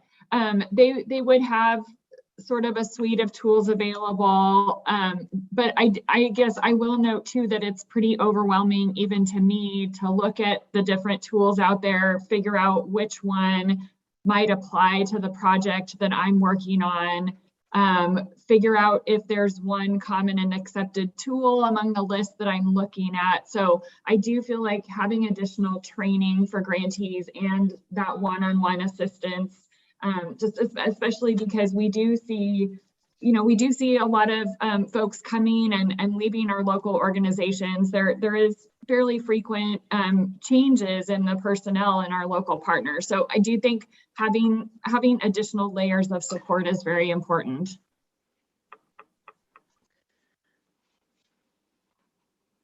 Okay, Jesse, go ahead.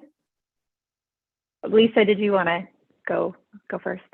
Oh, okay. I was just going to add, Jamie, that we haven't really talked about it here today, but we are still working through the responses to the climate considerations that were added to the open solicitation round of applications, and we've added it to some of our other grant offerings as well. And that has been very illuminating to see where we start to see gaps in maybe understanding, and where there might be more capacity that's going to need to be provided to applicants, and learning a lot as we look through those different responses, just in terms of where we think people have a generally good understanding and know where to find information, for example, about climate changes and impacts, but maybe don't have as good of an understanding about what how to better integrate climate impacts into project design, or how to calculate mitigation, or even just qualitatively respond to sequestration benefits or adaptation benefits, and seeing some gaps in understanding there. So it's been really helpful to look at those responses, and we're going to continue to get more information from that and start to see, we have a better picture of what kind of capacity people might need. Thank you. And I just wanted to note that because I think that's a real important part of this conversation is that we're not leaving folks high and dry. We're just taking a clear objective and then working with our partners also. Jan Lee spoke earlier about helping out in other organizations that can help people get there. We're just establishing a really critical path. Thanks. Lisa? Yeah, thank you. So I think our partner agencies, sister agencies, are going to be really important in this. And the other thing that I was going to note in thinking about how grantees respond to some of these trade-offs, Bruce and I had an incredibly robust conversation around a couple of words in the resolution. And one of those, it was measurable versus meaningful. And so that there was the ability to have qualitative information and not just quantitative, to hopefully provide a little more flexibility for our grantees to respond to some of these trade-off ideals.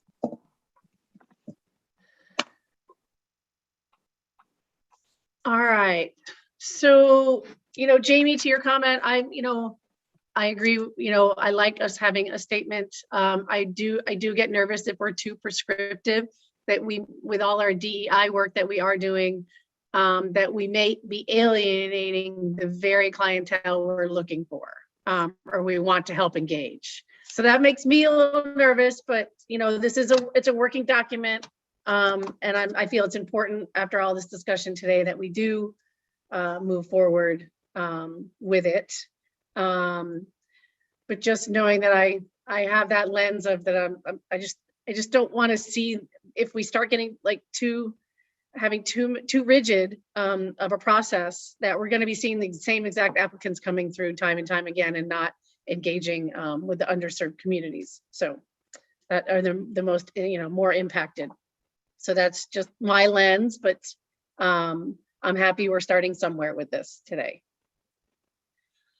All right, are we done with our discussion on the resolution? All right, Randy, I'm looking to you to start this, please. Randy Labbe for the record. I move the board approve the climate resolution described in attachment A to the staff report with the modifications discussed today. Just so we're on the same page, I'll list those changes. Under the background piece, in the 6th paragraph, the 2nd line, eliminate can and replace it with will, and eliminate be unavoidable with require acceptable. Under the resolution itself, in the 2nd bullet on the 2nd line, replace economic and ecological damage with challenges arising from climate change. And on the 2nd page, it is further resolved. Replace should with will in the 1st line. And in the 2nd line, eliminate possible. And so it reads strategies include but are not limited to. I would very much like to second this motion, but want to defer to Bruce, who put so much work into it. I will happily second. All right, it has been moved by Randy, seconded by Bruce. Is there further discussion? All right, hearing none. I'd like to hear all those in favor say aye. Aye. Aye. Aye. I had to unmute. All those opposed, nay. Phew, motion passes. Thank you, everybody. That was awesome, but you wouldn't believe my eyes are about cross-eyed. Barbara, Mark has a comment, I think. I know, I get there. Cross your eyes. Well, I'd just like to maybe propose something here to see if I can maybe move us on the OAR. Give this a try. So, resolution is a board's intent or its belief It's not a rule of law. It doesn't have any standing in rule of law. And what is the rule of law will be the OAR, and the devil's in the detail with the OAR. In fact, I had one of the public commenters text me during the conversation, said our concern is not with the resolution, it's with what's in the OAR. So if I look at Eric Williams, what I think I heard him say is, as you develop the OAR process, which is required to move forward, you are going to intimately engage stakeholders who might have some comments in the drafting of the OAR, because it has to be, I think, 75 days before it can be adopted and come back to the board, something like that time period. So there's plenty of time through the OAR process. So if what I'm trying to get to here is, without trying to have another bunch of meetings, which creates more time, which staff is concerned about, but yet still be truthful to what we heard with some significant concerns by some of the public that commented about, well, the devil's in the detail. If we could just get commitment from staff that we will reach out to our stakeholders and in the development of the details that is going to go into the OAR, which is the reflection of the resolution that the board had. And that's where the legal will be. Maybe we could go ahead with the OAR process, that motion, to authorize the beginning of the rulemaking process. And that would, at least for me, appease those folks that say, we're not so much concerned with the resolution. We're concerned with where the legal standpoint of what we're going to be implementing on the ground. So if I heard Eric correctly, he's going to make sure that that happens, that they reach out as they develop this OAR through the process. And then there will be another, as the OAR comes to public comment, there'll be another opportunity for the public to weigh in as part of our process with OWEB. So thoughts on that? And I see Lisa's ready to weigh in. So I'm trying to help us move along, but yet be receptive to what the public is, stakeholders want to weigh in. And what I heard some of the other members say, they would really want to make sure that we hear from our stakeholders who are our partners. Thank you for that.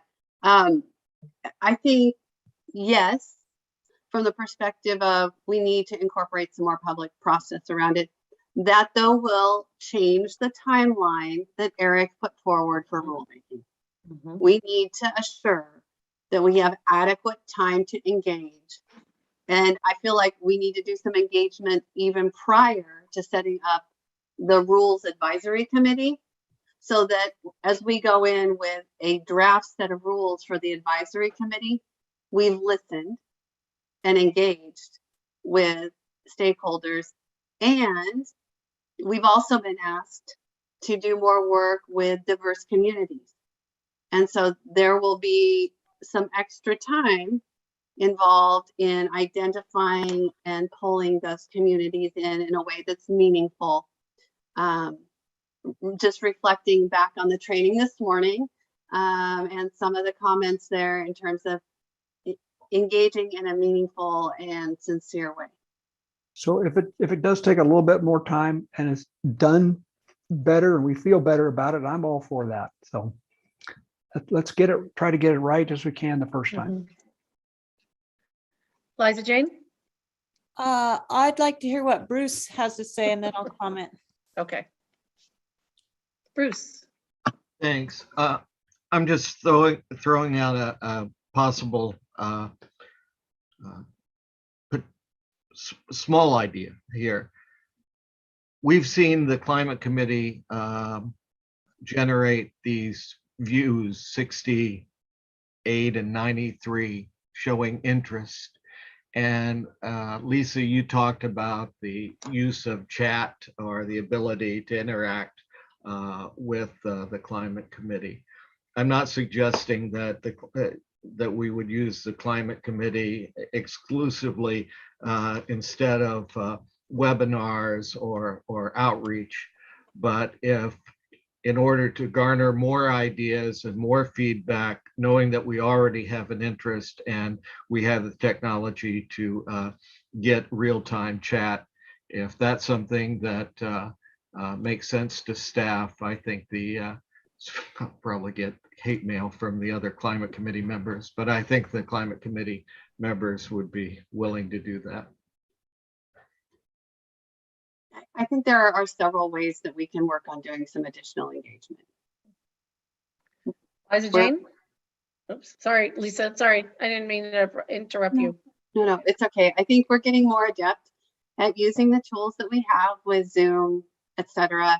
And we could do it in a way so that there's opportunity for chat comment or verbal comment with another committee meeting. I mean, there are several ways to approach this to be inclusive. So Liza Jane, before I go to you, just in case we go a little bit longer, but Paul and Corey, thanks so much for your engagement today. Always love hearing your guys' insight. Thank you. Thank you. Have a good day. See you tomorrow. Thanks. Liza Jane? Is it necessary that we have a motion for the moving forward with the rulemaking today? The timeline's going to be a little different. I mean, I always get nervous about the impact on staff. That's always my lens. I get really nervous. And so I like to defer to them. And I know it's our decision, but I'm not hearing capacity well right now. My thoughts are what we heard in public comment about the season of work that we're looking at. I think people will have a lot to say and will benefit from hearing that. We're all on the struggle bus right now. Everything's delayed, everything's hung up, so much is anyway. I would really like to see us move that motion to April, which would then extend this time of going through the process and maybe alleviate some staff pressure if we move forward right now. Always going to be a proponent of go slow to go fast, and it's worked well for me. So I would like to postpone that second motion. Jamie?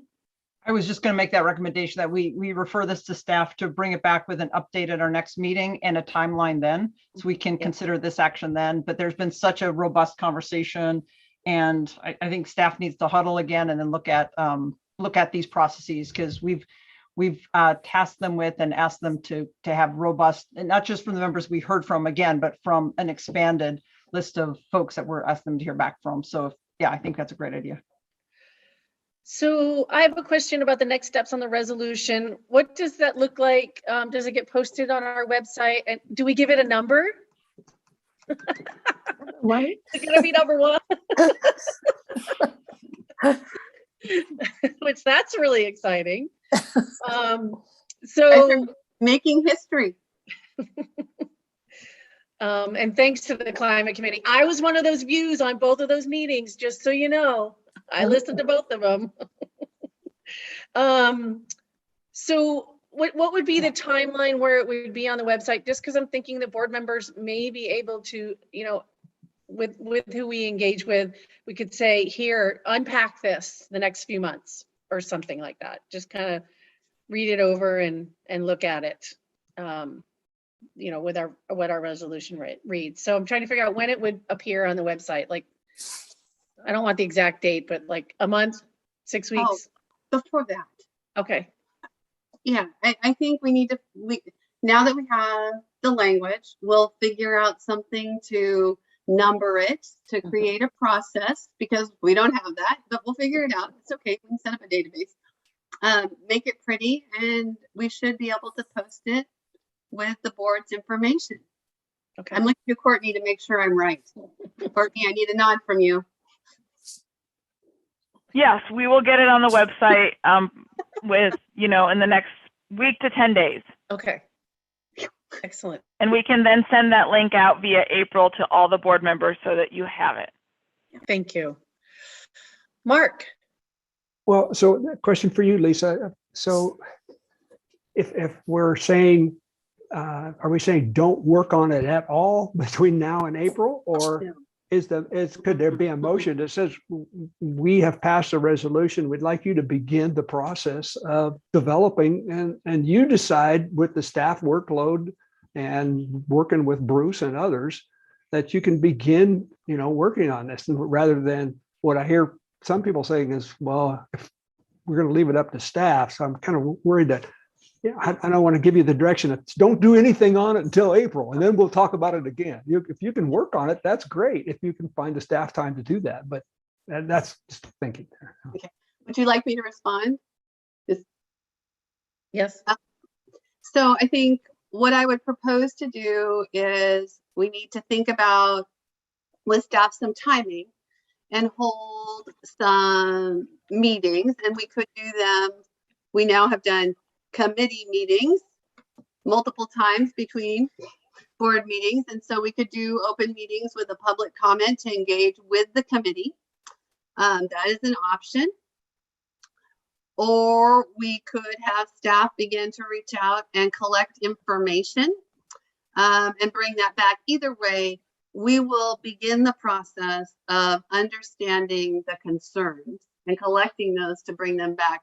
I actually think I like the idea of having the public meetings with engagement from the public with the climate committee to talk through it so that we all hear the same things and can process them. But that's time for the committee. So I guess I need to make sure they're okay with that idea. So Brenda, I have a quick comment before I get to you.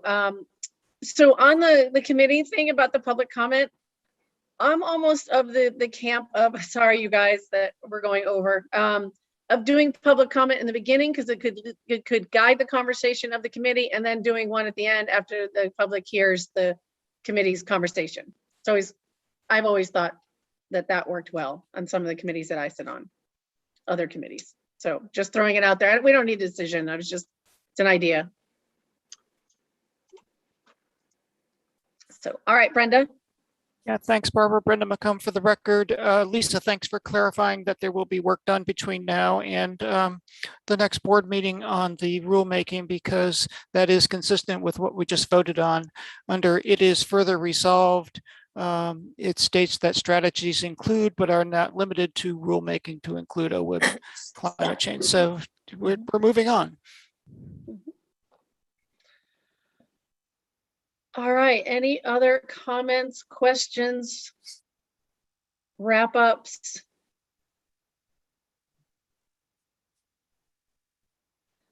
Liza Jane. Just want to let you know I'll miss the first part of the meeting tomorrow, but you're in very good hands, so be kind to Barbara and see as soon as I can get here. All right. And Jamie, I like that idea. Thank you. Jamie put something in the chat. So, all right, you guys, thanks for a great meeting. I feel fully charged. I'm going outside to do some work, and this meeting is adjourned. I'll see you all tomorrow. Bye.